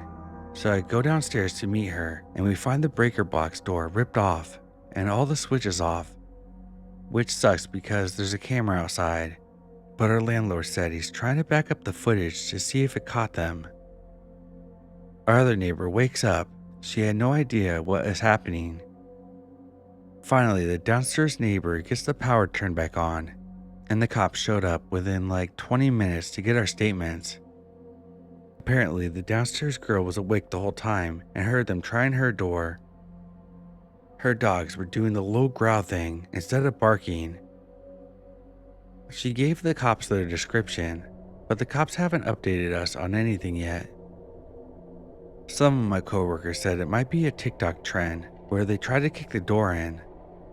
Thankfully, my door opens outward and not inward if that's the case. But I feel like cutting the power and trying to open 3 units seems more like an actual break-in.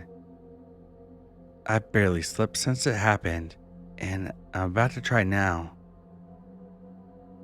To the 2 guys that try to break in at 5 a.m., consider yourself lucky that you aren't being crapped out by a pit bull right now, and let's never ever meet again.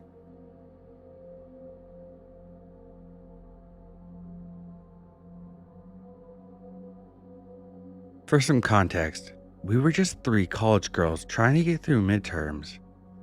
Our apartment was about a 10-minute walk from campus in one of those older off-campus buildings that's been divided up into units. A little rundown, creaky floors, paper-thin walls, but it was cheap, and honestly, we were lucky to get it. There was me, Kayla, a laid-back art major, Jess, pre-med, and one of those kind of people who color codes everything. And then there was Brooke, bold, funny, brutally honest, and always the one to say exactly what everyone else was thinking. We were close, not just roommates, but actual friends. We cooked together, pulled all-nighters, even had a shared playlist for cleaning days. That fall semester, things were chaotic. The weather had just started turning cold, and people were stressed and sleep deprived. So when weird little things started happening, we brushed it off. The first thing was small. Brooke's phone charger disappeared. She swore she left it plugged in on the kitchen counter, but it was just gone. We teased her about being forgetful. Then, Jess noticed food missing from the fridge. Not a lot, just a yogurt here, a string cheese there. We figured maybe one of us had eaten it and forgot. Again, no big deal. But then things escalated. Lights we were sure that we turned off would be on again. The bathroom mirror had condensation on it when no one had showered.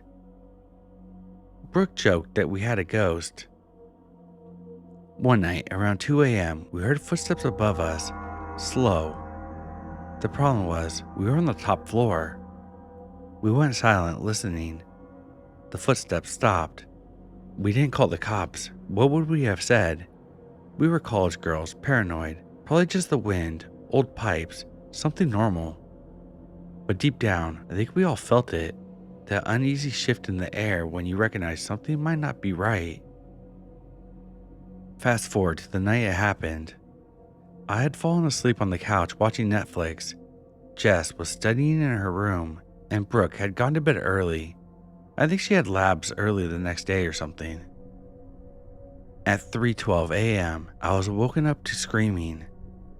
Not just a startled yell, full body, blood-curdling screaming. It was Brooke. I jumped up and ran towards the hallway just as Brooke came flying down the hallway in a panic, eyes wild, sobbing and screaming. "There's someone in the kitchen. He has a knife." I froze. Then I heard it. Footsteps. Heavy, moving fast. Brooke shoved past me, grabbed Jess from her room, and the three of us slammed ourselves into the bathroom, locking the door. We huddled in the tub, trying to control our shaking, trying to keep quiet. We could still hear him moving around out there. Cabinets opening. Something dropped, maybe a plate. Then silence. Jess was whispering with 911 on the phone. I still remember her voice cracked when she gave our address. "Please, someone broke in. He has a knife. We're hiding in the bathroom. Please hurry." The dispatcher told us to stay on the line and stay quiet. Officers were already on the way. We waited 5 minutes, 10. I kept expecting the bathroom doorknob to jiggle, for the lights to go out, for him to start banging on the door. But none of that happened. When the police arrived, we didn't hear them knock, we heard them shout, "This is the police, come out with your hands up." But they didn't find anyone in the apartment, but the back door that we always kept locked was wide open. There was a knife on the kitchen counter, one of ours from the drawer, and a small pile of half-eaten snacks, trail mix, an apple, a granola bar wrapper, like he had been there for a while, like he was comfortable. They found smudged footprints near the door, a little mud from the rain earlier in the week.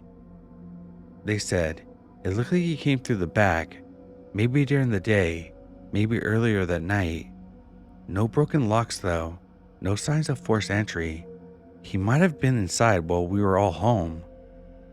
We didn't sleep that night. We just sat in the living room, wrapped in blankets, jumping at every sound. Every creak felt louder. The paranoia was just wild.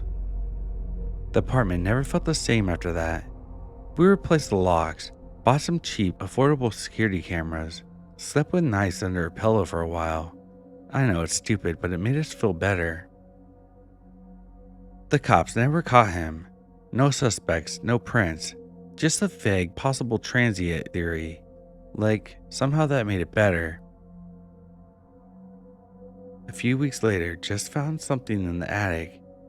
A sleeping bag, a pack of crackers, an empty bottle of water, and a flashlight. Now, we hadn't been up there in months, but I'm not crazy. Someone was living up there, watching us, listening to us, moving through our spaces like we were part of the furniture. We moved out around a month later. We broke our lease, paid the fee, didn't care. None of us wanted to stay there another second. Sometimes I still think about what would have happened if Brooke hadn't woken up, if she hadn't gone down to the kitchen for whatever she went for, if she had screamed just a few seconds later. Would he have left?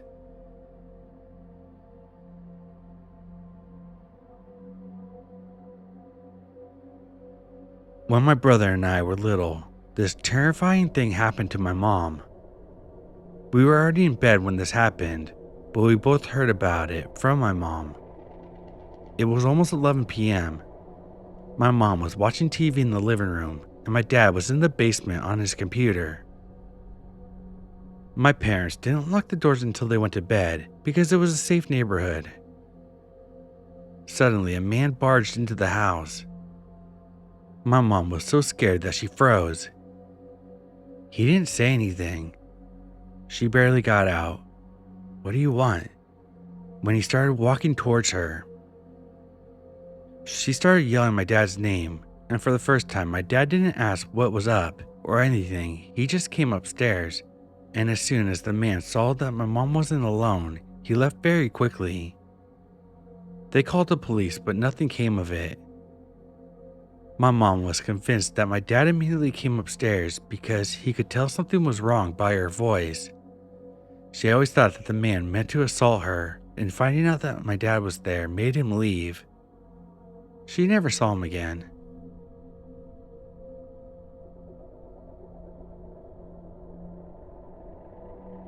For context, it was summer and I was a teenager. Classes were ending soon and I was going on vacation. My brother had surgery and that will be important later. It started off after a long day of classes on Monday. I finished earlier than my parents and my brother, so I was alone at home.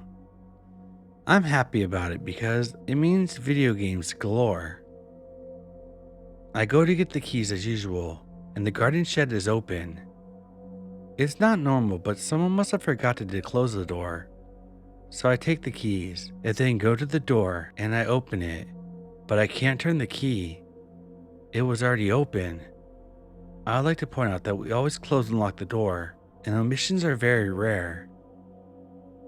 I go upstairs and settle in, but I'm uncomfortable because I'm focusing more on the noises in the house, and that is making me anxious. The next day was brief. The only thing was I didn't sleep at home because my brother was having surgery. I slept at a friend's house. I was responsible for closing the door, and I made sure that I closed it properly.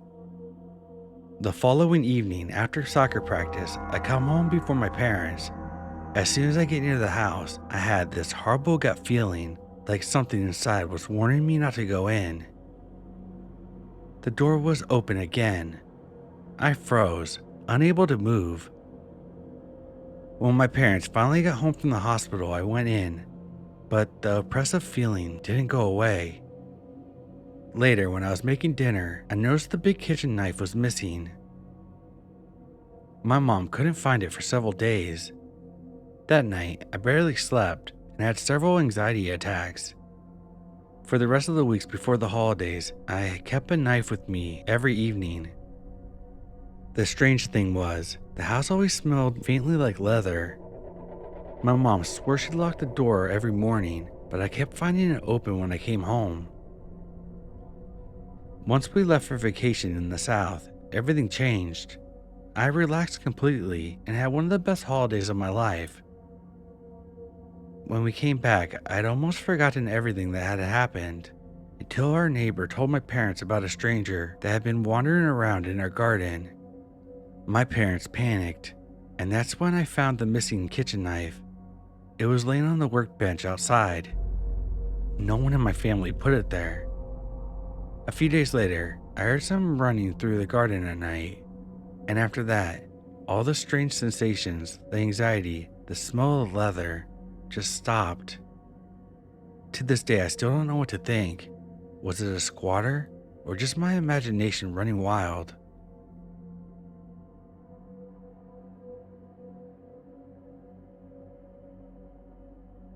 I moved alone 2 years ago into an apartment building.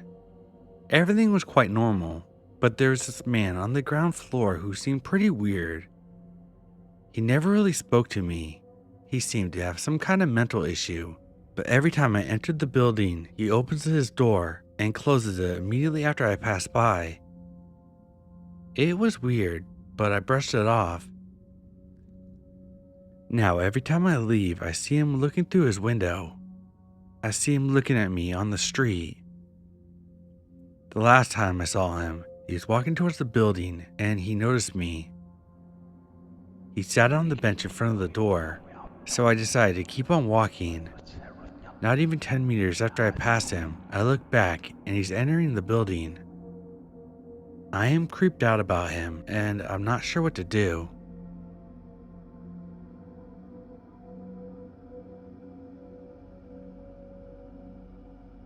This happened about 6 months ago and I still can't stop thinking about it or trying to make sense of it.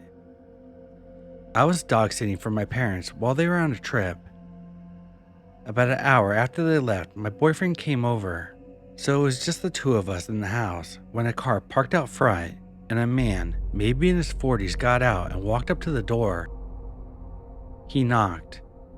I don't usually answer the door for strangers, especially when it's just me and my boyfriend home, so I ignored it at first. But he kept knocking. Then the doorbell rang.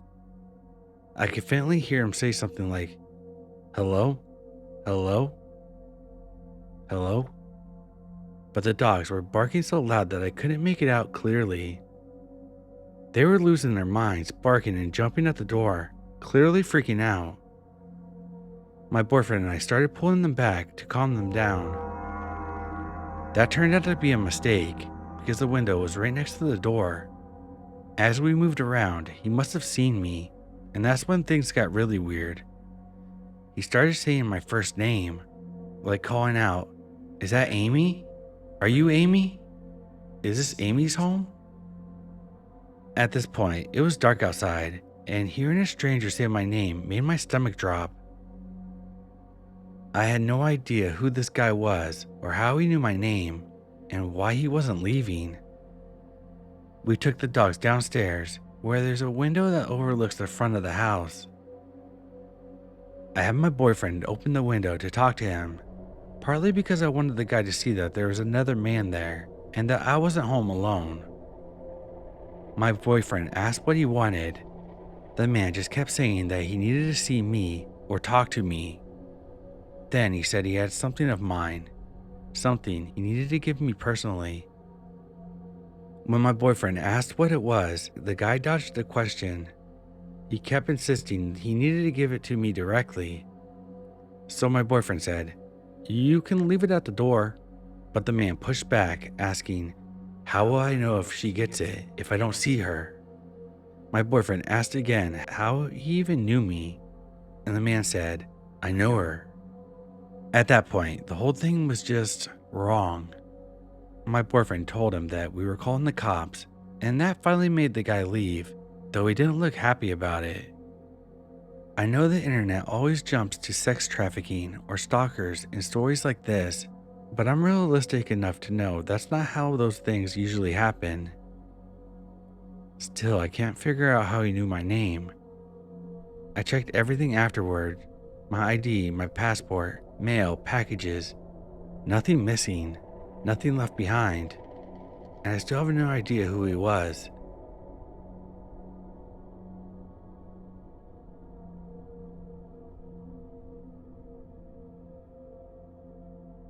I'm writing this partly for entertainment, partly for closure. I've never put this story on paper, and I'm hoping that doing so might fill in the black hole in my memory. I've never been able to recall what happened next. After college, I wanted to do something meaningful, so I became a volunteer at the Suicide and Crisis Lifeline. Training took place every Saturday for 2 months, and it was intense, emotionally and mentally. But once I started answering calls, I felt empowered. It was heartbreaking work, but rewarding, and I did my best to show up with compassion for every single caller. My fellow volunteers were a huge part of what made it bearable, as they provided support and encouragement, and sometimes ideas on what to say.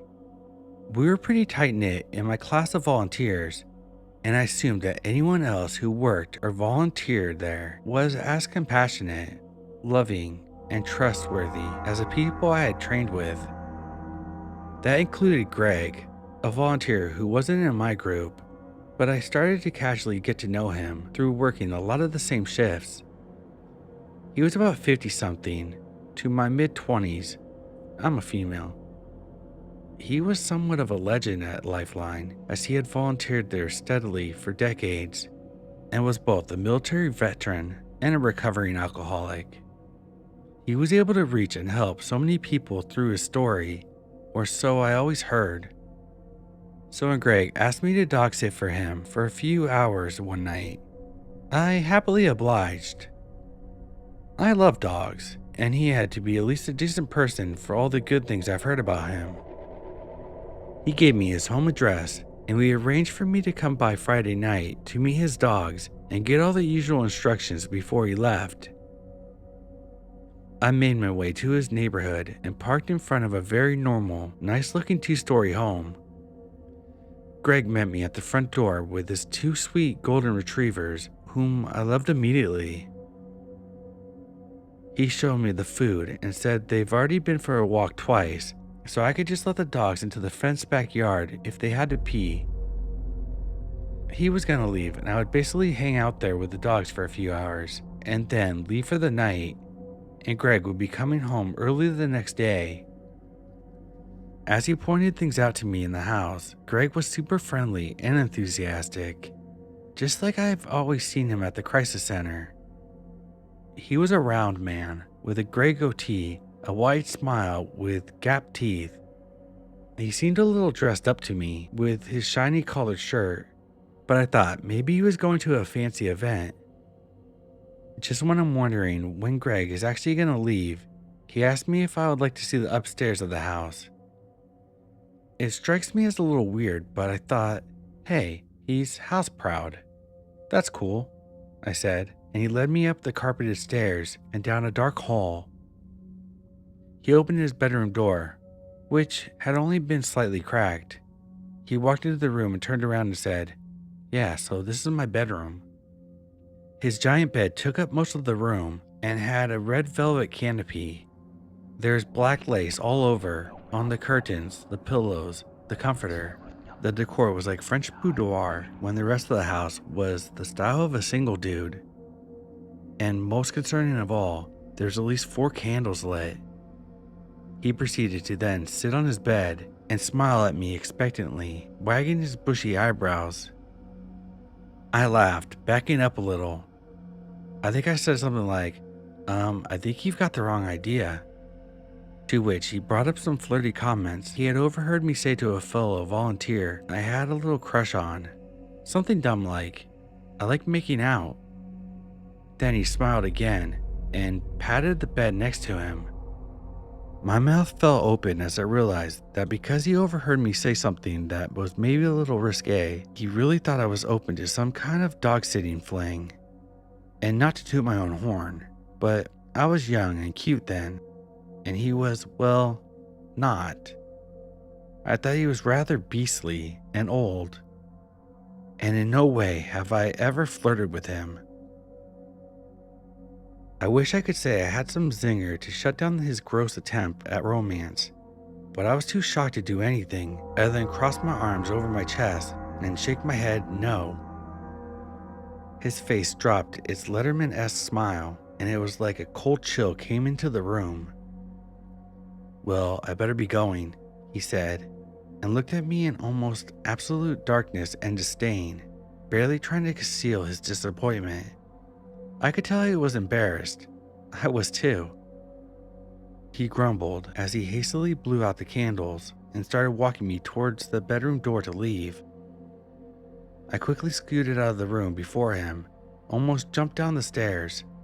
Within minutes, Greg had grabbed his keys and left through the garage, closing it after him.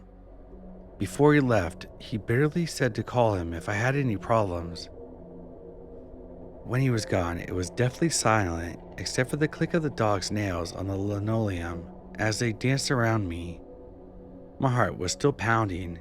I wanted to get out of there, but I also wanted to make sure the dogs were okay. Plus, I did feel better with him out of the house. The next few hours passed uneventfully. When it was about 8 or 9 at night, I was ready to leave. Then I realized Greg had not left me with any key. I checked the front door in hopes that it would be the kind that you don't need a key to lock. You know, the push-in lock type. But it was a deadbolt. I had this weird sinking feeling in my chest. I went out the sliding glass door to the backyard. I called Greg. He sounded amused again when he answered. "Greg, you forgot to leave me a key to lock up your house," I said, in what I tried to make a calm, almost jokey voice. "Oh, whoops," he replied, not sounding surprised at all. He chuckled a little bit. "Maybe you can get out through the garage," he suggested, and I liked that idea. "Or if that doesn't work, you can just sleep in my bed," he suggested casually. Gross. I did not like that idea and ignored it. He told me to call him back if he needed to come home.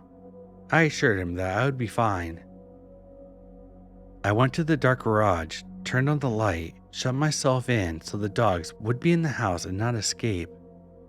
Then I opened the garage door and did that thing where you close it and run underneath it. Only I hadn't done the maneuver for decades. And this was a new, safe version of a garage door that would detect objects underneath and not close.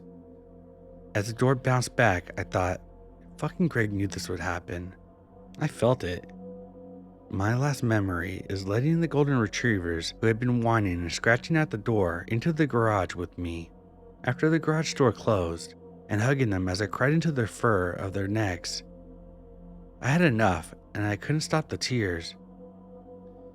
And then, try as I might, I can't remember what happened next. Did I call Greg back? Did he come home? Did I call someone else? Did I just leave the door unlocked despite my people-pleaser personality? I have tried and tried to remember, but it's almost like I blacked out after that moment in the garage. Maybe my brain is protecting me. I don't know if I ever saw Greg again. Just can't remember. He died suddenly of a heart attack a few years later, which I found out through a mutual volunteer friend on Facebook. I got an ugly pit in my stomach when I heard the news and was kind of angry seeing everyone praising him. I kept picturing him patting the bed next to him in his bedroom with that smirk on his face.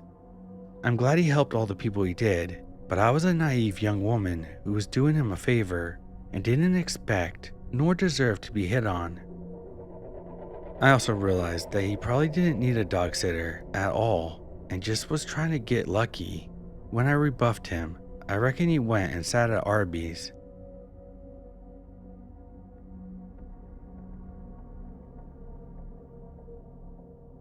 This is a convoluted story, so bear with me as I try to relay everything I can recall about what led me to the conclusion that my ex-housemate could have potentially been a serial killer, or a serial killer in the making. It was the summer of 2015 when I moved in, and at first appearances, my housemate, landlord, Mike, was somewhat normal, if not a bit socially awkward or dysfunctional. When I was signing the papers, he was adamant that I should never go into the basement, which I thought was odd, but I really needed a place to stay, and well, people have their little quirks, so I just chalked it up to that at the time. As I got to know Mike and our cohabitation continued, I learned more about the depths of his dysfunction. Firstly, that he used meth. Now, I don't automatically judge people based on vices, but I was surprised of the extent of his use. He was probably the first person I ever knew that used meth and balanced a full-time job and enjoyed a decent amount of success. The reason this is so important to the story is that when he would be around the house drinking and using meth, he would start to run off at the mouth. He would often joke that if I smelled lye coming from the basement, not to think anything of it. I think it was probably the third time he said it that I asked why he keeps saying that, and he said, "I use chemicals to clean up after the bodies," with a wily grin on his face. I tried to chalk it up to a bad sense of humor, but it didn't sit right with me. He was also very particular that I let him know my comings and goings and my work schedule. I remember him being shocked and uncomfortable one day when I ended up taking off of work because he didn't realize that I was home. I remember that day because there was a lot of clanging and what sounded like muffled shouting coming from the basement. His car was in the driveway, but he was not in the main house or his bedroom. Other days, he would play very loud music that bumped through the whole house, Sometimes he would even play NPR talk radio at these volumes. In retrospect, I think he may have been trying to make sounds. He would make remarks about sex workers saying, "You can do whatever you want. You can choke them, beat them to death, and nobody cares." I took exception to this. I told him that I thought that was messed up. But when he would get tweaking, he would always come back around to alluding to some kind of violence. Talking about how he was a normal white guy who owned a house and had a good career, so the police would never suspect him. At this point, I started to think that he's gone too far to simply be joking. I was in a weird position because money was tight at the time, and my options were few. I tried to convince myself that even if he was messed up, he's probably just engaging in an outward fantasy. I knew that he would pay for sex workers on occasion, but again, did not judge that activity at face value, but it started becoming concerning. Then at one point when I was doing laundry, I caught whiffs of decomposition. The house we were in was in southeast Portland. It was relatively new, and having grown up in upstate New York, I know that animals can be trapped in the walls and die. But this was in the garage, and there were no animals scurrying in the walls. This was strange and telling to me. I considered carefully what to do and decided I wanted to confront him about the smell. I decided to pose the question in somewhat of a suggestive way by expanding on his jokes. I told him that he needs to do a better job cleaning up the bodies because I smelled decomposition from the garage. I will never forget his reaction. His eyes widened. He shot me a sharp glare, somewhere between fear and anger. He stumbled over his words and eventually responded, "What? Really?" I said, "Yes, really." And there was a few seconds of awkwardness before he said, "Thanks for letting me know," and promptly went into his bedroom and shut the door. A few days after this, he went into the upper crawl space in the garage while I was again doing laundry. He called out for me, trying to convince me to come up into the crawl space. My body locked up, and my instincts were screaming at me that if I went up there, I would not be coming back. I gave an excuse that I can't remember now, packed up my laundry, threw it in my room, and left.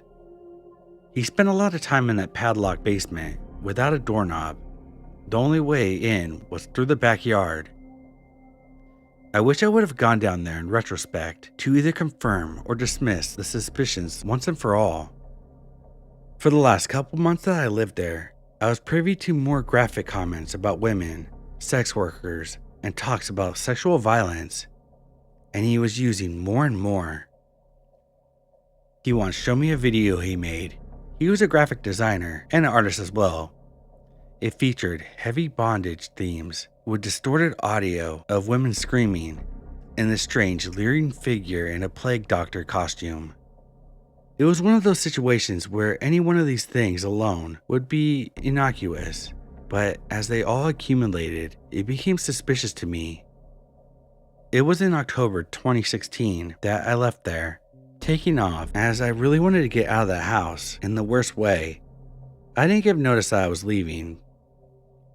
My last night there, he was drinking and tweaking again, starting on the same conversation, loosely describing murder and sexual violence in the tone of some sort of edgy joke.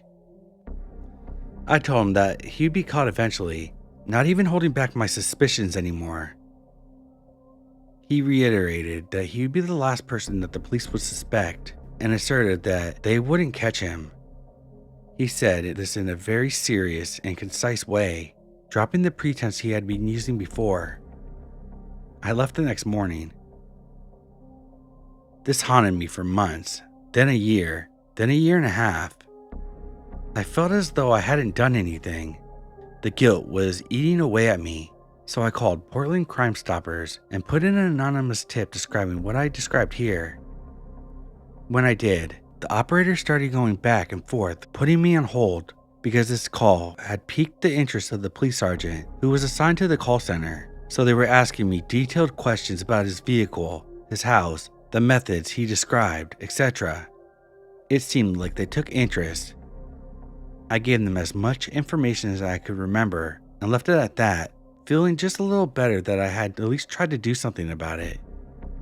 Fast forward to recent times. I told my mother about all of this, and she became interested, asking what house this was, and she ended up pulling it up on Google Maps. She put in the street view and noticed that there was a large, enclosed trailer in the driveway that wasn't there when I was. I could only theorize why it might have been there, but can't put together the practical reason for it, or why he would be using it, unless he was moving or using it to haul things to discard. Admittedly, that is pure conjecture, but I couldn't help but wonder. I doubt that I'll ever get closure or have my suspicions validated unless he does finally get caught and arrested and I read about it. I have grown up poor and been around the lowlife a lot. I have interacted with many sketchy and unsavory people in my life, but none of them have ever made the impression that Mike had made on me. Make of it as you will, but I hope I never meet him again.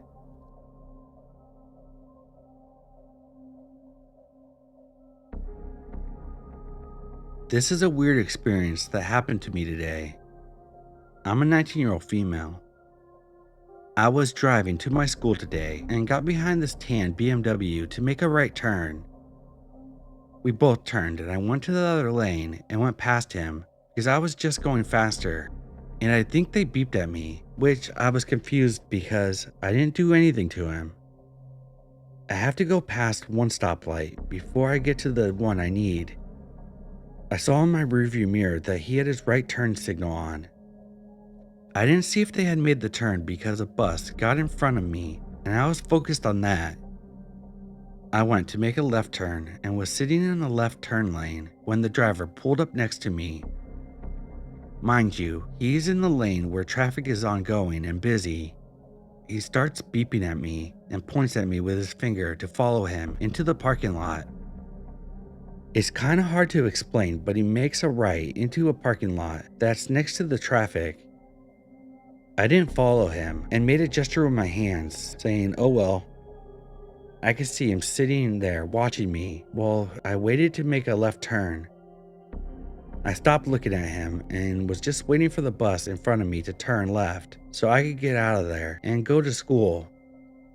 The driver was a male, 40 to 50, and I don't think he followed me further, but it would have been hard to tell because there was a line of people behind me going into school. At the time, I thought maybe he was going to call the police and say I hit him and didn't pull over, or he was upset at me for passing him, but I wasn't tailgating him or anything like that.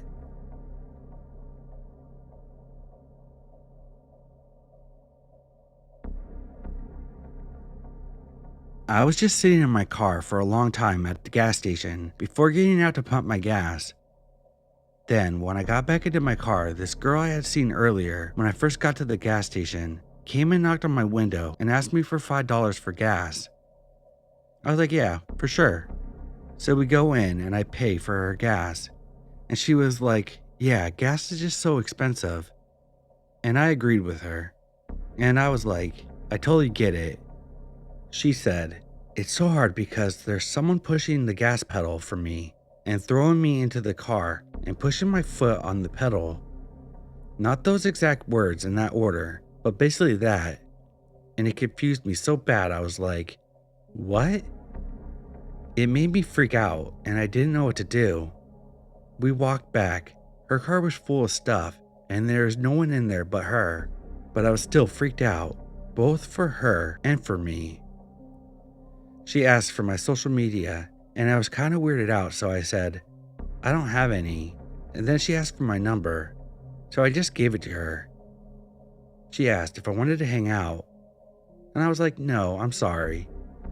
But yeah, I left and drove around for a while before going to my actual destination. No idea what to think about this encounter. Not sure what was happening, but I left feeling very nervous for her and for myself.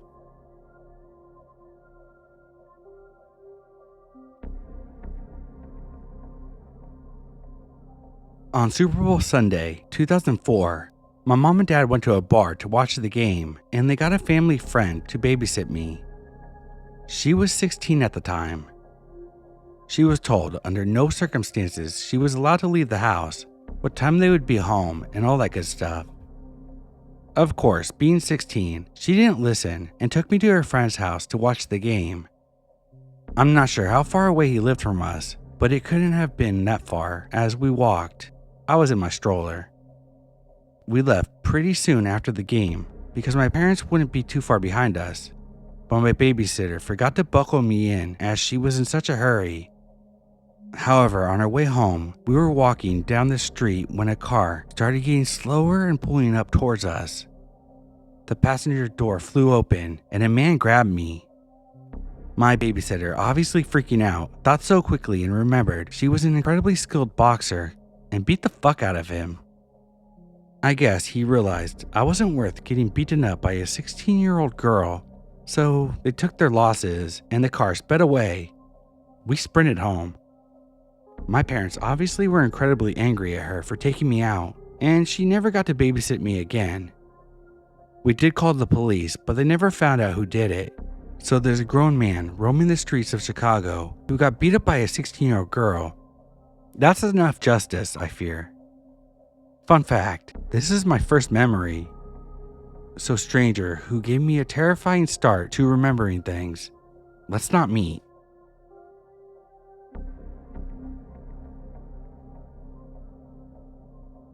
So earlier today, I was walking my dog when the car pulled up next to me and asked if I had ID. When I asked why, he said that he needed to buy a phone and a phone plan. I couldn't hear that well. When I was trying to get out of the convo, I told him that my ID wasn't on me. He then asked if he could use my phone number. I told him no and he drove away. Maybe 2 minutes later, another car pulled up and asked me for my Instagram. The cars looked pretty similar, and I'm pretty sure they worked together.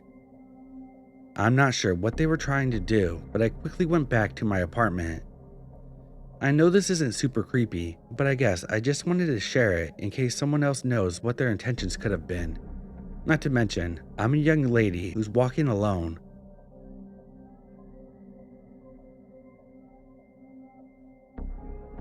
This happened when I was about 12 or 13. For important context, I lived in an apartment complex that was 2 sets of rows, each with 4 apartments. I lived in the apartment closest to the street of 1 row, and had 2 cousins that lived in the apartment at the very end of the row in the back. I would hang out with them just about daily. We were into soccer at the time, and we would walk to a park about 4 or 5 streets away, along with some of the neighborhood kids, and play soccer there. Now, I say neighborhood kids, but it's about a big group of about 15 kids in total, and the ages ranged from about 10 years old all the way up to 17. One of my 2 cousins was the 17-year-old, which is why my parents allowed me to go out without their supervision. So on this day, like usual, we made our way down to the park. Some of us would walk, some of us would ride scooters or skateboards. I had my bike that day. We get to the park and we start playing. About halfway through our game, my parents drive by and call out to me from the car. They tell me that they're going to the store and to wait for the park for them. Okay, no big deal. I figure they must just want to go somewhere else afterwards, and it's easier to pick me up in front of the park than for me to wait back at the house. Of course, this doesn't make too much sense because it's only a 4-street distance. But at the time, to my 12-year-old mind, it was perfectly logical. We keep playing for about another hour. Then as we get closer to sunset, more and more kids start making their way back to their houses. My cousin wanted to leave. They asked me if I was ready to go. I said that my parents told me to wait for them here, so they left and I stayed behind. Eventually, it was just me. No big deal. I was familiar with the neighborhood and had my bike and the energy of a 12-year-old, so I start riding my bike up and down the street, just killing time. At this point, it hasn't occurred to me that even if my parents wanted me to wait at the park, they wouldn't have wanted me to wait past sunset. Eventually, I get impatient and hungry, but not wanting to be grounded for disobeying my parents, I kept waiting. Except instead of waiting at the park, I crossed the street and was waiting there. After a few minutes, a car drove up and stopped next to me. Nothing scary yet. There was a stop sign, so I don't really pay it too much mind. Except when it drove away, I realized the car looked weird. It was old and boxy, like an 80s car. But what stood out was that it looked spray painted gray. It was definitely not real car paint or done by a professional. I don't know if someone who stole a car would be that dumb to draw that much attention to it, or if the look was intentional. But you could tell that it was just spray painted all over. Anyway, it drove away, and I kept waiting, annoyed now. Then the car comes back from the other side of the street. I noticed it because it's hard to ignore at this point, but my survival instincts are still not kicking in. Maybe they were just lost, or wanting to turn around without doing a U-turn. Since the park was a big square, going around it and coming back is easy enough to do. A few minutes go by. They drive up again, and again stop at the stop sign. This time, I'm starting to get nervous, so I look over at the car. 2 men are inside, very scruffy looking, unkempt beards, hair, dirty faces, stains on their shirts. They look at me. They both smile at the same time. They look at each other, smile even bigger, in the creepiest smile I've ever seen someone do to this day, then drove away. Their smiles creeped me out so much that I was now on high alert. In particular, I was watching the other side of the park, where they would have to come from if they went around again, like they did the first time. Sure enough, they did. This also means that they were now on the same side of the street as me. So as soon as I saw the car, I jumped on my bike, rode as fast as I humanly could. I could hear one of them yelling something, but honestly I don't know what it was. I was too busy riding for my life. I could hear the car catching up, but I was too scared to even turn around. I somehow made it to my street, ran into the building, but I didn't want them to see where I lived since my apartment would have been the one visible from the street. So I went to the back, behind my cousin's apartment, and hid there. My reasoning was if they followed me inside the building, they would see me knocking on the door and get me before anyone answered. If it wasn't obvious, this was before cell phones. I waited for what felt like a few hours, but it was probably only 20 minutes or so, before I had enough courage to make the short walk down the row of apartments to mine and tried the door. It was unlocked, so I went inside, and my parents were there, sitting on the couch watching TV. They asked me how our game was, completely nonchalant, and I asked them why they hadn't come pick me up. They both looked confused. They asked me why they would tell me to wait there instead of home when it's only 4 streets difference and I had my bike. Once I said it, it made more sense. But to this day I swear that they told me to wait there for them. They explained that when they drove up, they told me that they were going to leave the door unlocked for me in case I got home before they did. I guess in my excitement for the game, I must have completely misheard them. I simply went to my room after that, never telling them about it, because as a dumb kid, I knew if I said something, they wouldn't let me go play soccer anymore, and that was clearly more important than my physical well-being. I never saw those guys or that car again. I look back on it now, and it doesn't matter how fast I pedaled on my bike, they were in a car. They should have and could have caught up to me if they wanted to. So I don't know what their intentions were, if they were just having a laugh at my expense, if they were trying to scare me, or if they actually had something darker in mind. But I do think back to that day now, and get chills every time I realize how much different my life would be right now if they had caught up to me. So to the creepy men in the spray painted car, let's not meet again.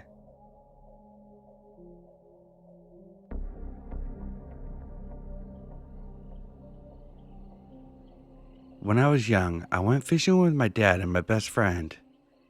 We waded through some deeper water to reach a shallow sandbar where the fish were biting. It was quiet and peaceful. We stayed out there for quite a while, casting lines under the hot sun, surrounded by nothing but water, sky, and an occasional splash of a mullet. But the tide began to shift.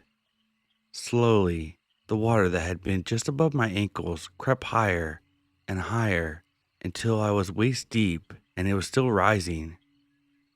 Then in an instant, the entire world snapped into focus. A huge shark, 7, maybe 8 feet long, exploded through the school of mullet, thrashing to the surface just feet from where I was. The water was panicked as the fish scattered. I froze. We all did. My dad, my best friend, just standing there in the sudden silence, mouths hanging open, staring at the space where the predator had just torn through the water. No one screamed. No one ran. My dad, calm but deadly serious, said, "Walk back. Slowly. Slowly. Don't splash." So we did. But the tide had came in more than we realized. My dad and friend were taller. They could still manage the deeper water. For me, though, it was another story. The stretch between the sandbar and the shore was now over my head. I couldn't walk anymore. I could barely bounce off the bottom. The water reached their chest, but I was gasping just to keep my head above the surface, one hand gripping my fishing rod awkwardly overhead, while the rest of me flailed beneath the waterline. I was completely helpless. We all knew that the shark was still circling somewhere in the murky water behind us. It could have been 6 feet away. It could have been inches. I couldn't see, couldn't move fast, could barely breathe. It felt like a nightmare, like one of those dreams where you're trying to escape something in the dark, but your legs won't work. Except this was real. There was something in the dark, and it had teeth.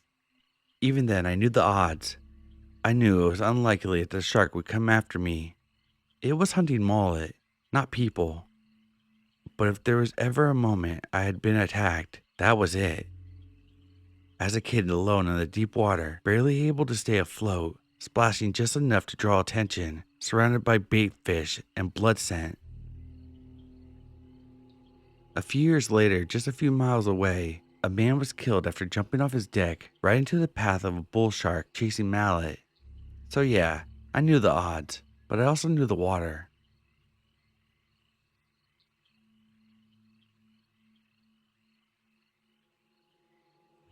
A few years ago, I went with my then girlfriend to the beach. We were boogie boarding from the first sandbar back to shore. It was during the week, and the place was deserted. No lifeguards, no other swimmers, just us. We were alone on the surf for what felt like a quarter of a mile in every direction. She was riding a wave back to the shore, laughing, her board cutting through the foam. I stayed back, facing the open water, watching the horizon. I was trying to read the waves, looking for the next good one to ride back. That's when I saw it. Fins. More than one. A shark, maybe 20 yards from me. It cut through the surface of water like knives, gliding in and out of sight between the swells. No splashing, no thrashing, just quiet predatory movement. My stomach turned to ice. I waited for the next wave, heart hammering, trying not to move fast. When it came, I didn't hesitate. I rode straight back to the shore, every second expecting a surge of water behind me or a flash of gray below. I didn't want to scare her, so when I reached the sand, I just said, "Hey, let's go hang out under the tent for the rest of the day." My voice came out steadier than I felt, but she saw right through me. She knew. Without me saying a word, she guessed exactly what I had seen. I didn't get a good enough look at it to know what kind of shark it was. Sand shark, bull, tiger, maybe even a hammerhead. It didn't matter. When you see a living missile of teeth and muscle pointed in your general direction, you don't stick around to identify it. You get out. The ocean is the shark's territory. I've always been taught to respect that. But seeing that fin, seeing it glide so close, in silence, made me realize something else. How many times have sharks been there and I didn't see them? How many shadows had passed beneath me, just out of sight, in all the years I've been swimming? That thought still freaks me out more than the fin that I did see.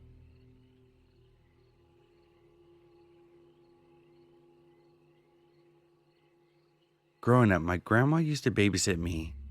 She lived with my uncle, and he had a Rottweiler, big, powerful, but always friendly. She was kind of the dog you didn't have to worry about until you had a reason to. One afternoon when I was 9 or 10, I got into my head that I was gonna pretend to be a pro wrestler. I wrapped my arms and hands in white masking tape like I'd seen on TV. I spent the next hour slamming stuffed animals into an imaginary ring. When I got tired, I grabbed a few action figures and was wandering outside the carport. There, where the deer stands are stored and where the Rottweiler usually slept, she was there, curled up, fast asleep. I sat down a few feet away and started playing. Everything was quiet, peaceful.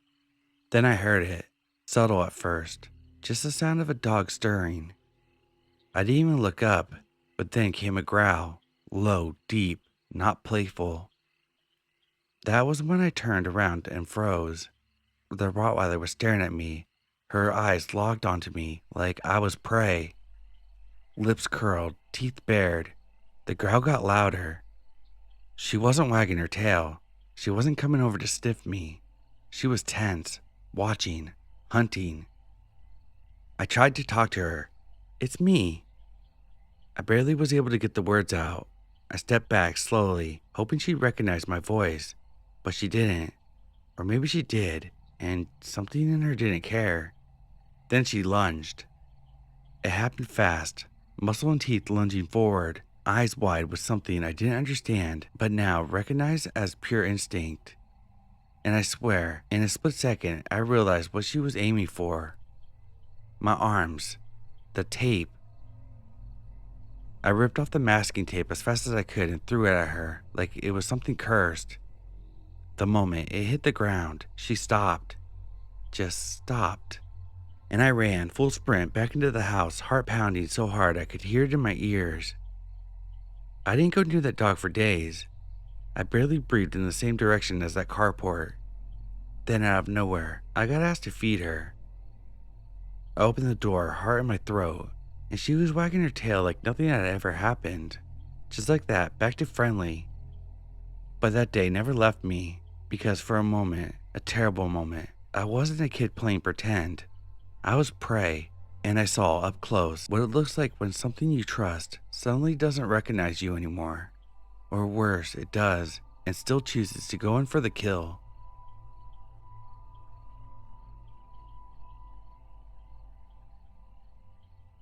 I was stationed in Japan 3 out of the 6 years I was in the Navy.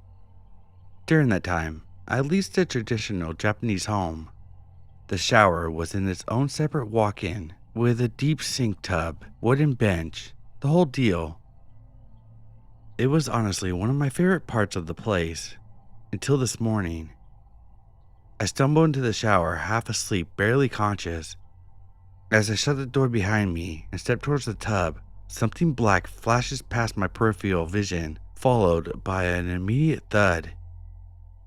I looked down into the tub. There it is, a huntsman spider the size of my goddamn hand, legs spread wide, motionless, just staring up at me like it's been waiting, watching. I freeze. Best guess is that it had been on the wall behind me. I must have startled it, but now it's between me and the rest of the room, coiled like a nightmare. Instincts take over. I grab my shower head from its mount, it's on a hose, and aim it directly at the thing. Flush it down the drain, whatever it takes. As soon as the water hits it, it leaps, not crawls, leaps straight out of the tub onto the wall and bolts it for the window. It moves like it's glitching through reality, faster than it should have been possible for something that size to move.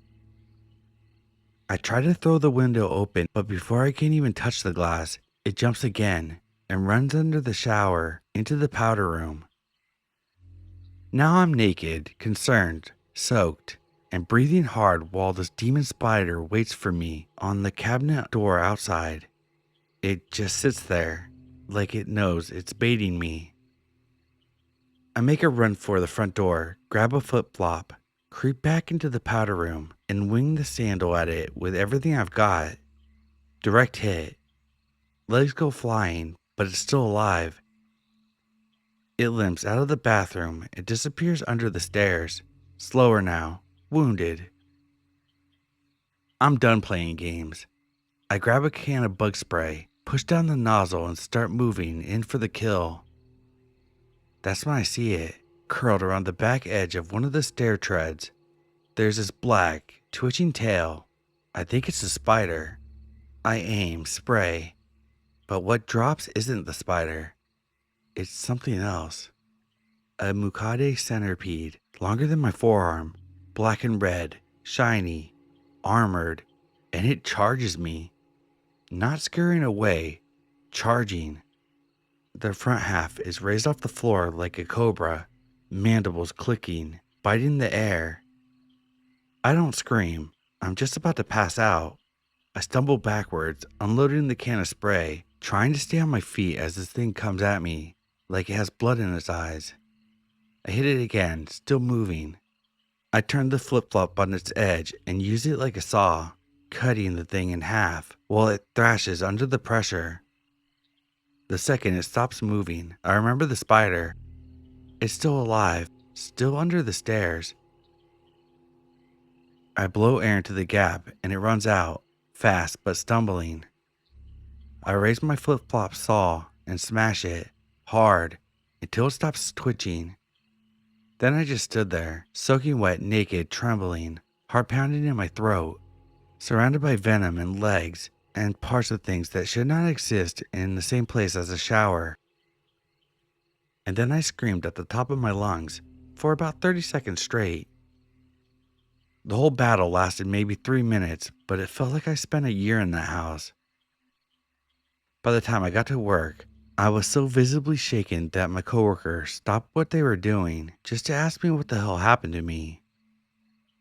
Honestly, I still can't tell if it was the worst morning of my life or the most badass thing I've ever done.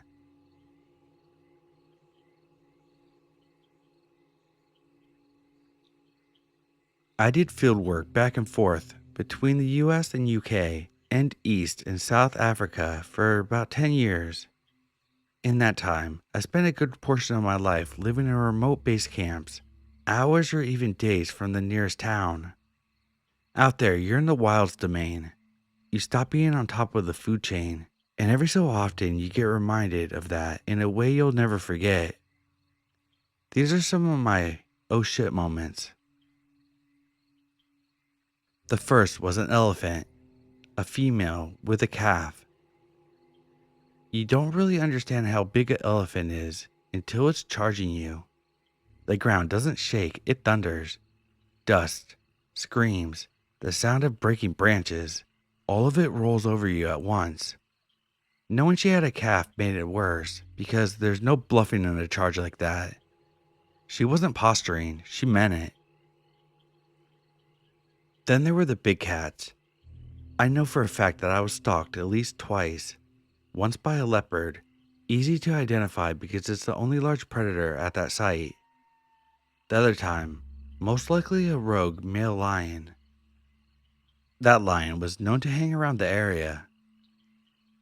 You don't see them, of course, not at first, you just feel it, a prickle along the back of your neck, the sense of eyes in the dark.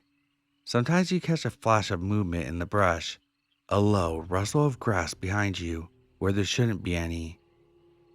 And then you remember you're not tracking it, it's tracking you. The next was in Alaska.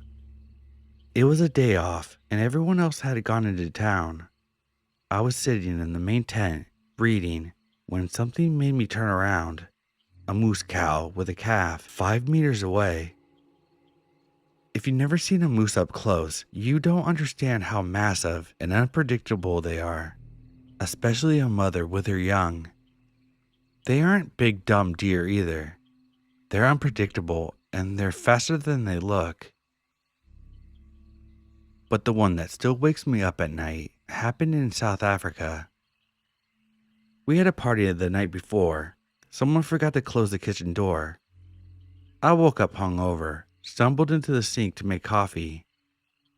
The rubbish bag was right beneath me. I heard something moving inside. I bent over and saw shifting. A Mozambique spitting cobra, its head low, slightly flared. One wrong move, one startled breath, and I'd be blind or dead. Then there were the hyenas. 2 spotted hyenas broke into the camp one night, killed a few dogs, and started nosing around the tents, mine included. You don't forget the sound of a hyena's womp when it's right outside your tent. It's deafening. It makes your bones feel hollow. And then, a noise I didn't even know existed, the low growl that follows. When it's that close, that sound doesn't come from outside. It comes from inside you. I've got dozens of other stories from the years, but none of those have ever made me feel the same raw, primal certainty that I'm not in control here. I could die right now, and nature wouldn't even blink.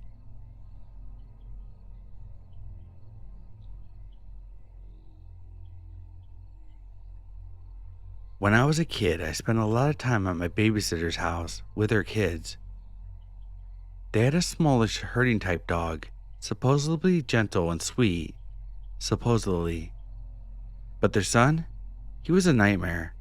He chased that dog around with a Nerf gun, tackle it, pin it, scream in its face, basically tormenting it every chance he got.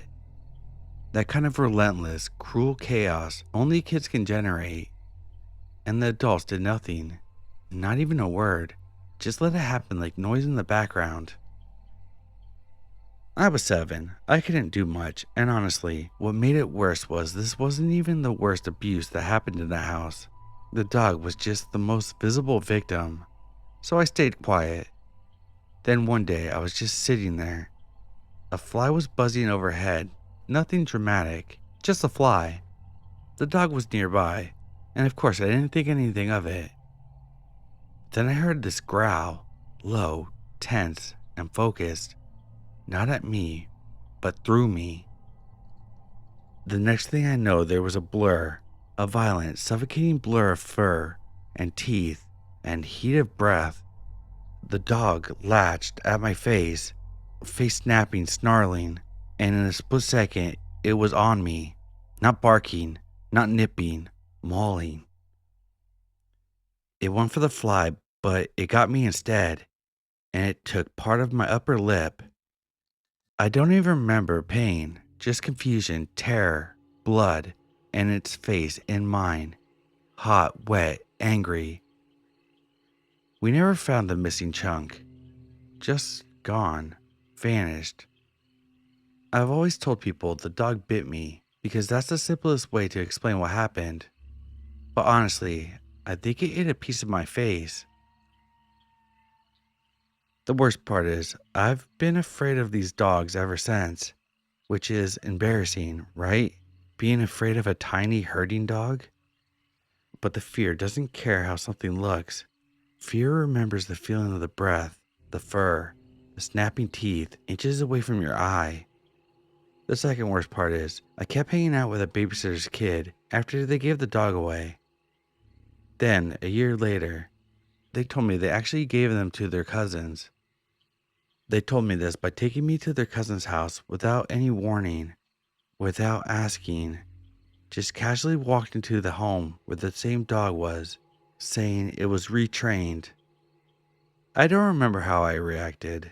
I just remember staring at the dog across the room and wondering if he remembered me too, if he recognized my face, or what was left of it.